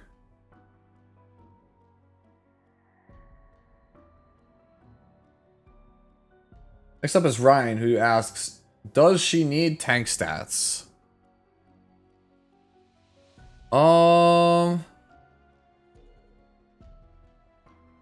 Not really. Like, some is fine, but not really. You would rather her just, like, go sicko mode on damage and turn cycling.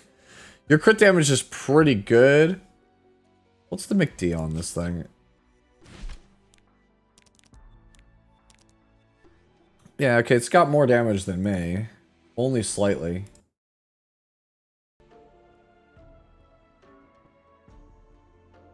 Yeah. I mean, if you could convert your defense into just more speed or damage, then you go for it. I mean, I'm like slightly less damage than you, but I'm 40 speed faster, and I'm only yeah, I have like some defense, but like you see, I don't have a ton of attack. I have a ton of it, right? I don't have a ton of defense, a ton of health.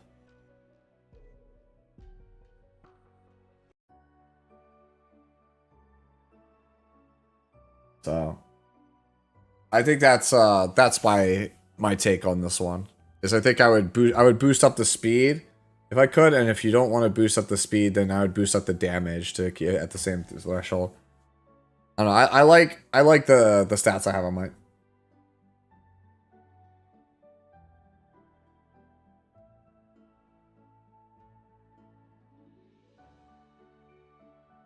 All right, this one's Aligar.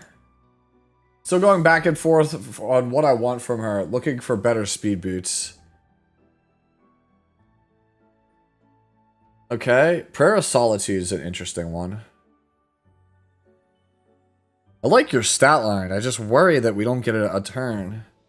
This might be one of those ones where I think we just convert to speed boots. That would put us at effectively 190 speed. I might not, that doesn't seem too bad.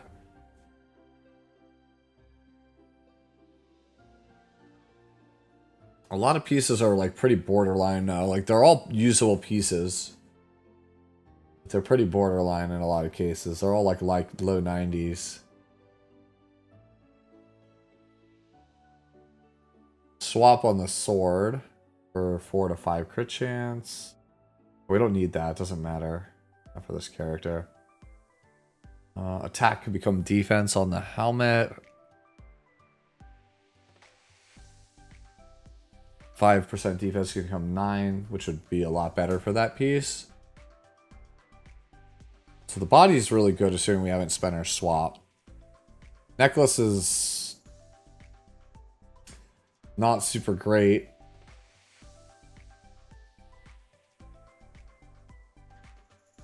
I think this might be a case of speed boots change necklace.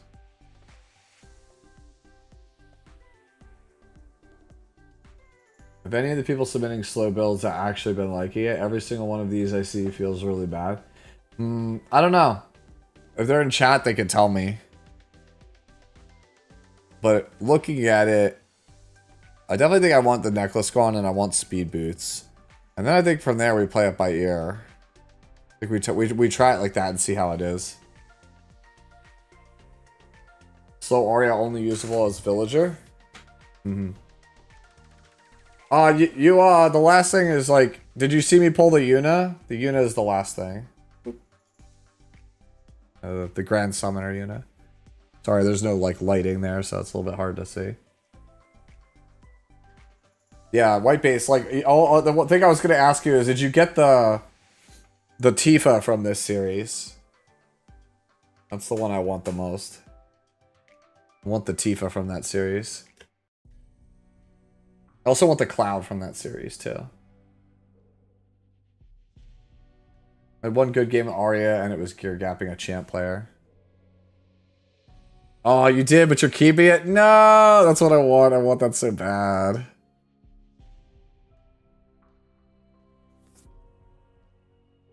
It's probably so much money, that Tifa. Oh, well, let me know when you're gonna open them. If you're gonna like do them late night on VC, I'll watch.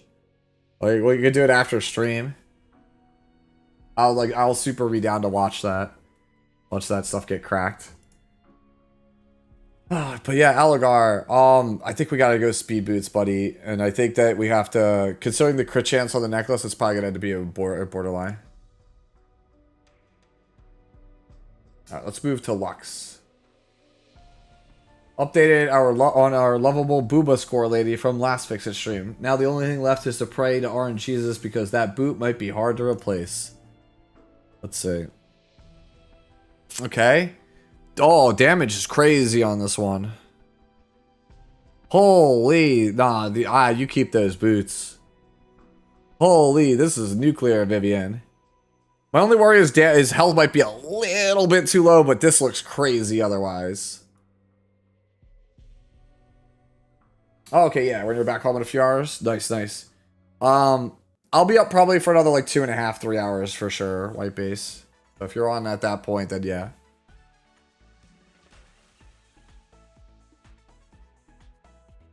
Yeah, this looks really good, Lux. Yeah, the only thing I would say is if we're in trouble, we might need to bump up the HP, but otherwise, like, this looks like this Vivian just destroys people. What's going on, Alan? How are you?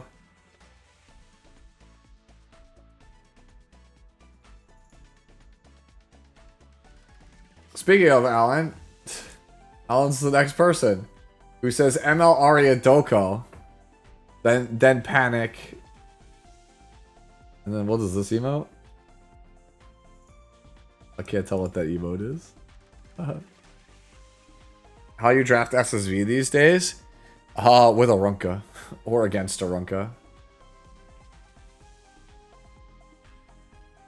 All right, so we got ourselves a specimen says. Bulk looks good. Damage looks good if you get a stun.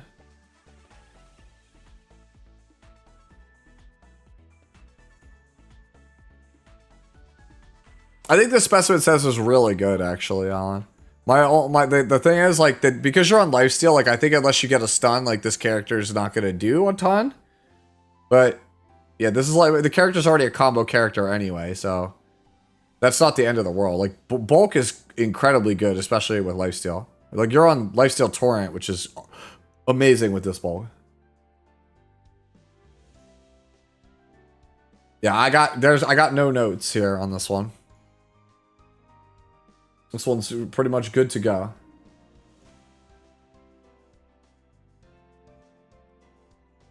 What's the IC? Like, why do you say it like that? Like I did. You're like, I see, and then you... Anytime someone says I see, I can't tell if they're like happy or sad.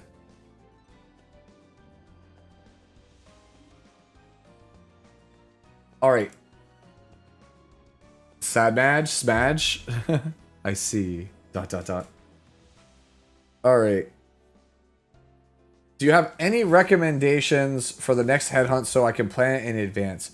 Currently, if headhunt was tomorrow, like literally tomorrow, and you could only get units that are 6 months plus old, Empyrean Illinev.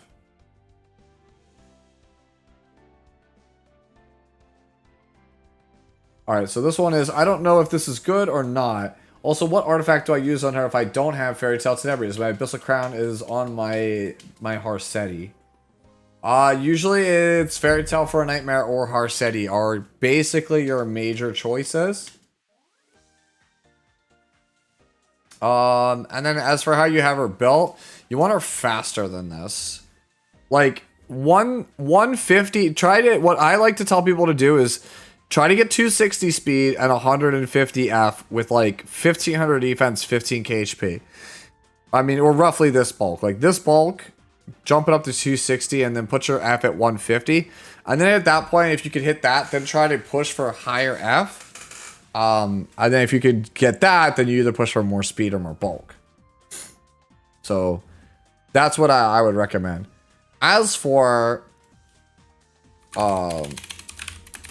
alternatives to Abyssal Crown and whatnot, let's consult good old Hero Library. Because I don't know what people play after Fairy Tale or Abyssal. So the most common one after that is Magic Bubble Maker. And if not, Book actually does seem like a good option. But yeah, one of these three. Sierra Wren. Yeah, but these two are by far the best ones.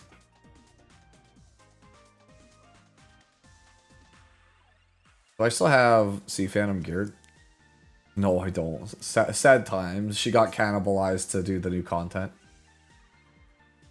Do you have any recommendations for the next? Okay, I already saw that, yeah. Alright. So hopefully that answers your question, Sin. Let me see, actually, while I'm over here on this page anyway. Yeah, you can see what I'm talking about, right? Like, 1400 defense, almost 60k HP, 250 speed, 150 F. Like, at least, like, use this as a baseline. Yeah, less F, get more speed is what, yeah. Okay, yep. You got it. Alright. So we want to Twilight. How does this DJB look? Should I pick up more speed or bulk? I think this looks awesome. At a glance, it looks awesome. Let me see if there's anything we could be doing a little bit better. But bulk is basically exactly where I want it to be. Speed is where I want it to be. Artifacts exactly what I want to be. And our F is better than ER is better than I expected it to be.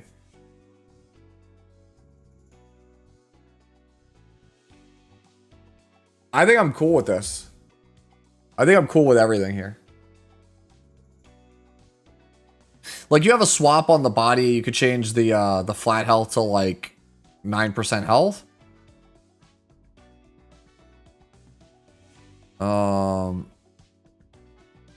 Yeah, I'm pretty okay with everything here. You have a swap also on the sword. The sword could swap up for another percentage of health. So there's like a couple like minor things like here. This 6% could be 8 to 9% swap. I'm super Gucci with this. I think that, yeah. Yeah, what White Base is saying. White Base is saying if you change your health set for immunity, it'd be like triple S tier. Otherwise, yeah, I think this is incredibly good. I think this is very, very strong DJB. I don't hate health set. I'll be real. I don't hate health set. I think health set's fine. The only character that makes me want to have immunity set with a character like this is like Hellion Lua or what's his name? Archdemon. That's it. I mean, most other characters I don't care. Maybe Mort because he ignores ZR.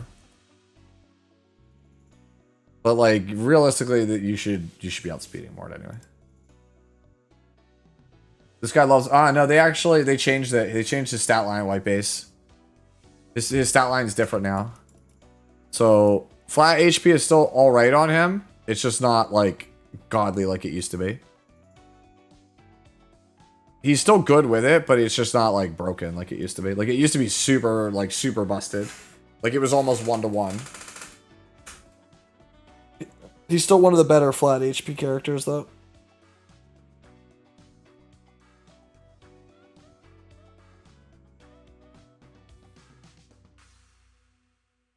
Okay. Move on to Jiraiya. Jiraiya's been having some pretty sick builds lately here on these streams. Jiraiya says, no rocket punch, so tank we go. Hell yeah. Ooh, ER is so low though. I thought that was 100 ER.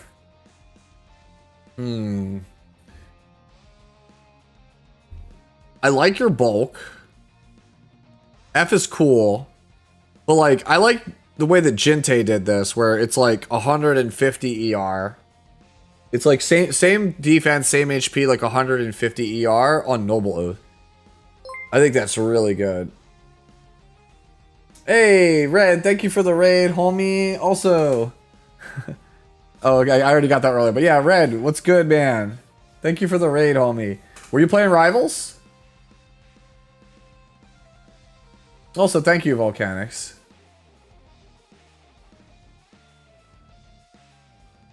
Almighty Redos, yeah. Did Etheria for a bit to check it out.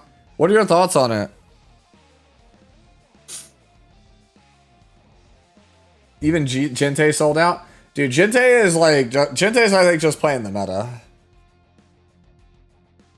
Don't know how I feel about it. See, I think the menu system is bloated as hell. See, I told you I had a lot of problems with it the first time I played it as well. They fixed some of them, but there's a lot of stuff that's still there. The game is far from perfect. Oh, dude, I'm so pumped for that Arc system works. Marvel, like, was it? It's like Marvel Token, Marvel Token Fighting Souls. That game looks so sick. I'll be real with you. Marvel Token was more hype than anything that was announced at Summer Games Fest today. Like, State of Play had better announcements than Games Fest. That never happens. That never happens. Like, I wanted so badly to reserve Final Fantasy Tactics Collector's Edition. Like, the remaster. I wanted to reserve the Collector's Edition. It sold out like that. Gone. Just fucking gone, dude. Like, I didn't even get a chance. Like, I blinked and it was gone. I've just been auditioning for shit all day, so I'm a bit beat. Yeah, I feel you, man. Yo, dude, the Marvel game is gonna be so good. Clearly, Almighty Divine is gonna grace us with his presence, his fighting game mastery, and show us how it's done when they came out. Yeah, Max, dude, Max and I are like, you know, I have a lot of the same taste as Max. Like, we grew up basically like around the same time. So like, Final Fantasy VII and Final Fantasy Tactics are like big parts of my childhood. Marvel vs. Capcom is a big part of my childhood. Right, like these are like really Street Fighter, big part of my childhood. So like those are like core pillars of my childhood. He's a huge Final Fantasy 11 degen too. Yeah. Well, that's why I got into Final Fantasy 11. Like, I was like, it's a Final Fantasy MMO. I have to play it. And then, yeah. Oh, the Kenny Omega trailer was my favorite part of the Summer Games Fest also. For the Street Fighter 6 DLC, yeah. Alright. Anyways. Kind of transitioning back now. Which, by the way, mods, did you guys give a shout out to Red? I gotta figure out how to do that on here. If you guys haven't, I'm gonna do it now. So, where are we at?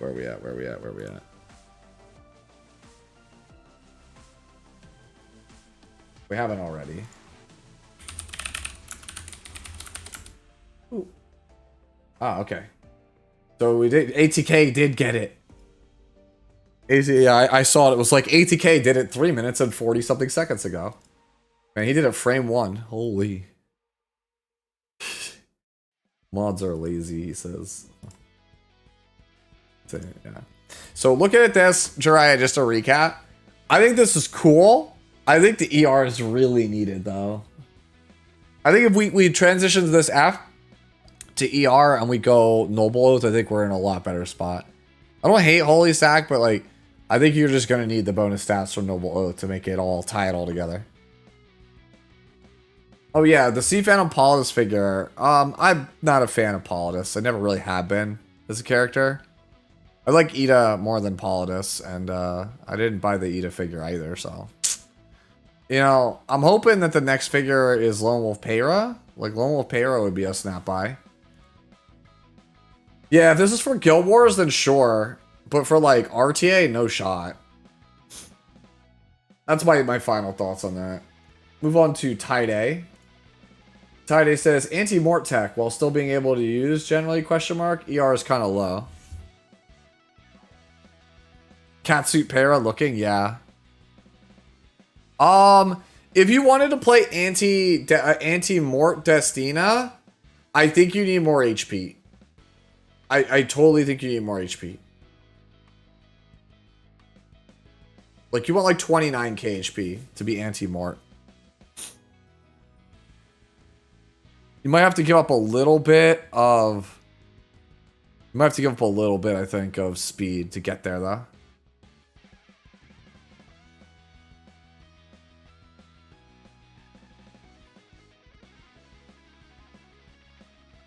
Yeah, Lionheart Cermia figure would be an easy buy also.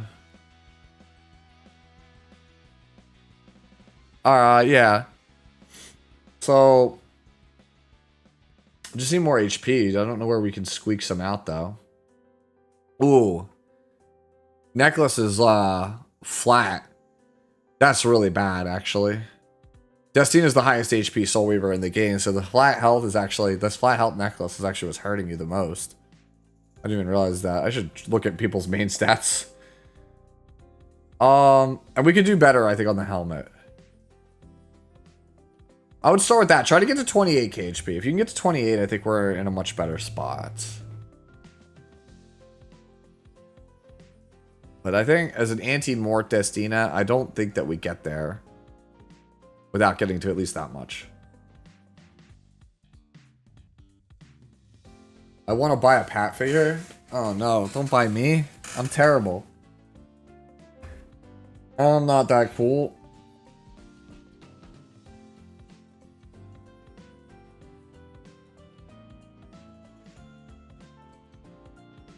Anything is possible with a 3D printer and some artificial intelligence. Oh no.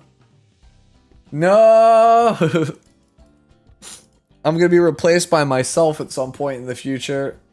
No, don't do that to me. That sounds awful. 3D printed Pat incoming? I'm Cleve figure, no way. Alright, next one comes from the crowd. Help me pick one, although they all proven to not do much. Okay, so it ain't this one, because it don't do no damage.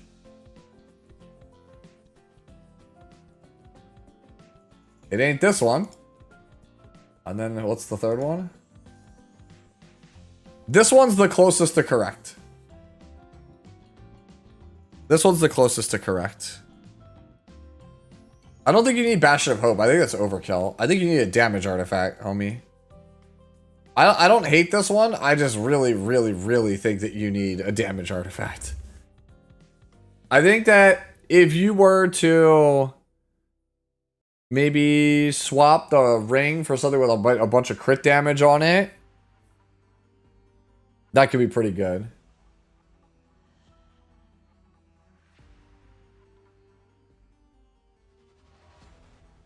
Yo, explain what, like, I'm 5. What's this character even do besides look Omega hot? She's like a side grade to Bellion. She doubles... She basically gives your whole team, like, effectively, like, 150 to 200 ER for free. And she makes your opponent's soul burns cost double their cost.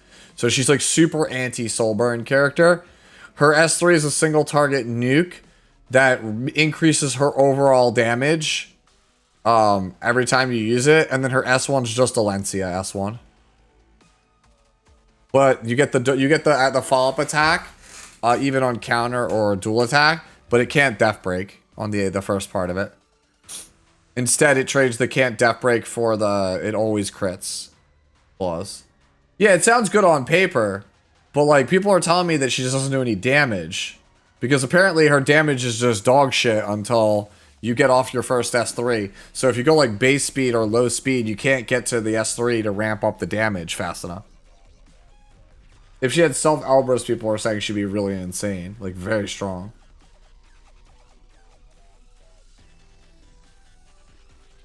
Well, yeah, exactly. That's like, I want to get the character so I can play with her and figure out, is she actually good? Because people, like, the thing is, people are so bad at evaluating turn 2 characters in this game. Like, people still tell me they think that Bystander is bad. Her damage is really bad, is what people are saying.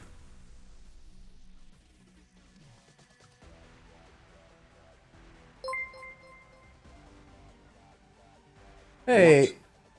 What? Hey, Stanman Gamer, thank you for the 2 months. What? As he says. I assume there was more to that statement.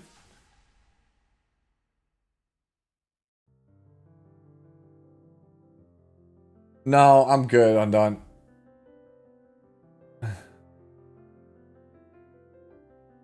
I did not see the auto mod. Oh man, let me go see the auto mod. Ha! Ha! That's funny. Okay, I see it now. Let me see. Ha!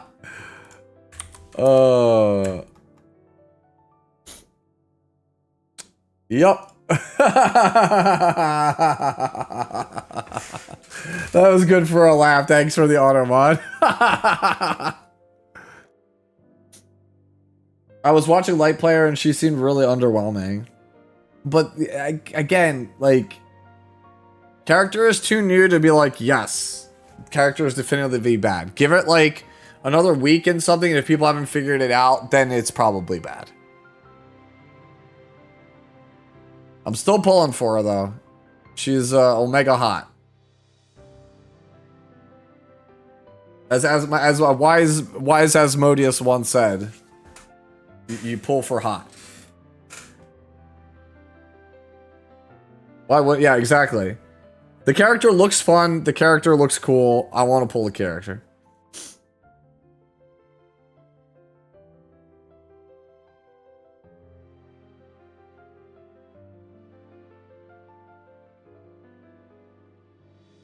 Yeah, exactly, Amanta. If Lua got a buff when she was broken, why wouldn't Arya? True. But she'll get buffed the Tuesday before her banner leaves. That's actually hilarious.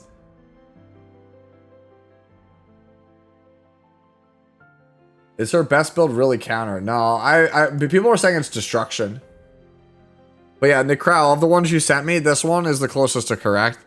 And I think we just need to get our crit damage up. It's looking like, even if you have to give up HP to get it, you're needing like 280 to 300 crit damage to really make her shine. You think her best build is speed, says Volcanics? Probably. Speed gives you the luxury of being fast enough to actually cycle your turns while still being pretty tanky. It definitely feels like it's Destruction or Speed is her best option. If what people are saying is true.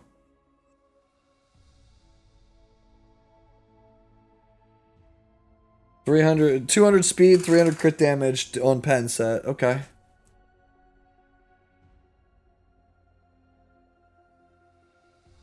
All right. Hopefully that answers your question, Necrao, of where the character ends up being. Like you said, this is the closest one to correct, I think, is the third one. All right, we'll move on to Zalias. Says, "Hey Sue, hope things are well." They are. They're doing better. We're doing better so far. Pulled her recently and would appreciate any insight on what to do. Okay, so let's see. Damage, good. Well, attack is good. Defense, bad, because you just want it to be base speed. Or base defense. Health, good. Speed, very bad. Crit chance, crit damage. Okay, so you want to be on speed boots. This character needs to be crit damage, attack percentage, speed. That's pretty much how your right side has to be structured. You want about 37 to 3800 attack minimum, ideally 4k. You want base defense. You want 17k health. You want 170 speed. And then you want like 280 crit damage. Character's just so gear score hungry. Character's the most gear score hungry character probably in the whole damn roster. I show this one pretty much every single week, but like this.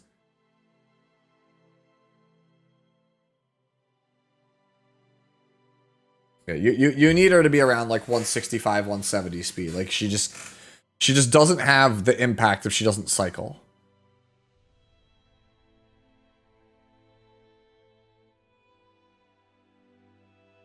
If you remove the free ER from her passive, would there be any incentive from the rest of her kit to build ER? Not really, no. Best build for MLR, is it speed or counter? It's of those two, probably speed at the moment.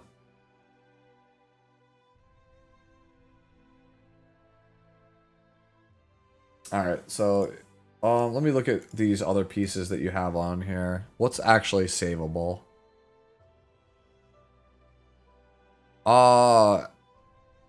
Sword and helmet are quite good. Ring is quite good. Necklace and body are okay.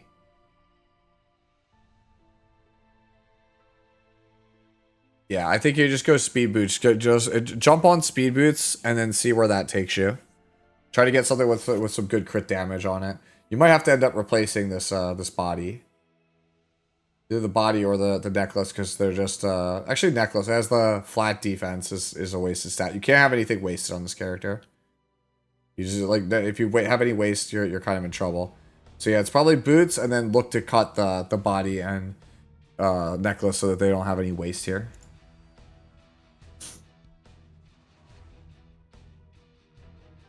Next up is Act9M, who says, I missed my lifesteal build. R6 cry emote. I didn't know that Car 6 had a crying emote.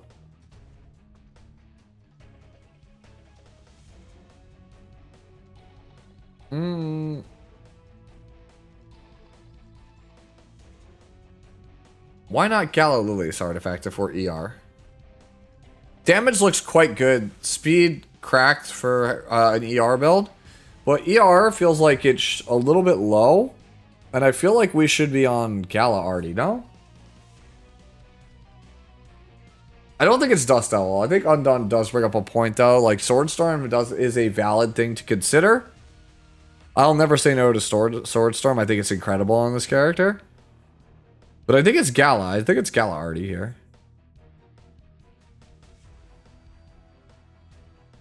Oh, the reason it's not Gala artifact is because you forgot to change it for the screenshot. Okay. So that would bring you at like 160 ER.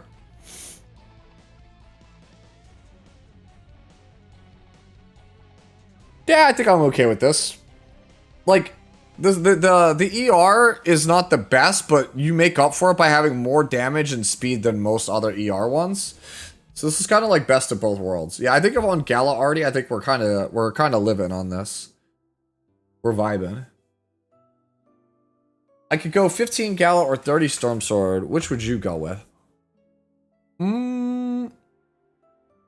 I think because you're not an RTA player, I'd go Gala already. If you were an RTA player, I think you're more likely to go Storm Sword. But I know you're an Arena Guild War player, not an RTA player, so I would go Gala. No problem.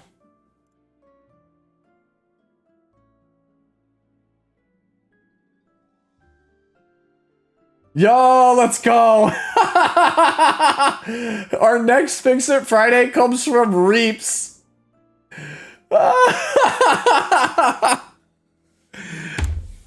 So Reaps sent me his seal pool and asks, what do we play? Also, bro, what is wrong with your sleeves? Bro, you pulled Golbez. Golbez is kind of OP. Dude, and you pulled Starting Town? Oh, man.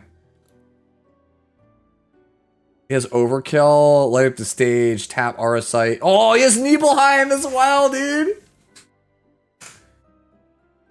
2 Cyclers, doubles Zidane. He has Winota. Oh, man. Yo, this looks like a sick aggro deck. Do you play Golbez, though?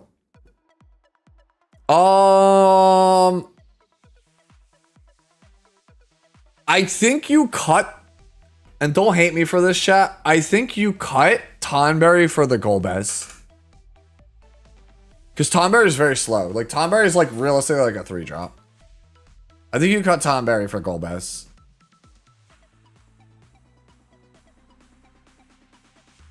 Yo.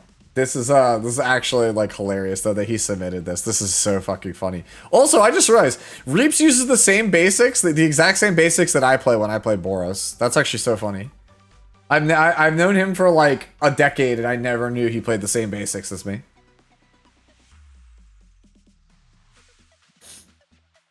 Yeah, I think the Tonberry gets caught for the Golbez. I mean, by the time he sees this, his event's probably already over, his period is already over, but I would have cut the Golbez for the Tonberry for the Golbez. But I think this is a sick pool.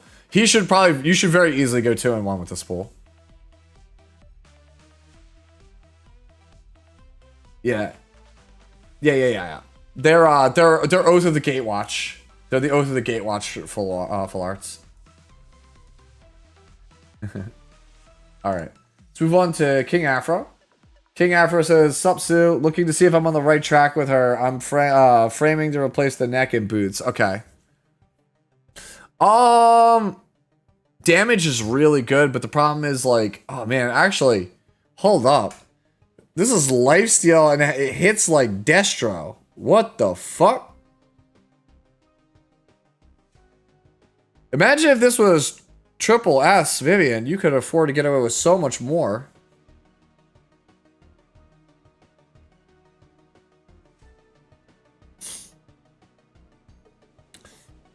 That necklace is kind of weak, but the attack is carrying right now.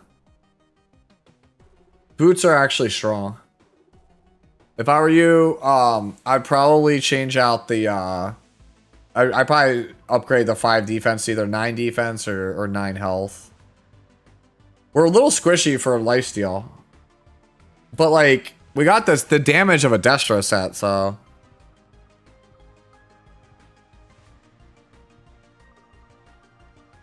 Yeah, I think this is just going to be a case of, like, maybe we replace Necklace long-term, but I think what I really need to see is getting the extra 8 crit chance from the imprints, because that allows you to kind of get a different helmet, right? I think you're on the right track for sure. I think once you get the rest of the imprints, you can more decisively make decisions about what to change on the build. I really like this, though. This is really strong.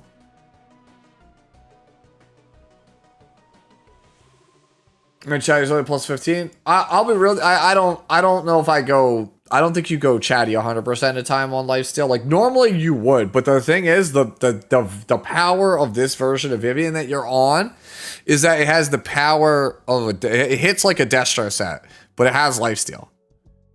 It comes at the loss of like 20-30 speed, but I think you want to like right now the best thing about Vivian is her soul burn. So I think you want to stay book for this. I disagree with chat. I think you stay light. I think you stay book. With this damage, you stay book. Even if your bulk is a little low.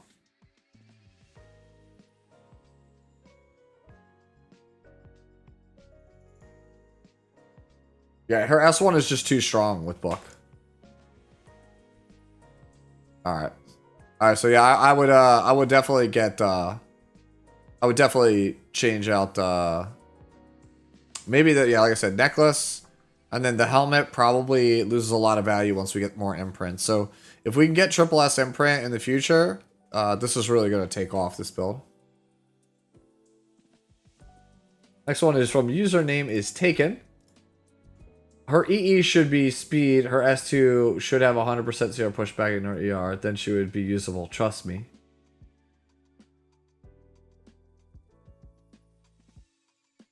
Oh, and so you want the EE to be speed instead of effectiveness?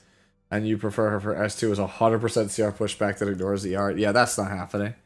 Wishful thinking. Alright. How do we feel about chicken tendies, girl? I feel like our attack is low. Like, low. So, like, we're on Tauros. Like, Tauros has pretty decent attack stat. I've always felt you built this character like Jacko, where it's like 220, 230 speed with like 4k attack, 300 crit damage, 10 set. I feel like we're not quite there on this.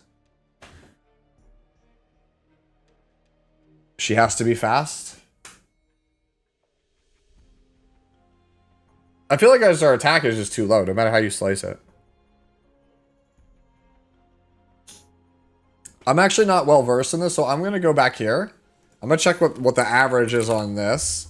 But I'm going to get, my guess is that it's going to be 4K 300 or like 4K 280. 3,800 3K.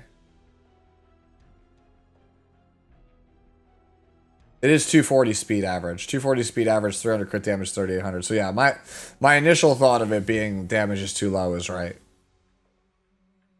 Boots are not very good.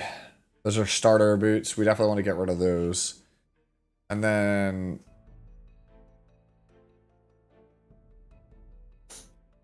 we need to have a sword with more attack. Can't not play a sword with more attack. Boots and sword need more attack. So make this thing really pop off. I would try that. I would try to raise your attack by about like 400. Even if it means giving up like 510 speed. And then I think that you'd be in a better spot from there. But yeah, this character is just not particularly very strong right now, if I'm being honest. But yeah, if you want to improve her, that's the way to go about it. Next up is Dan. Dan says, why I had to pity her from 200. Is this okay? I'd like any and all feedback. Crit damage looks good. Bulk looks good. Speed's alright. Sword's okay. Left side is mostly okay. Like, body is, like, good-ish. It's not great, it's just good-ish. Right side. I'm not a fan of that ring. I think that ring is not it. I think we could do better on that ring. And I think the necklace is also good. I think this is mostly correct. I think I probably would swap. Oh, never mind. We already have crit damage on the shoe. I was going to say I would swap to get the shoe. Or like get that on the shoe. Maybe slightly more gear score on the boots, even if it means giving up HP to pick up damage. I think it's just the ring is like the very obvious, like, we could change this.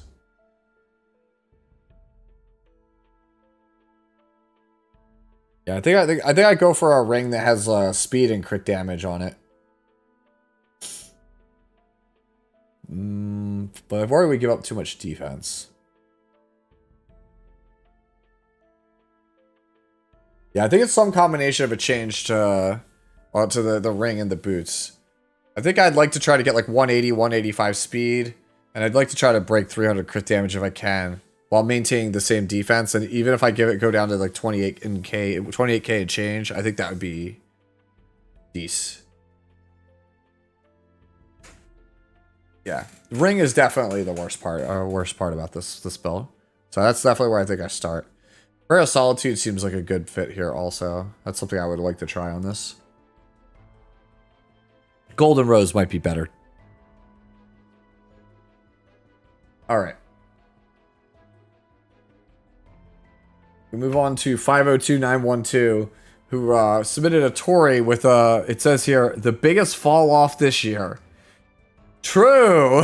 I thought this character was going to be absolutely insane. And then, like, the patch after she went away, they introduced a bunch of characters that just outclass her or just kill her. Like, holy shit. Like, there was, like, a solid 6 weeks where Tori was, like, a disaster level unit. And then she just became not a thing. As for how you have Tori built, I the necklace is definitely your worst piece looking at it. You would ideally want her to be about 5 speed faster with like a hair more crit damage, like 5 more crit damage. Like you're missing basically like 6 speed and 6 crit damage, and then you're kind of good to go.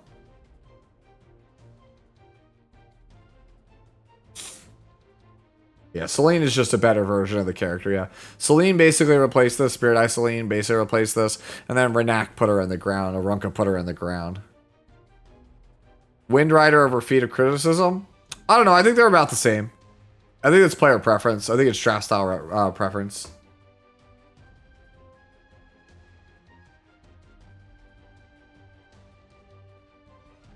Yeah, Arunca single-handedly like shifted us from single target focused characters like Tori over to like AoE to get around her.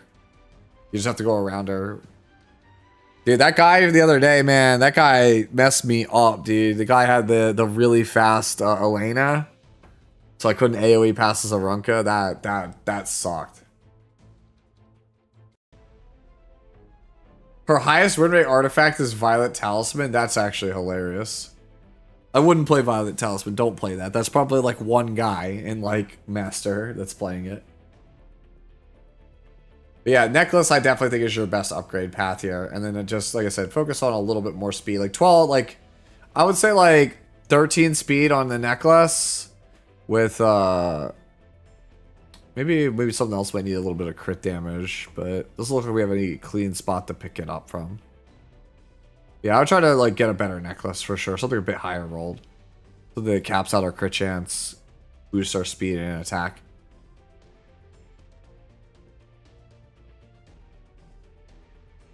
Being beat imprint makes it super hard to build. Do I still have my Tori belt? I don't even remember.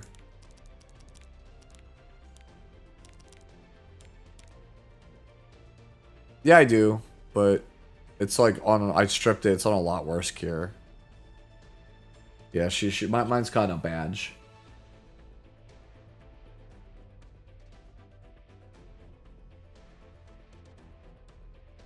Freaking low level health thing has gone away. That was an RG fest. I want to know, Par.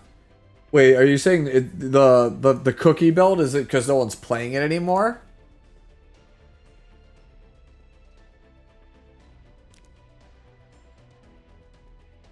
All right. Speaking of Elena, I mentioned Elena, and then Kepo Dragon submitted an Elena. First time trying to build this character for Anti-Cleve. What's the recommended stat line? Wait, Violet Talisman for the win? Ain't no way. Get out of here. Alan, get out of here. That's not real. Close that. All right. You asked what's the recommended stat line? You're looking at it. This is basically it. This is basically the stat line. The only suggestion is I think that playing Exif Gadget is the best artifact, but if you didn't play during Espa, you won't have Exif Gadget.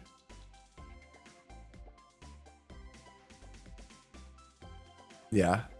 Yeah, immunity set over resist set would make you like basically perfect if it didn't change any stats. Mod the effectos off on the ring. Yeah, but there's nothing really to mod it to. So who cares? Yeah, I mean, it's basically a perfect Elena. It's just artifact choice. Magtome, Exif Gadget, Doctor's Bag, they all work. Some are better than others. You could also play like Soul Consolation. That way if they don't AoE but they use like a support skill instead, you can cut. That's 3 that way. That's kind of it. Anime Nerd posts Landy and says, "Is it good enough?" I think it looks fine.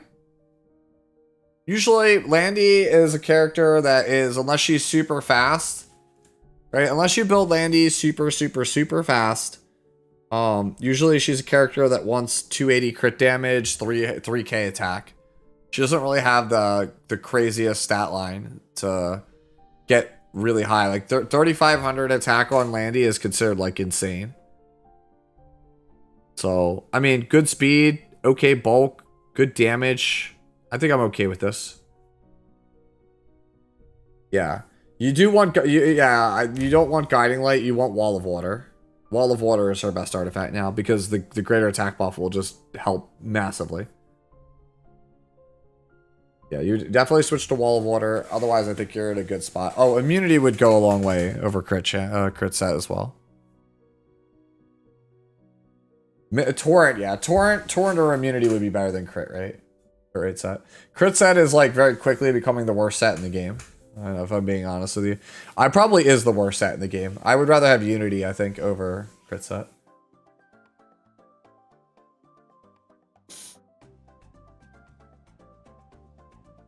Yeah, I'll be real with you. Guiding Light is starting to lose a lot of value. I never thought I'd say that. Guiding Light is starting to fall off.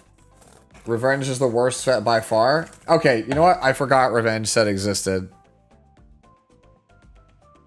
Yeah, Revenge, Injury, Crit Rate. Pick one. Those are the worst sets. Alright, give me a second, guys. I'm gonna go real quickly use the restroom. I'll be back 1 sec.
I just read that from ATK.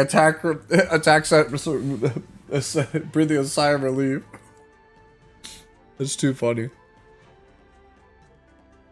I shouldn't have read that before I finished chewing. I just grabbed a quick snack.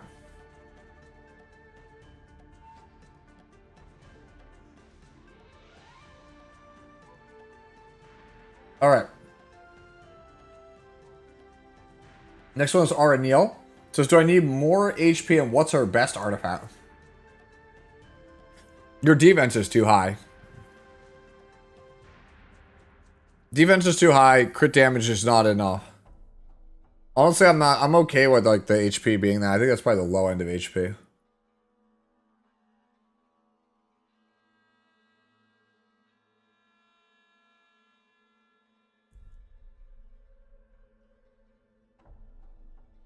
You like this?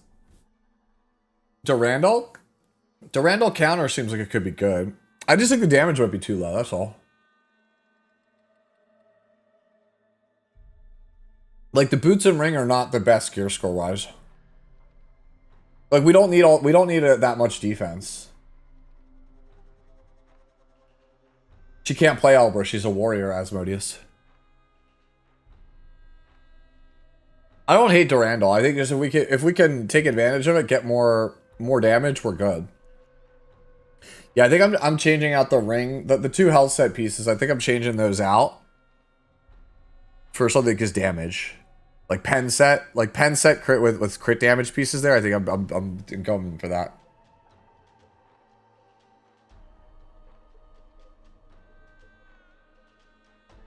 Yeah. Yeah, the boots look bricked. The boots absolutely look bricked. Yeah, we definitely have to get rid of the boots. And then I don't think you need flat defense, because this character has like 660 defense. Like 161 flat is not good on this character. Right?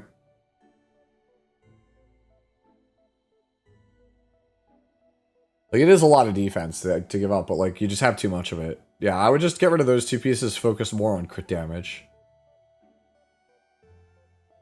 Thank you, Yosh.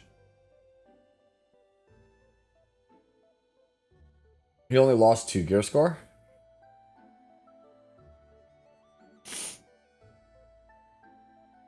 Oh, there were 6 after 202, yeah.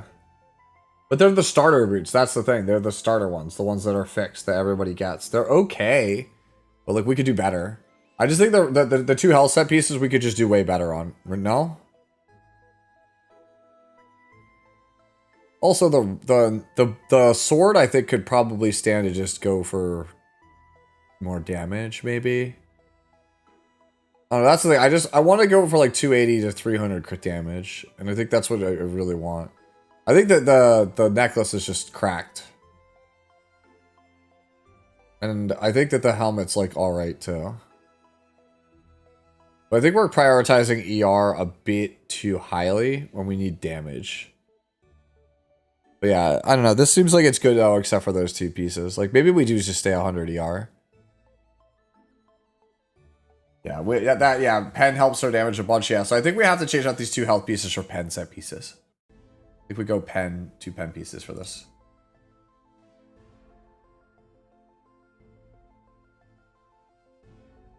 All right, we'll move on to Oracle, who's our second Tori, and he says Tori today. Okay, yeah, this looks really good, actually. This looks really, really good. Yeah, I had mine at 220, but this is like way more damage than mine was.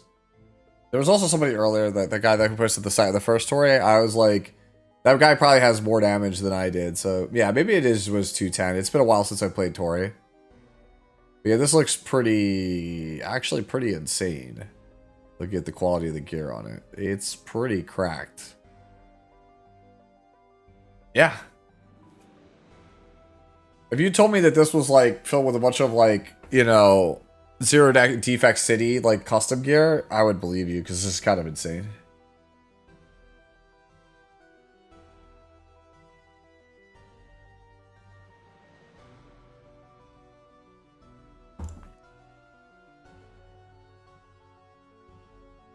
Actually, I should check that real fast. Chat reminded me. Let's go look at are we losing Guild War? Let's find out, chat. Yeah, we're losing Guild War. Hey, but you know what that means? We get to roll for Arya again. We get another Arya summon in a second. Let's go. Yay, we're losing. How high are we? What rank are we? I don't even know. We're currently 122. Just outside the top 100. Oh, somebody's finishing their Guild Wars. Who is it? Yo, we have to figure out who it is so we can shame them. Look at Wolf's Tower.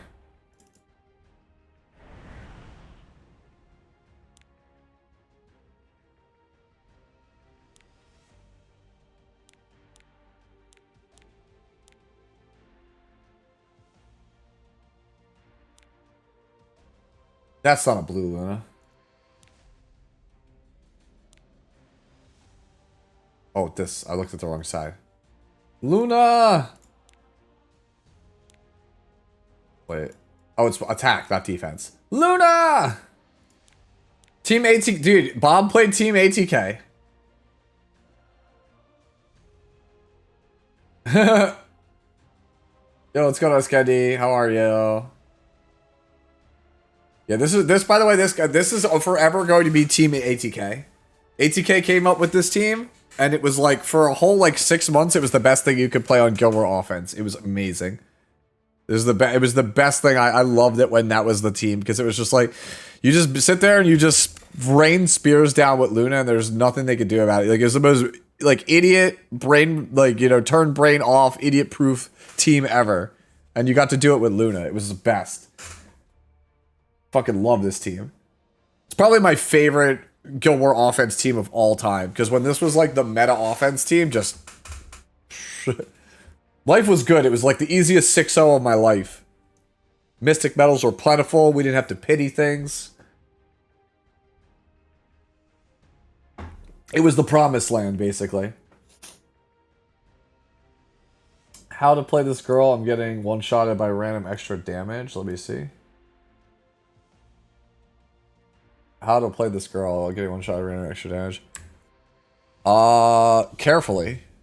The answer to your question is carefully. You can't just like pick Sage Vivian like willy-nilly and expect people to not rush it down. You have to have a protection for her. Fallen Cecilia, Balsarunka. Yeah, it's affiliate anniversary for me now. Alright. So now we lose our Guild War. Real quick. Let's lose our Guild War so that way we can claim our rewards. Woo! Look at that. Can we just talk about Solidus's card? I love Solidus's MVP card. It's so funny every time I see it.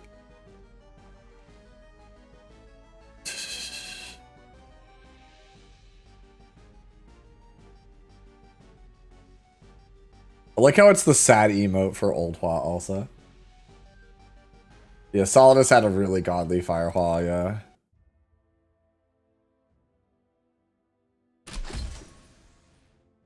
There's my cancer teams. So. One tap, please. Come on. I hope. One who perpetuates disorder shall face my iron fist! Oh yeah, Alsacian Spear, like exactly what I wanted. Woo! Yeah, I messed up. I didn't invoke Maldy Baldy or Baldy Maldy. I didn't do either. Fuck me. Oh, new day. It means we can play arena, pick up all this stuff.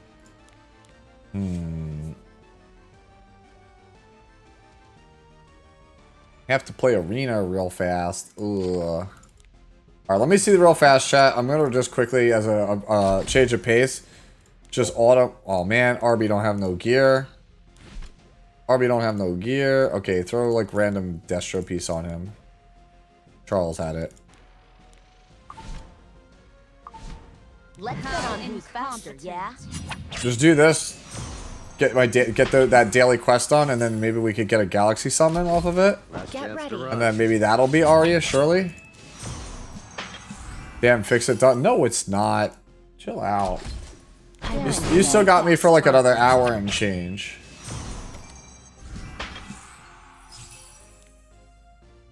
What cannot be avoided must be overcome.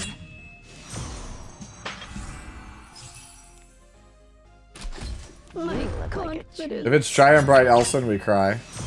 No, the real crying that you're gonna see me do is on the last Wednesday of this month when they don't say when they show the new characters that are supposed to be in the coin shop and it's not Dragon Bride said it. That when that happens, that's when I cry. I will put all my power into this fight.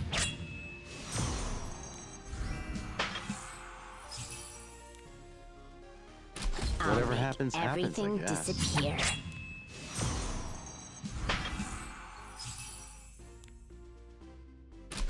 Pulling today, aren't we? Yeah, she'll be 14 months old in July.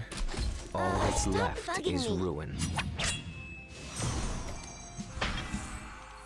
Give Skystones. Alright. 30 days left and I still have all this way to go. Man, I suck.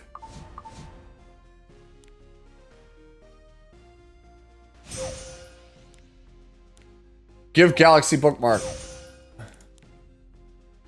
Alright. Then we go over here. I actually failed one? Impossible. Inconceivable.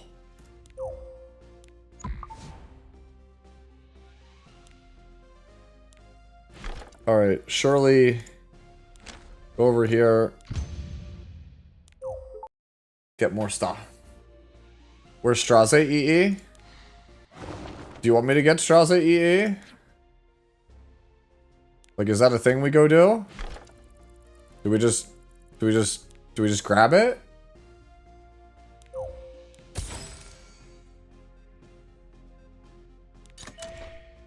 And why do I always low roll? I always low roll on those. Anyways, surely I get my Dragon Bright Elson here. Allow me to show you. Who's the king of these streets? Oh boy, it could be an Elson. It could be an Elson. Suthan. Okay. Well. Better hold on. Alright. Alright. Next up is Gracie Bay. Hope I'm not too late. Low-key judging myself comparing all these DJ builds to mine. Hey, this is good. This is fine. 1414, roughly 260, 180. That's like, this is like the minimum threshold. You got some F in there also. You don't necessarily need that F, by the way. Yeah, I think sword could be a bit better. Because like F is, like 50 F is okay. 80 is like, you don't really need it. Oh,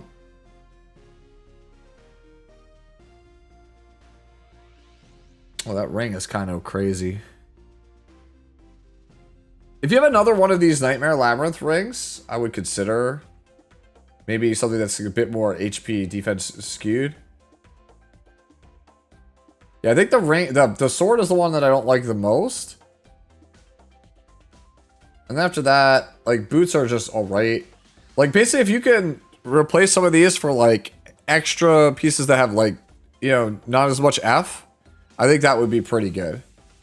Right, even if you play like 250, 255 speed, if you could get your defense and health up a little bit and your ER up a little bit, I think that'll be fine. This is certainly playable though.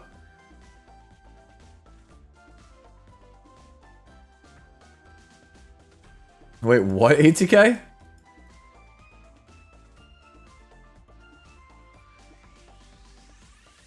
The card account doesn't have a raid team yet, and they're going to remove it. Yeah, I really hope they reverse course on it, because like I don't know if you guys saw, I put out a video today talking about my thoughts on the Trial of Constellations, and honestly, it's kind of not it. I really think it's kind of poorly designed. They basically just made a bunch of Holo Trials stages, and like people already don't like engaging with the new Hall of Trials, and then you just were like, what if we made a new mode that was 5 Hall of Trials? It feels pretty rough.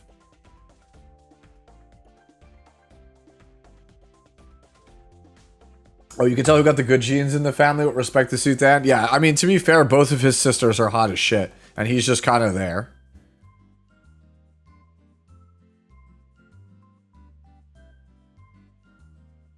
Oh, Red, you haven't seen it? Oh, hold on. Let me gush for a second. I need Red to see this shit, dude. Oh, man, this is, okay, so the way that they decided to do this, right, is there's 4 difficulties, Red, and the first one you clear, that's the only one you get difficulties for, the only one you get rewards for the whole month. Okay, so like, imagine you try and do hard. If you clear hard, you get locked out of the other ones. So like, the game mode incentivizes you to jump right to the hardest one. But the problem is that the game has these like constellations that you unlock over time, over many months of playing it, that make it easier. So like, to get max rewards, you basically have to try to do the hard ones without the bonuses. And if you can't, it's like admitting defeat and come back next month when it's slightly made easier. But every 3 months it rotates. And then to get the bonuses, you have to basically slot characters into here. So I have to slot a Leo character into the first one, and whichever characters I slot here, I can't use them for the mode. So like this Landy can't be used for anything if I slot it here. Right, and so over time, like monthly, you'll acquire like 1 or 2 of these passives a month. So for example, like I have Luna here because I have to put a Libra, I have to put a blue Libra here. And so it's like, oh, well, the only blue Libra is Luna. That clears the threshold to get the passive. Like, one of my problems with it is like straight up, there's only one answer. Like, it's like, okay, who are you gonna pick that's a blue Libra that just happens to have enough points to clear 800? So it's like, unless you just like have some like cracked out like blue 3-star, you got to throw your Luna in here. Yeah, the points are based on your CP. Nope. Red, if you slot your dupe Luna, you can't play Luna, period. Yep. All right, and then you read this shit, right? So like you come over here and you read this shit, and it's like you read the bonuses for some of this stuff. Right? So this one is like, it's hard to heal on this one, and so it's just like you read it. So the only way for you to like take advantage of this bonus is when a warrior here in the front row uses an AoE attack, you gain health equal to 40% of the attack. So this gives you the healing if you have a front spot warrior with an AoE attack. But the fight that it's for requires you to bring all burns in order to do the fight. So and it has to be red. So the only red warrior with a burn that is an AoE attack is Holiday Euphine. So you have to play Holiday Euphine. Like it's the illusion of choice. That's why I hate it. So somebody actually, Byako let me know. I think it might have been Moria E7, figure out how to beat this, but Bihu on Seal of Capture and Euphine on a burn artifact are just mandatory. Like there is no alternative. It's just play that or lose. There is no alternative. And then you play Tieria, you know that Tieria, red Tieria, and you play Shuri, and you just CR cheese the comp.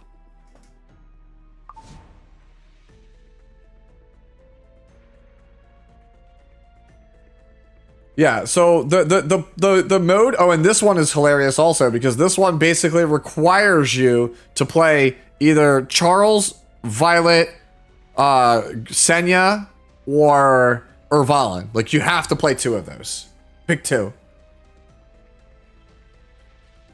So, I don't know. And then the thing is also, it's just bullshit difficult. It's a bunch of RNG. I don't know. People can hate me for ranting about that take. People will probably say, oh, he's just complaining for the sake of complaining. But it's tedious. It requires too much of the player base. It's just not fun. I think that's the biggest thing. It's just not fun. I think that's my big takeaway. It's just not a fun game mode. It straight up just feels like Hall of Trials. And if Hall of Trials is your jam, go for it. I don't. It lacks like the creativity of like the old Abyss floors, where like there was multiple solutions and it was cool to figure out like the different ones that worked.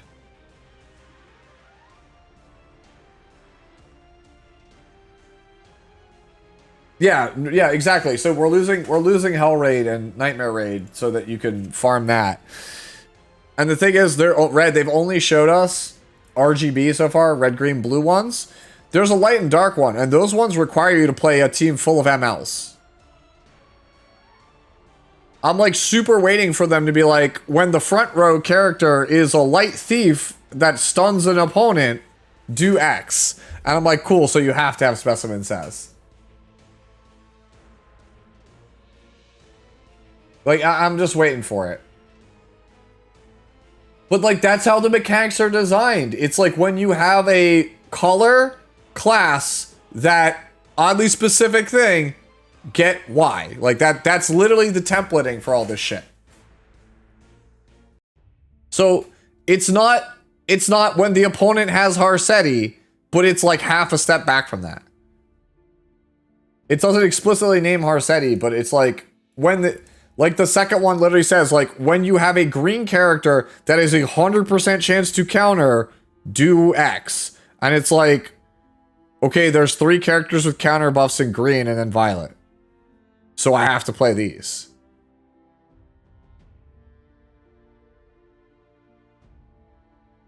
And then when you consider the 4 that there are, one of them's Zervalin, and you're like, cool, I have 3 choices.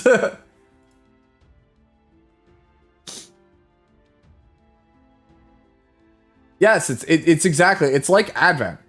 They designed the content so that it's like Advent, like Hall of Trials.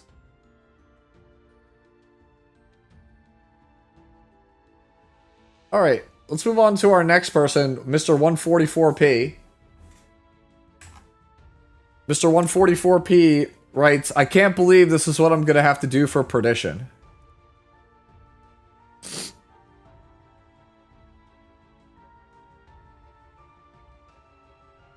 Huh?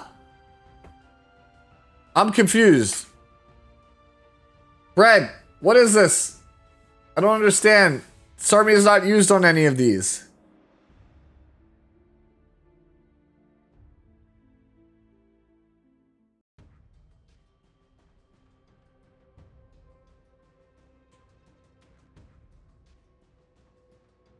DDJ works?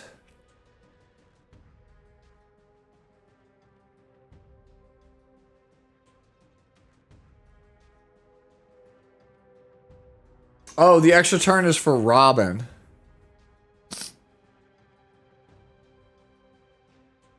Wait, just so you could detonate it? But like, that doesn't seem very good. No, I don't. No, I don't see it. No, I don't see it. Like, somebody finally figured it out. It's Thierry Ashuri. It's not Robin. It's Thierry Ashuri, Bihu, Holiday Fine is the team. And the thing is, the Thierry and Shuri are like fast on like triple torrent set. It's like double torrent single pen set. Yeah, that's the other thing is like, I know it's supposed to be hard content, but like, holy shit, the gear demand on some of this stuff is unreal.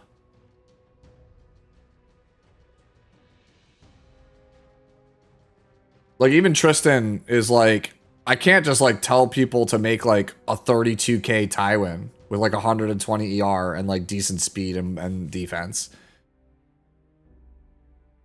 Because he's like, not everyone has that and they don't have that kind of gear.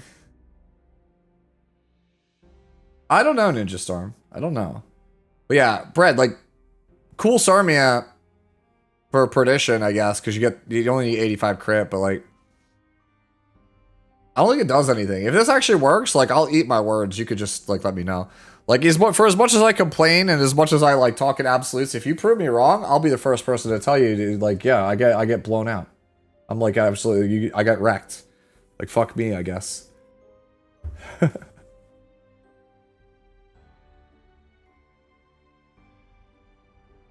Can we just respect end game content? Like, I just want well-designed game modes. That's all. It's not like... It's not crazy to think.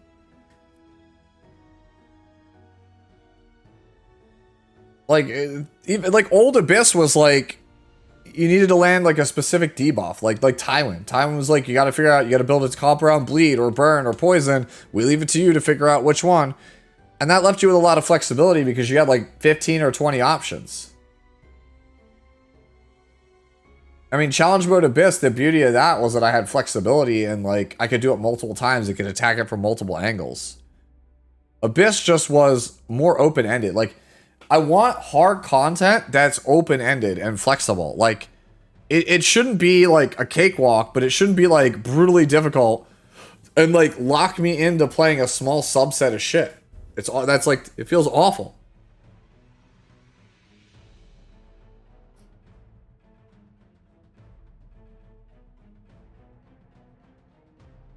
Anyways, Brett, I'm gonna move on unless you could like, unless I like missed anything.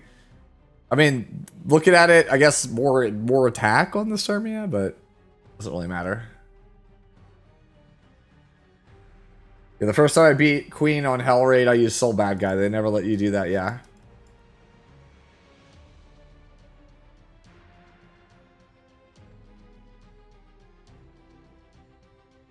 Oh, what am I saying? Oh my god, I'm a moron. You're right, Brad. Brad's like, why do I care about attack? I'm fighting the green perdition guy. Yeah, damage doesn't even matter. Damage doesn't even matter on perdition. He's right. It doesn't matter. You just play DDJ.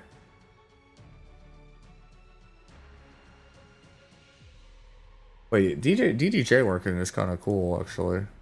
Wait, does this actually... Do these play DDJ? They do play DDJ. Yeah, the TRA and the Shuri and the winning comp play it as well. I might take you up on that, Red. I might take you up on that. I'm waiting for White Base to get back home because he said he's gonna crack some packs of Final Fantasy stuff. Look, like I said, I was not a fan of how it was designed. I know that there are people out there that are figuring out how to do it. Like I said, I don't know who came up with the winning comp. It wouldn't surprise me if it was Moria. Moria seems very capable at PvE content, specifically stuff like Holo Trials. This is like Moria and like Tristan are like the people I expect would excel at this type of content, right? I just do things like I just rush into things headlong, and I try to beat my head against the wall until I figure it out.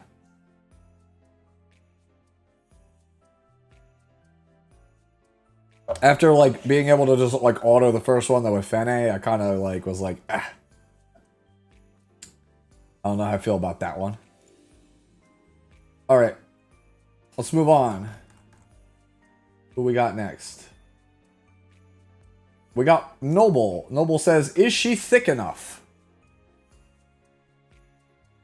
I would say yes. I actually think this is pretty good. I think this bulk is pretty good for counter sight. This combination of bulk and speed is pretty good, I think, for this. 945, that necklace is great. Ring is okay, it's solid, not like amazing. Boot feels kind of bad. Bad-ish. We could be better. Actually, what's this character's base defense? Sagittarius Knight? That's what, like 640?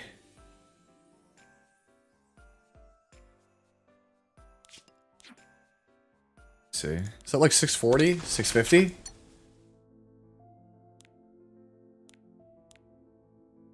Hmm, 694. So flat's even worse than I thought it was. So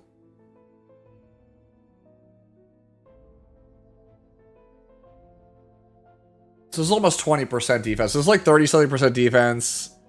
And like 20, yeah, you know, that's better than I think it is. Ooh, that helmet is not good. Body's great. Sword is okay. I mean, this is mostly like good, but man, that helmet is bad. Her thighs aren't that thick. That's fair. Yeah, I think that's my big complaint, Noble, is I think the helmet's pretty bad. And I think that, like, the ring is, like, okay. I think this is pretty, like, solid, though, otherwise. I think I would definitely try to get a better helmet, though. That helmet's kind of bad.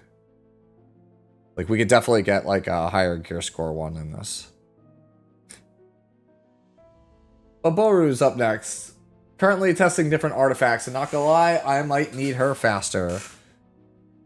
Oh, this is like, dude, this is clean. I think looking at this, like, this looks clean. Not having pen set is gotta hurt, though. Like, I'll say that. Not having pen set's gotta suck. I think maybe you go pen set, which sucks because that's a lot of good gear to give up. I think this is, of all the ones we've seen tonight, though, this is like my favorite one. I like this one a lot. I don't know, what do you think, chat? I think this one's kind of cracked.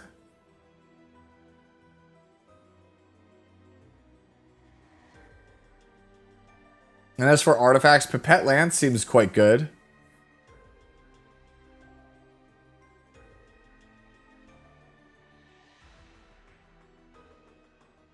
Fred says this is the best one so far. Thumbs up.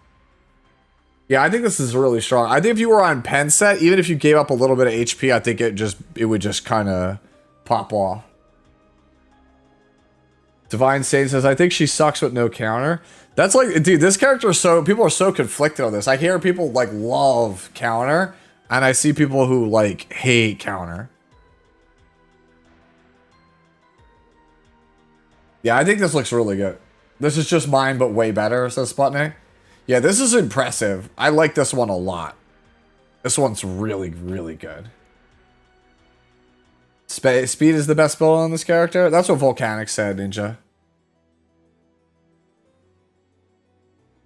I mean, again, this is where I have my Timmy Turner's dad meme. You know, this is where I put my blank if I had one. Why play Arya when you could just play Arya? Ha! Ha! I'm sorry, I don't know why that's funny, just using blue Arya to beat ML Arya.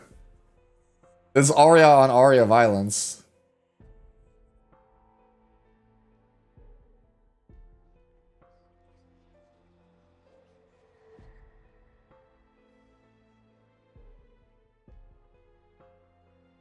Alright.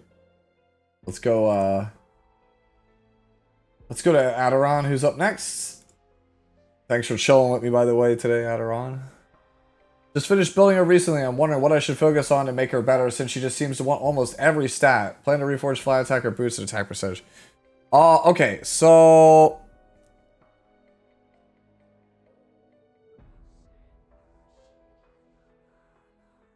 let me go look at mine real fast, because, like, I might be able to give me, like...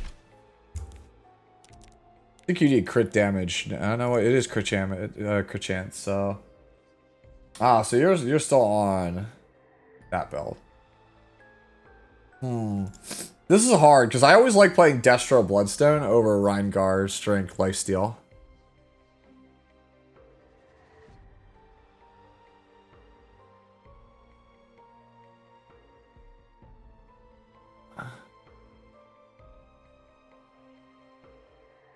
Yeah, it just needs more gear score. The 80s, the 80 equipment score stuff is what's killing you. I think, hear me out, I think you gotta go crit damage deck. I think you gotta go crit damage deck. Because the thing is, you can play crit chance necklace on Destro and get away with it because it hides the imperfections in your gear. When you play crit chance necklace on any set that's not Destro, the rest of your gear has to be on point or the whole thing feels like trash. So if I was you, I would go crit damage necklace. And then I would just try to find really high gear score right side pieces. Helmet might even have to go as well. Yeah. Lifesteal is always gear score kingdom set. Because it doesn't give you anything. Lifesteal does not give you any stat bonuses. So your gear has to be 100% on point, like super airtight, because otherwise you're going to see it immediately. Yeah. Yeah, Destro Bloodstone is a lot easier to build. You won't get the big pop damage from the drink. It's not going to do as much damage as Lifesteal, but it's way easier to build. It's way fucking easier to build. It's what I play. All right, let's go to Egg. Green Sharoon in 2025? What? Hello?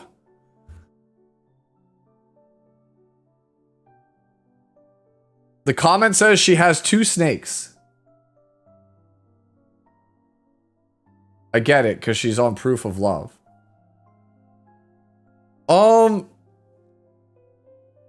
This looks fine to me. I don't know why it's crit chance. I'll be real with you, I have no fucking idea why this is damage.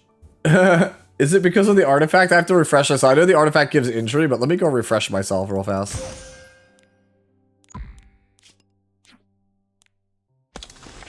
I know it gives injury for Proof of Love.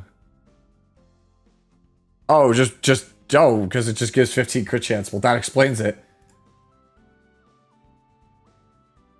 Is she an attack scale? Is she actually an attack scaler? Is she an attack scaler? That'd be so funny.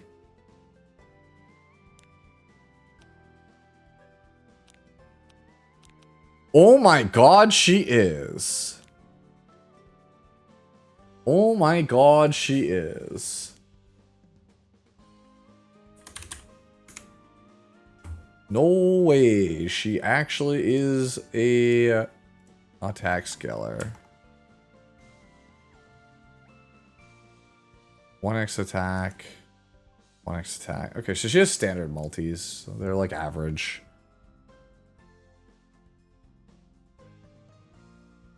I'm not gonna lie, this is actually funny. This build's actually hilarious. The ring is kind of blah, but whatever. We're still there for the app, right? This is a funny ass build. I will say this is a funny ass build.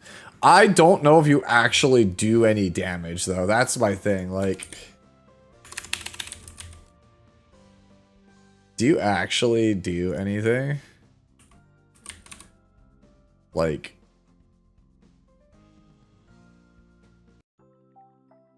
I don't think we actually do anything. We have like 1300 attack and like 174 crit damage.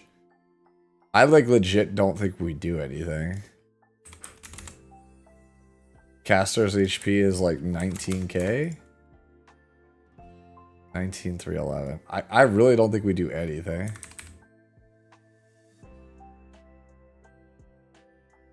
Bro. Nah, dude. No way.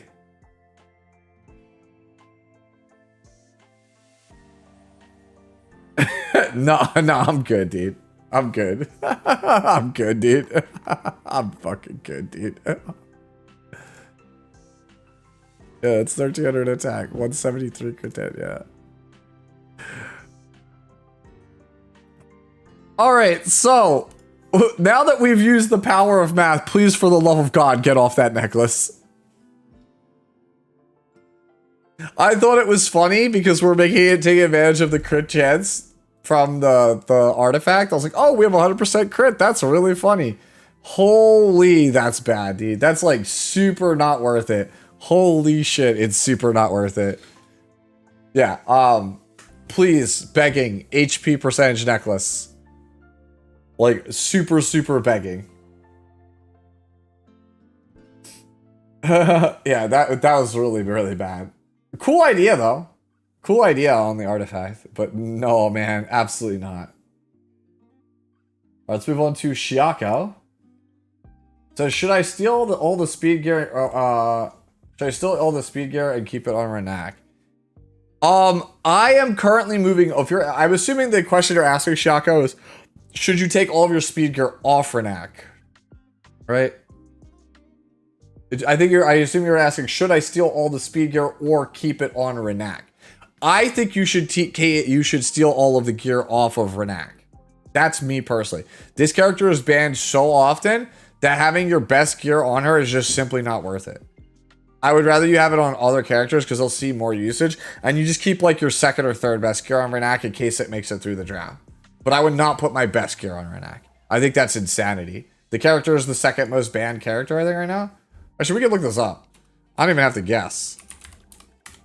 I don't even have to guess. Who's the most pre-banned character right now? Renak. Renak is pre-banned more than Harsetti. Yeah, I would absolutely not keep my best gear on Renak. That's insanity. No way.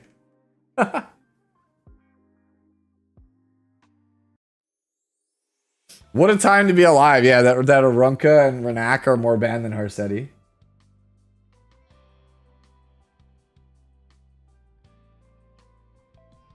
All right. Our next one goes to Boyle, who asks PvE Luna question mark. Ayo, this is actually really good. What the hell? Yo, this is actually really good. What the hell? Yo, Boyle, this is great. Luno usually wants like 37 to 3800 attack and like 280-ish crit damage and like 200 plus speed on speed set. You have that stat line plus 85F, which is what you need for PvE, and you're on rage set. This is actually crazy good.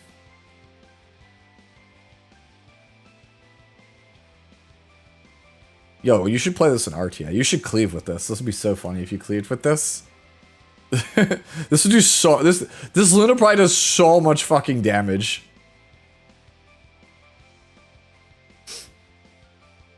This is actually really funny. This is a good ass build. I like this. Alright. Let's move on to Hasper.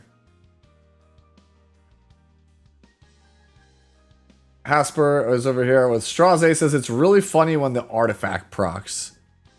Ha! Alright, I like this. I'm good with this. This is good.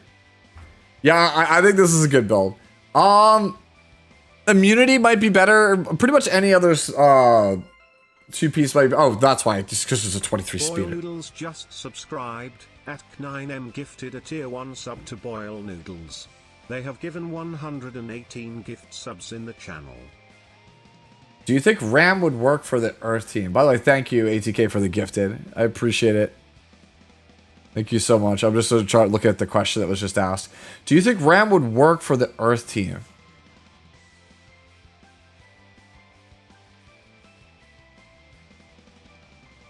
I don't know what Ram brings. I don't think Ram brings anything, bro.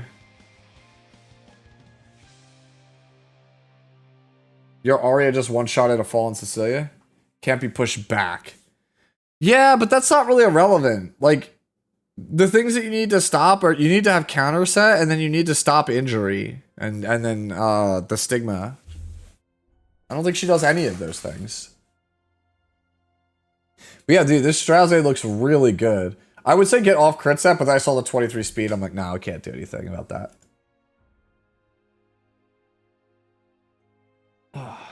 Stretch it again. Oh.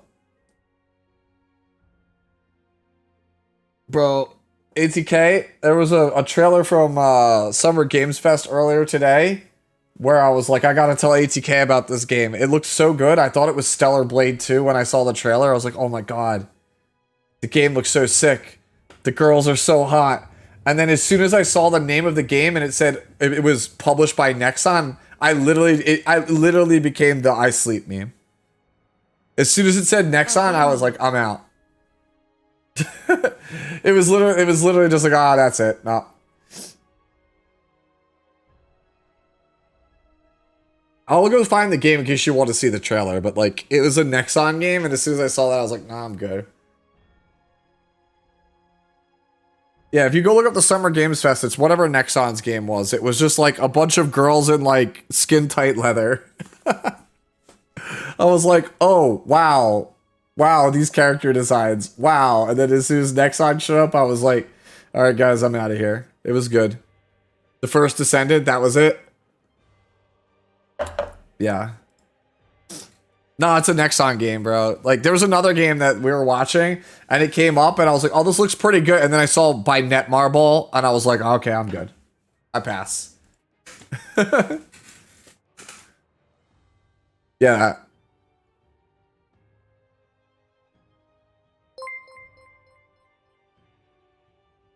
Chin4A just subscribed, who for 6 gifted a tier 1 sub to Chin4A. They have given 137 gift subs in the channel. Thank you, Hoofer, for the support. Appreciate it. Nuns Wiggins cheered X7. Thank you also for the bits, Nuns.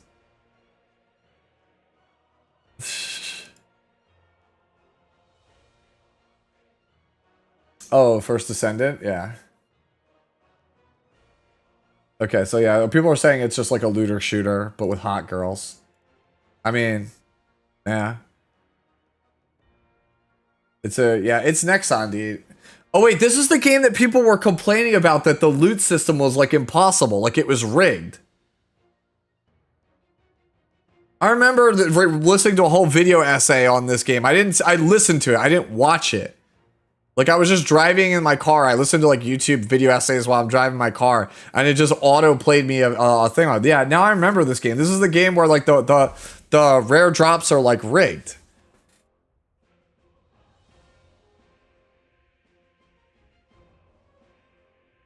Okay, I remember this game now. All right. We'll move on past Hasbro's amazing Straze, and we'll move on to Volcanix's Arunca. He says triple S soon. Hey, this is the Jinte build. If we get more ER, that would be awesome. But otherwise, this is pretty much as good as it gets, homie.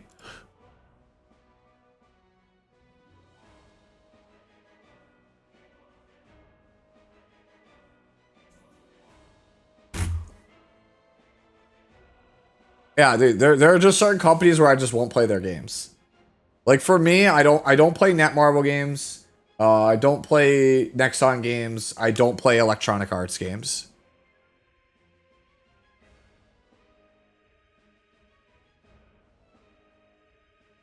Yeah, Ling Luo is broken one shot. Yeah, just play Ling Luo.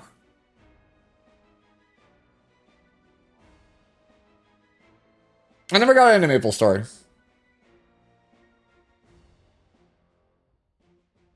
But like, yeah, Nexon, I've been burned by too many times by Nexon to trust them again. Right? It's not like Square Enix where like I will play a Square Enix game and sometimes it sucks, but like I'm still good with it because for the most part, like I love most of their games and I don't feel like I ever got burned by them. I've always felt like Nexon games were like omega predatory when I played them. Same thing with EA. Like EA, Netmarble, Nexon, any games I've played by those companies always feel crazy shady, crazy predatory. So I just don't engage with them. Oh, let me see this. Should I buy this? Why would you want to buy this? What about this like jumps out at you as like I should buy this? Because this looks like a terrible piece of gear to me.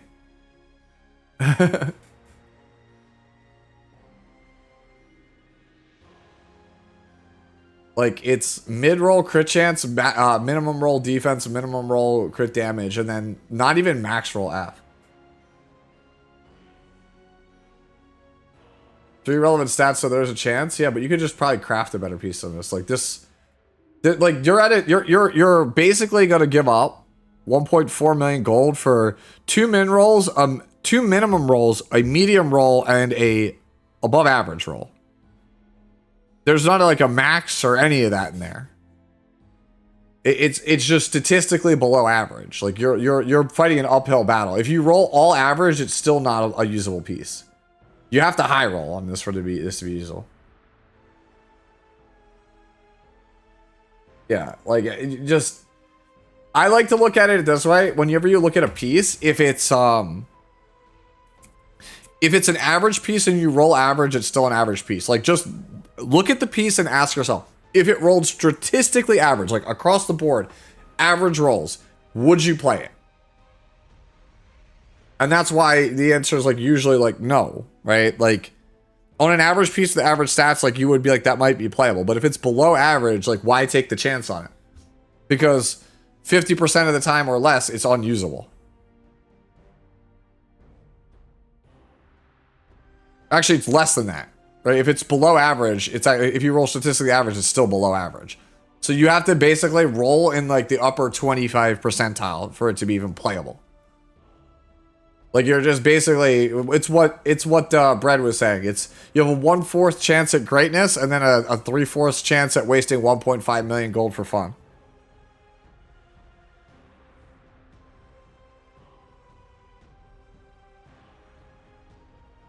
Yeah, exactly. Crispy chips. Yeah, they had the skins that had functions. To just recap on this here, that Volcanics has, like, this is pretty good. Like, again, just more ER would be great, but I don't know where he gets it from. Boot is probably most likely, but even then. You get ER on the helmet, actually. It's not like the crit chance for ER. Alright, let's move on to NMO. It says, hi, tried to improve on my Mort from last week. It ended up costing me crit damage and speed to get that HP like you predicted. Do you think it's okay to have so little crit damage? How does the rest look? Do you think it's worth chasing a little more defense? Thanks. Oh, wow, we have, like, no defense now. Holy. Can't help, helmet's already modded. Alright. So we're missing a reforge here, so that'll get us more bulk. Flat attack here is kind of rough.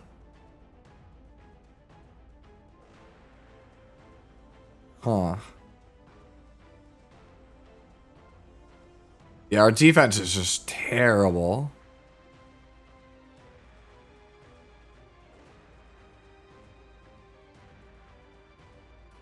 Yeah, I don't know if I know I said to go HP neck here last time, but like, man, this might be too low.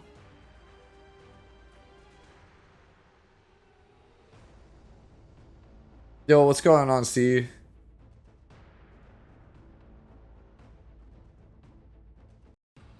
Yeah. Alright, so the worst piece is definitely the necklace. I think that we're on the right track.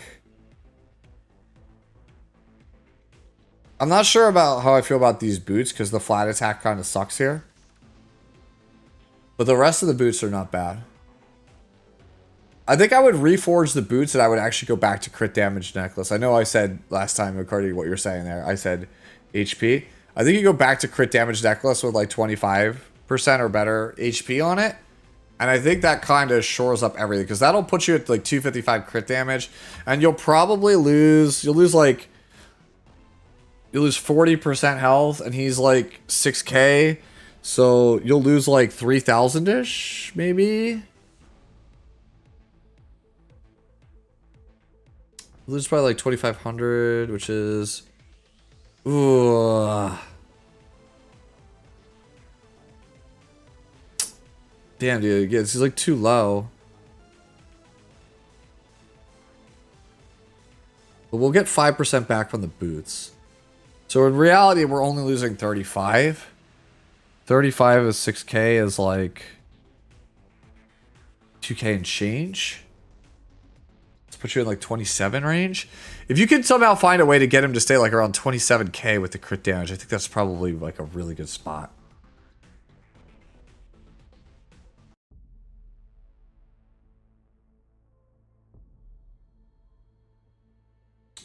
Ring is like also pretty mediocre. Like if we were going to go for a flat HP ring, we want something that's like 700 plus.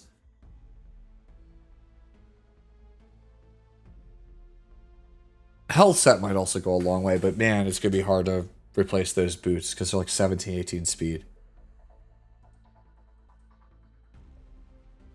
Man, this is one of those ones where I have to... Let me just jump over here. I got to like crunch the numbers on this one, man. Alright, so let's say... So he's 21... 2148 times... So he loses that much. So if I go...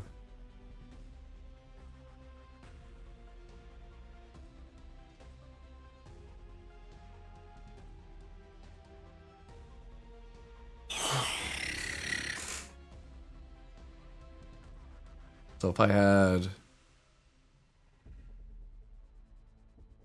So if you have a necklace that's crit damage main with... So if you have a necklace with crit damage main on it, and it has 25% health, right? Independent of not having any other flat attack, flat HP, you end up with 27k with 250 crit damage, which I think is like the perfect sweet spot. So I think if you can get a necklace with crit damage main 25% with these boots, and then maybe, I'm not sure if you swap this flat attack for flat health. I would hold off on that, but that will give you exactly like on the nose 27000. And I think that would be good.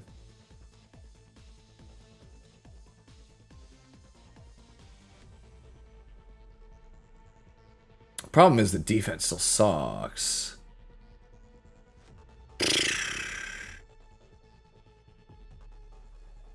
Yeah, the defense still sucks, so...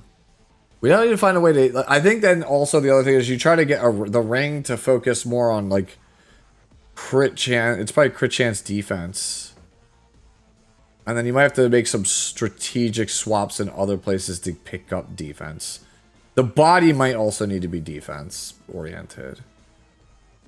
Like, we need to find a way to get some defense somewhere.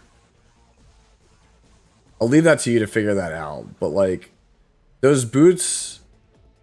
You could technically also... Like, if you don't mind giving up speed, the boots could also go in favor of something that's more defense-oriented. Like, if you're okay with playing at, like, 180 speed... Then those boots could go to try to shore up his defense. You would ideally like 1200 defense. If you can get like 1200 defense, 27k HP, 180 speed, 250 crit damage, I would consider that an overall success.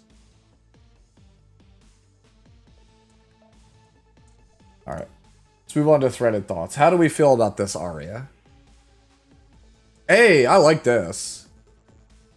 I like this a lot. Ring is kind of ugh. I know it's flat defense, but like ugh. It's like 12%, 13% defense.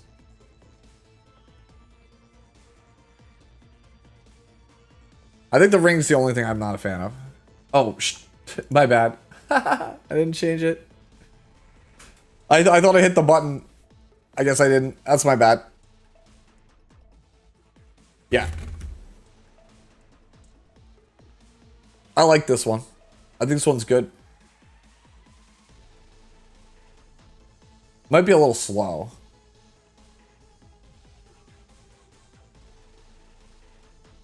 Oh. Is it not on? No, it says on Aria. I guess it's stream delay.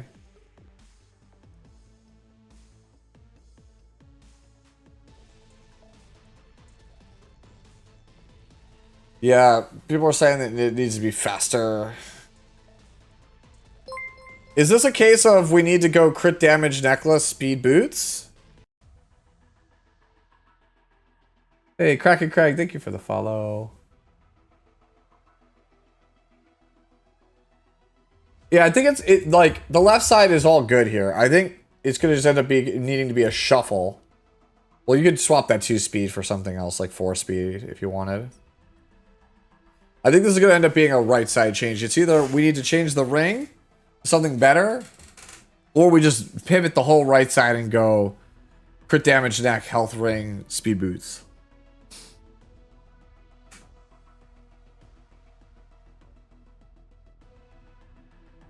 I think if we change this 2 speed on the helmet to defense percentage, and then we probably shift everything to speed boots, I think that would be good.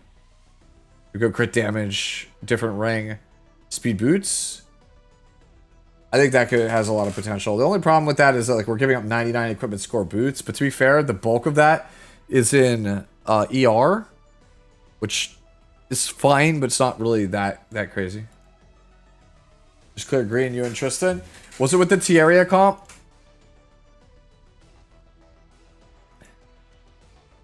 Okay. Who did you get it from originally? Because my guess is that it was from Moria who figured it out. I don't know who tipped you off. Or is it Tristan who figured it out? My guess was that it was Moria or Tristan who figured it out. Jinte figured it out. Okay.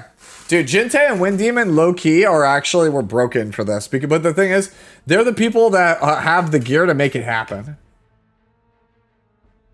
Like if Jinte just has unreal gear. You were on the right track. We all were on the right track. I just didn't feel like at midnight last night I threw in the towel. I was like, I don't have the patience to figure out the rest of the pieces of this puzzle. All right, let's move on to Ochikanda, who just says this is just flex the auntie. We're just flexing the auntie.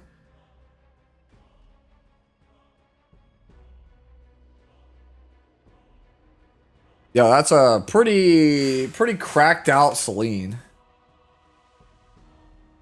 Jinte's gear is on another level. He's probably the best global server player in terms of gear quality. His gear quality is just unbelievably unreal. There's a reason why people thought he was going to be the world champion 2 years ago. Like, if Phantom didn't, like, upset him with the Green Charles pick, then he would have been the world champion. I will say this. I have beaten Jinte in RTA. I took a screenshot of it one time. People told me to frame it on my fridge. True story. Do I think I could consistently beat Jinte? Fuck no.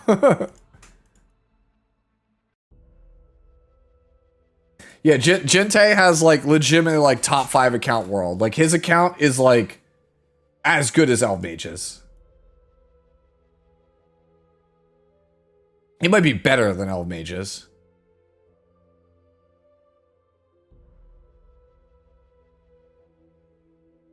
All right, so Ochi, we'll move on to the next one. This is from Diego. It's another Aria. Crit damage on this one looks a little low. Yeah, I think this is going to be another one of those we need more crit damage ones. A lot of wasted stats, like F doesn't do anything, crit chance doesn't do anything. ER is fine on this character.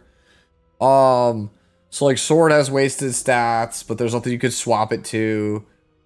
So yeah, I think you need a different sword. Helmet's good. Body's okay. It's a little lopsided with not great starting values. You're probably going to want to end up with a crit damage neck here. But I think we still need the speed boots. And then you have a starter ring, so the ring's got to go. The health set pieces basically have to go. They're just too many wasted stats are just too low rolled. Boots are okay. Yeah, I think that's where I start. Yeah, you can share yours, Bianca. I think that the health pieces definitely go. Those got to go for sure. I think that you're at the like a good speed, but we just don't do enough crit damage. And it looks like you're really trying hard to overcompensate for not having the crit damage necklace. So I think if you had the crit damage necklace, like, cause like, look, the ring or the sword and the helmet are trying to overcompensate for the fact that you don't have a crit damage necklace. It's pretty obvious if you look at it. Like this offers very little stats besides crit damage. This offers very little stats besides crit damage. So like you basically took like 2 subpar pieces to replace the main stat on the neck. Was this from Biako? Oh, okay. Oh, you're on counter. I like this build, but I just don't know if it does enough damage. People tell me the damage numbers are just dog on this character.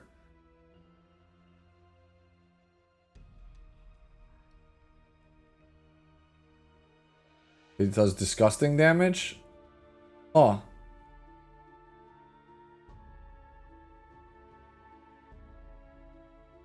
It has 34k HP with no imprints. Maybe that's the way. Maybe, I don't know. Nobody I've seen has tried the Prayer of Solitude on her. Right?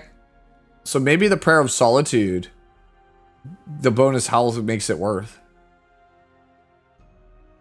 Byaku's definition of disgusting is like normal damage. Shows real damage? Yeah, see, this is one of those ones where, like, I know that everybody wants advice from me on, like, how would I build a character, but, like, it's really hard for me to give, like, accurate advice when I don't have the character, and I also have not seen anybody have success with the character. So, like, all I can go off of is, like, Theory Fighter when I, like, try to give you suggestions on this. Like, I can say with certainty that the health pieces on this build are not it. Because there's just wasted stats. This one's low roll with wasted stats, and then this one just has too many wasted stats. Now, is the necklace better as health or crit damage? That one I can't answer, but my gut says crit damage.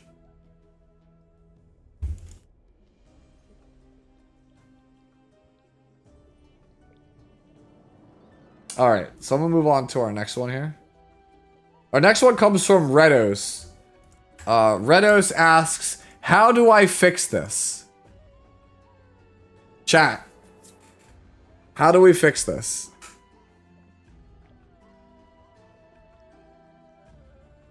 Ain't no fixing this. There is no fixing this. You can't fix this. Having a collab is the fix. We don't fix this. Add Luna to the picture fixes this.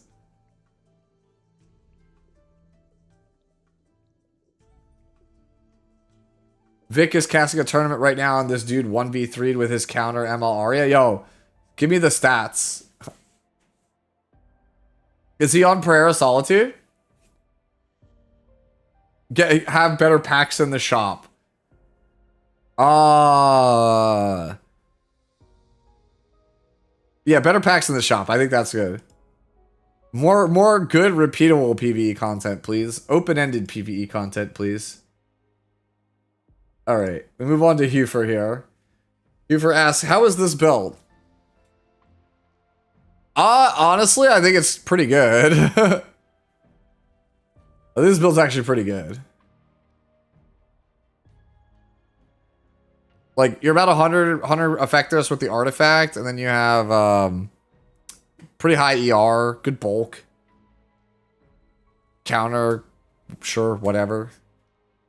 Put it on double-edged decrescent, but why? No, I like the Alabastron. It, like, at least lets him do stuff with his debuffs.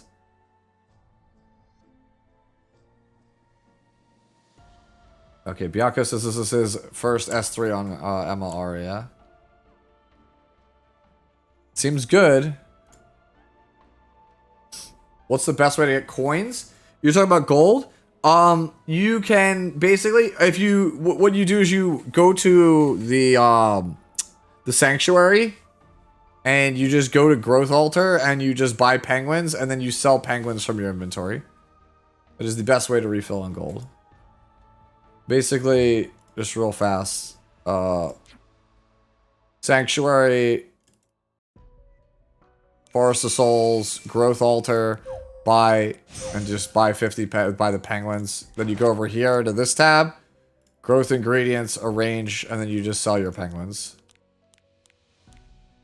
And see, I just got, you know, 500,000. Alternatively, if you are just like a cracked out whale, you can go over to shop.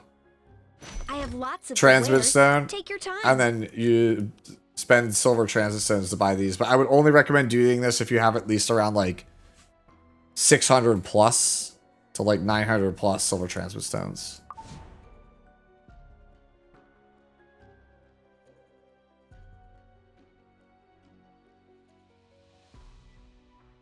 But yeah, Hufer, this looks pretty solid.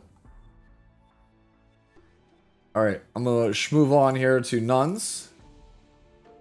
Nuns asks, does this work? I found a place for the helmet from Lifesteal Celine. Also, book or chatty? Right now it's book, without even looking at it. Chatty brings you closer to 4K attack. Where do I draft her? You draft her when you need AoE damage or you're against a bunch of control characters because they can't do anything to her. This looks actually really good. You just need more crit damage. Actually, considering how fast this is on lifesteal, I think this is probably just good as is. Your damage is like a little bit low, but like your speed is really high.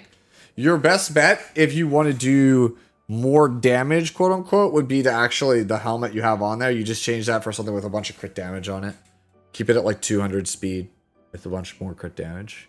So you kind of just choose one of those.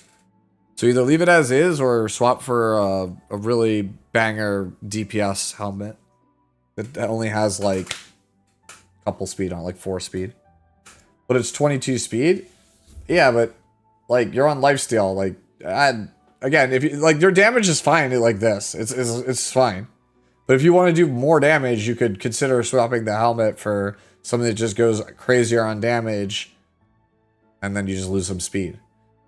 So it's kind of your choice. Also, a good team for Zahak. You want to main him.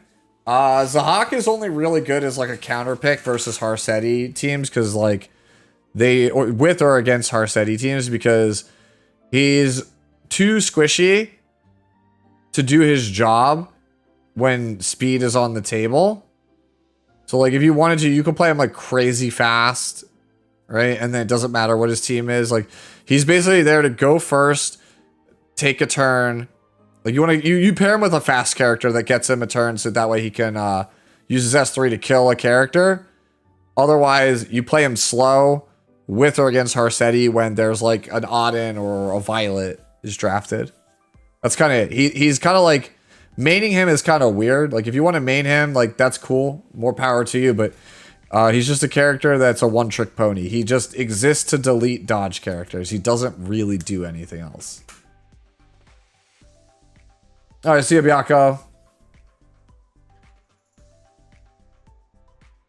All right. So yeah, nuns. This is just good. All right, Yabai is up next. How many do I have left after Yabai? All right, so Craig, I'll go all the way down to Craig. Craig is a couple pulls away. All right, yeah, I'll stop at Craig, and that's where I'll call it for the night. That's like 7 or 8 people away. So Yabai said, I just built this and I wish I had her triple S. Hey, your damage is great. Your HP is just a little lacking. Oh man, this is super weird because you're in like the opposite spot where like an HP neck would go crazy with your build. Yeah, I think if I were you two, I would go HP neck with crit damage on it. That would go crazy on this build. That would put you up to like 27 and change KHP. And you would like have like 300. Actually, damage calc it. Damage calc it. Check the difference between with 35% more health. Like that's another like 2,000, I think. With her, is it? She has like 7 and change. Yeah, so I would. It's 2,000 something. I would definitely look into see how much like damage you get versus damage lost. Right, is like 28 or 29 KHP with 340 crit damage better than 26.5 with 350. I think everything else is good on this. I think this is really good. Okay, well, the wasted crit chance on the shoes and the effectiveness on the sword, but beggars can't be choosers. This looks really good. Please math out the difference between those two things, though.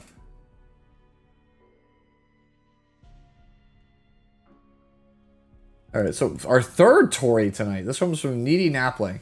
Yes, please. Violet Talisman Enjoyers. Yeah, this looks good. This looks really good, actually. 210. Great damage. Violet Talisman is a little bit weird, but hey. It is what it is.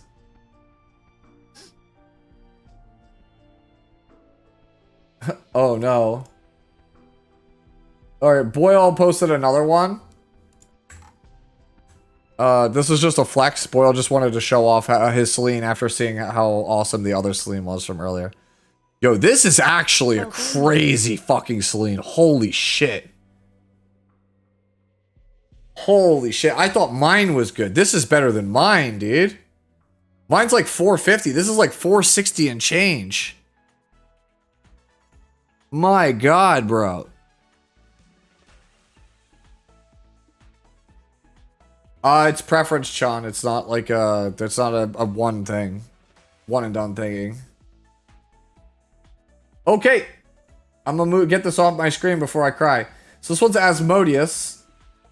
Asmodeus wrote, well, it's what I got. Actually, this doesn't look too bad. body piece is kind of rough. All right, so body and boots are pretty bad. So those boots are like 30% health with nothing else really on them. So your boot and body definitely go.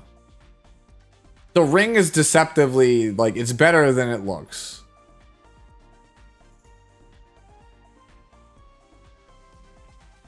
Yeah. I think if we're going to play Prayer of Solitude counter set, I think you're better off focusing on picking up crit damage on the body and the shoes. Because if you can get the crit damage up, even if you only clock in on the menu at like 26k HP, the Prayer of Solitude will carry you. Okay, so it's Vardhan. GS is old terminology that a lot of veteran players use for gear score, right? Without getting too much into the weeds of it, the equipment score, which is the number underneath of it, is the old gear score system plus 26 more most of the time. So for example, this 91 equipment score helmet would be under the old system a 65. Most of the time you want roughly 60 or better, ideally 65 or better under the old system. So basically 90 plus is what you're looking for most of the time. Now, when you see stuff that's not 90 plus, like this ring, for example, you have to use quick math. So for example, the crit damage, so under the old system, right? This is a 51. Now to get that, crit damage is worth 7. Defense is worth 14. So that's 21. So then the game calcs the next two as 15 total, right? But if we look at Arya's stats, she has about 7,200 7,200 health. So this 724 is worth roughly 10% health. So it is effectively worth 10 points. So this is 10, 7, and then 14, right? That's 31. So then this must be worth at least 20, right? And so that it is, because she has like 640 or 650 defense. So this is actually worth a little bit less than that. So actually, the ring is actually less gear score than I thought it was. So this one might go also, but you never know. If it helps you clear an HP threshold. But I would focus on Asmodeus changing the body and the boots out first. And once you got those in the right situation, then maybe we would reevaluate the ring. Alright. We move to the next one. The next post actually came from Reeps. Reeps posted, I actually decided to cut a card to play the Golbez. He played the Golbez. And he won. He won his pre-release. He went undefeated. Oh, that's too funny. Bro, I still don't know what's on your sleeves, though.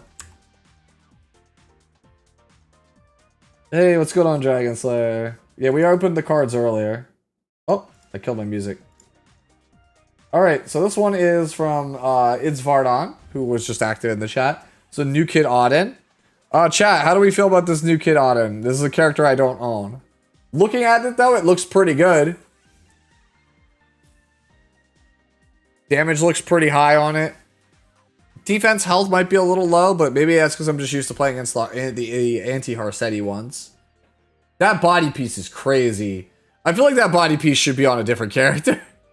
I feel like that's like if you have like Empyrean Illinev, I feel like that's an Empyrean Illinev piece. Like, holy. This looks really good to me. I feel like the body, like I said, it should be on somebody different. Brett is saying we need more defense. We need to focus on getting more defense. Yeah, probably like 1,000 or like 1,100 defense would go a long way. Like if you're like 1,000 defense or 1,100 defense with like 11k HP, I think that would be pretty good. Yeah, I like that idea a lot. No imprints kind of hurts also, but hey, this character is a bitch to actually imprint. All right. Yeah, this one's pretty good as is, I think. Like, if you want to focus on getting the defense and health, though, that's well, keeping this health while having the defense, that's something to look into. Define says, nah, screw the defense, just dodge. Alright, let's move on to the RYK. I'm starting to feel tired. Okay. This one is... Is it worth it to losing immunity just to gain 5 speed? Hell no! No way!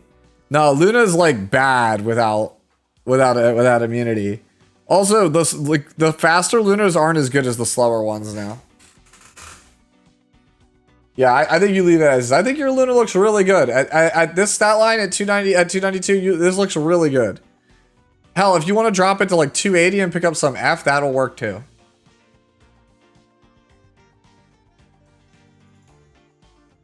All right, next up is Shuma. Shuma writes, time for Flex It Friday.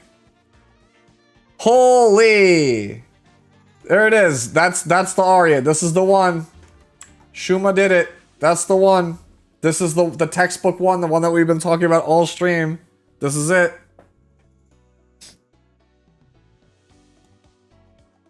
Yep, this is it. 200 speed, 300 crit damage, 28k HP, 1500 defense, Prayer Solitude, Destro Pen. This is truly the chosen one. 24 speed necklace. Holy shit. 5 wasted crit, literally unplayable. Actually, it's 16 crit, literally unplayable. Now put it on counter. Alright, that's a flex, Shuma. Beautiful. Speaking of beautiful, here's Divine Halo. I don't know where I'm going with this, but I thought maybe it surprises certain fights. Which fight? That's what I need your help to answer. Well, it needs some more reforges. I'll be real with you, at this base speed with these numbers... Yeah. At this base speed with these numbers, after reforge, I think you could reliably play this into with or against Harsetti.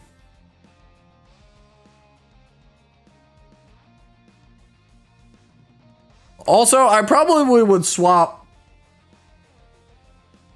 I would probably swap the boots for attack percentage. I don't think you need to be that tanky.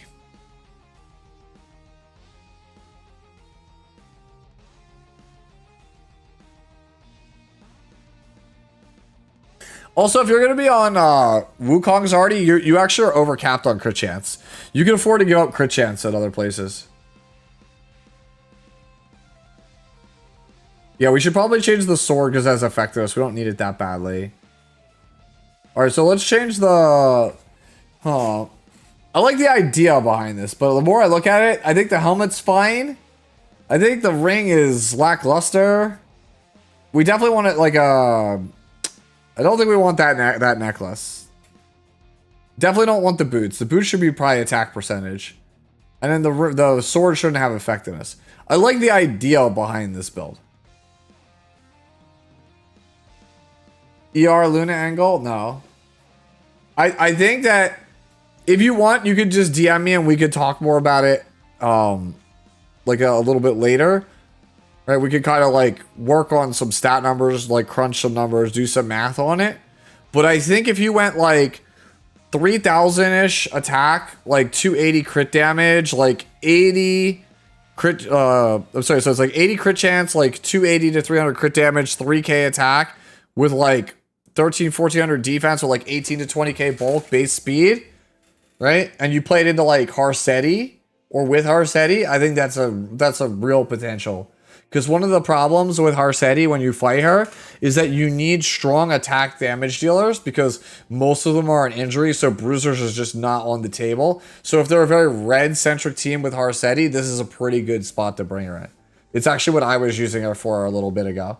I was playing a Bruiser Luna to beat up Harsetti teams that would draft like a lot of red units. Alright, see you, Lux. Bye-bye. Alright, what is this? Brad says fighting the Earth team is just way too annoying. Yes, it is! Alright, so here's Craig. Craig says, "Hey Sue, I have lost back-to-back-to-back on my builds. Please tell me this is a confident yes. Either way, this character isn't good, so it pretty much doesn't matter." Hey, I think the jury's not out on this one yet. I still think that there's a lot of potential on this one. You are too slow. I think you want to be I think you want the speed. Right? I would go speed boots. Speed boots for sure. And then I'm starting to like Prayer of Solitude. I think Prayer of Solitude sounds really insane. Lethi's artifact probably seems really insane on this thing. I think if you go...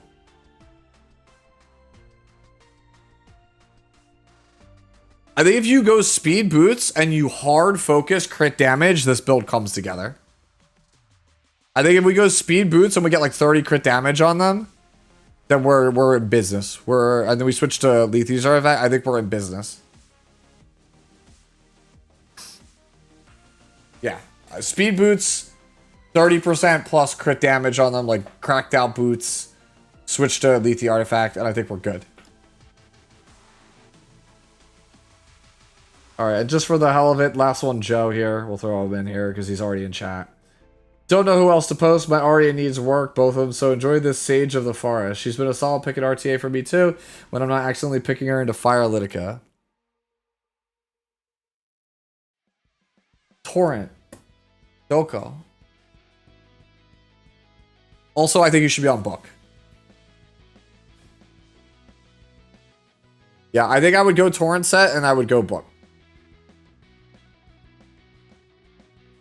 Those are my thoughts on it. Necklace is kind of weak.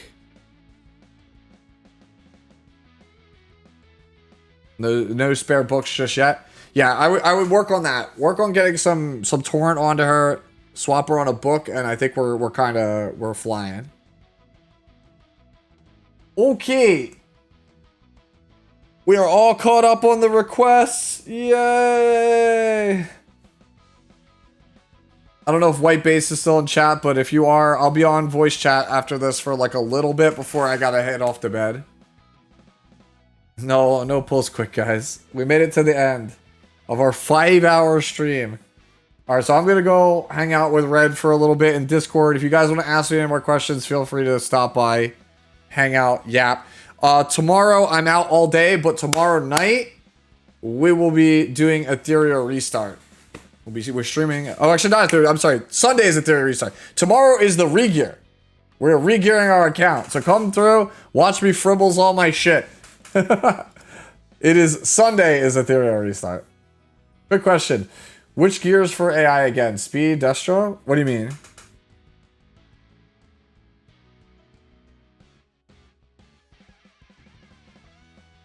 For Arya, you mean? Destruction, I think is probably the best one. The set bonus. Destruction is mathematically the best one. Alright, guys. I am out for the night. Enjoy Luna's face one more time. Let me see who I can raid you guys into. And again, if you have any other questions, either DM me or find me on Discord. And I'll see you guys tomorrow night for re-gearing. Because my box is in shambles and I need to do it before it goes away. You know what? I'm done playing nice with incompetent amateurs. What about your post? I looked over. I'm not clicking it. I'm not doing it. Alright, who can I send you guys over to? STG is on. Teresa just started. I'll send you guys over to Teresa. She's doing apparently an ML Aria debut, so I'll send you guys over to there. So go say hi to Teresa.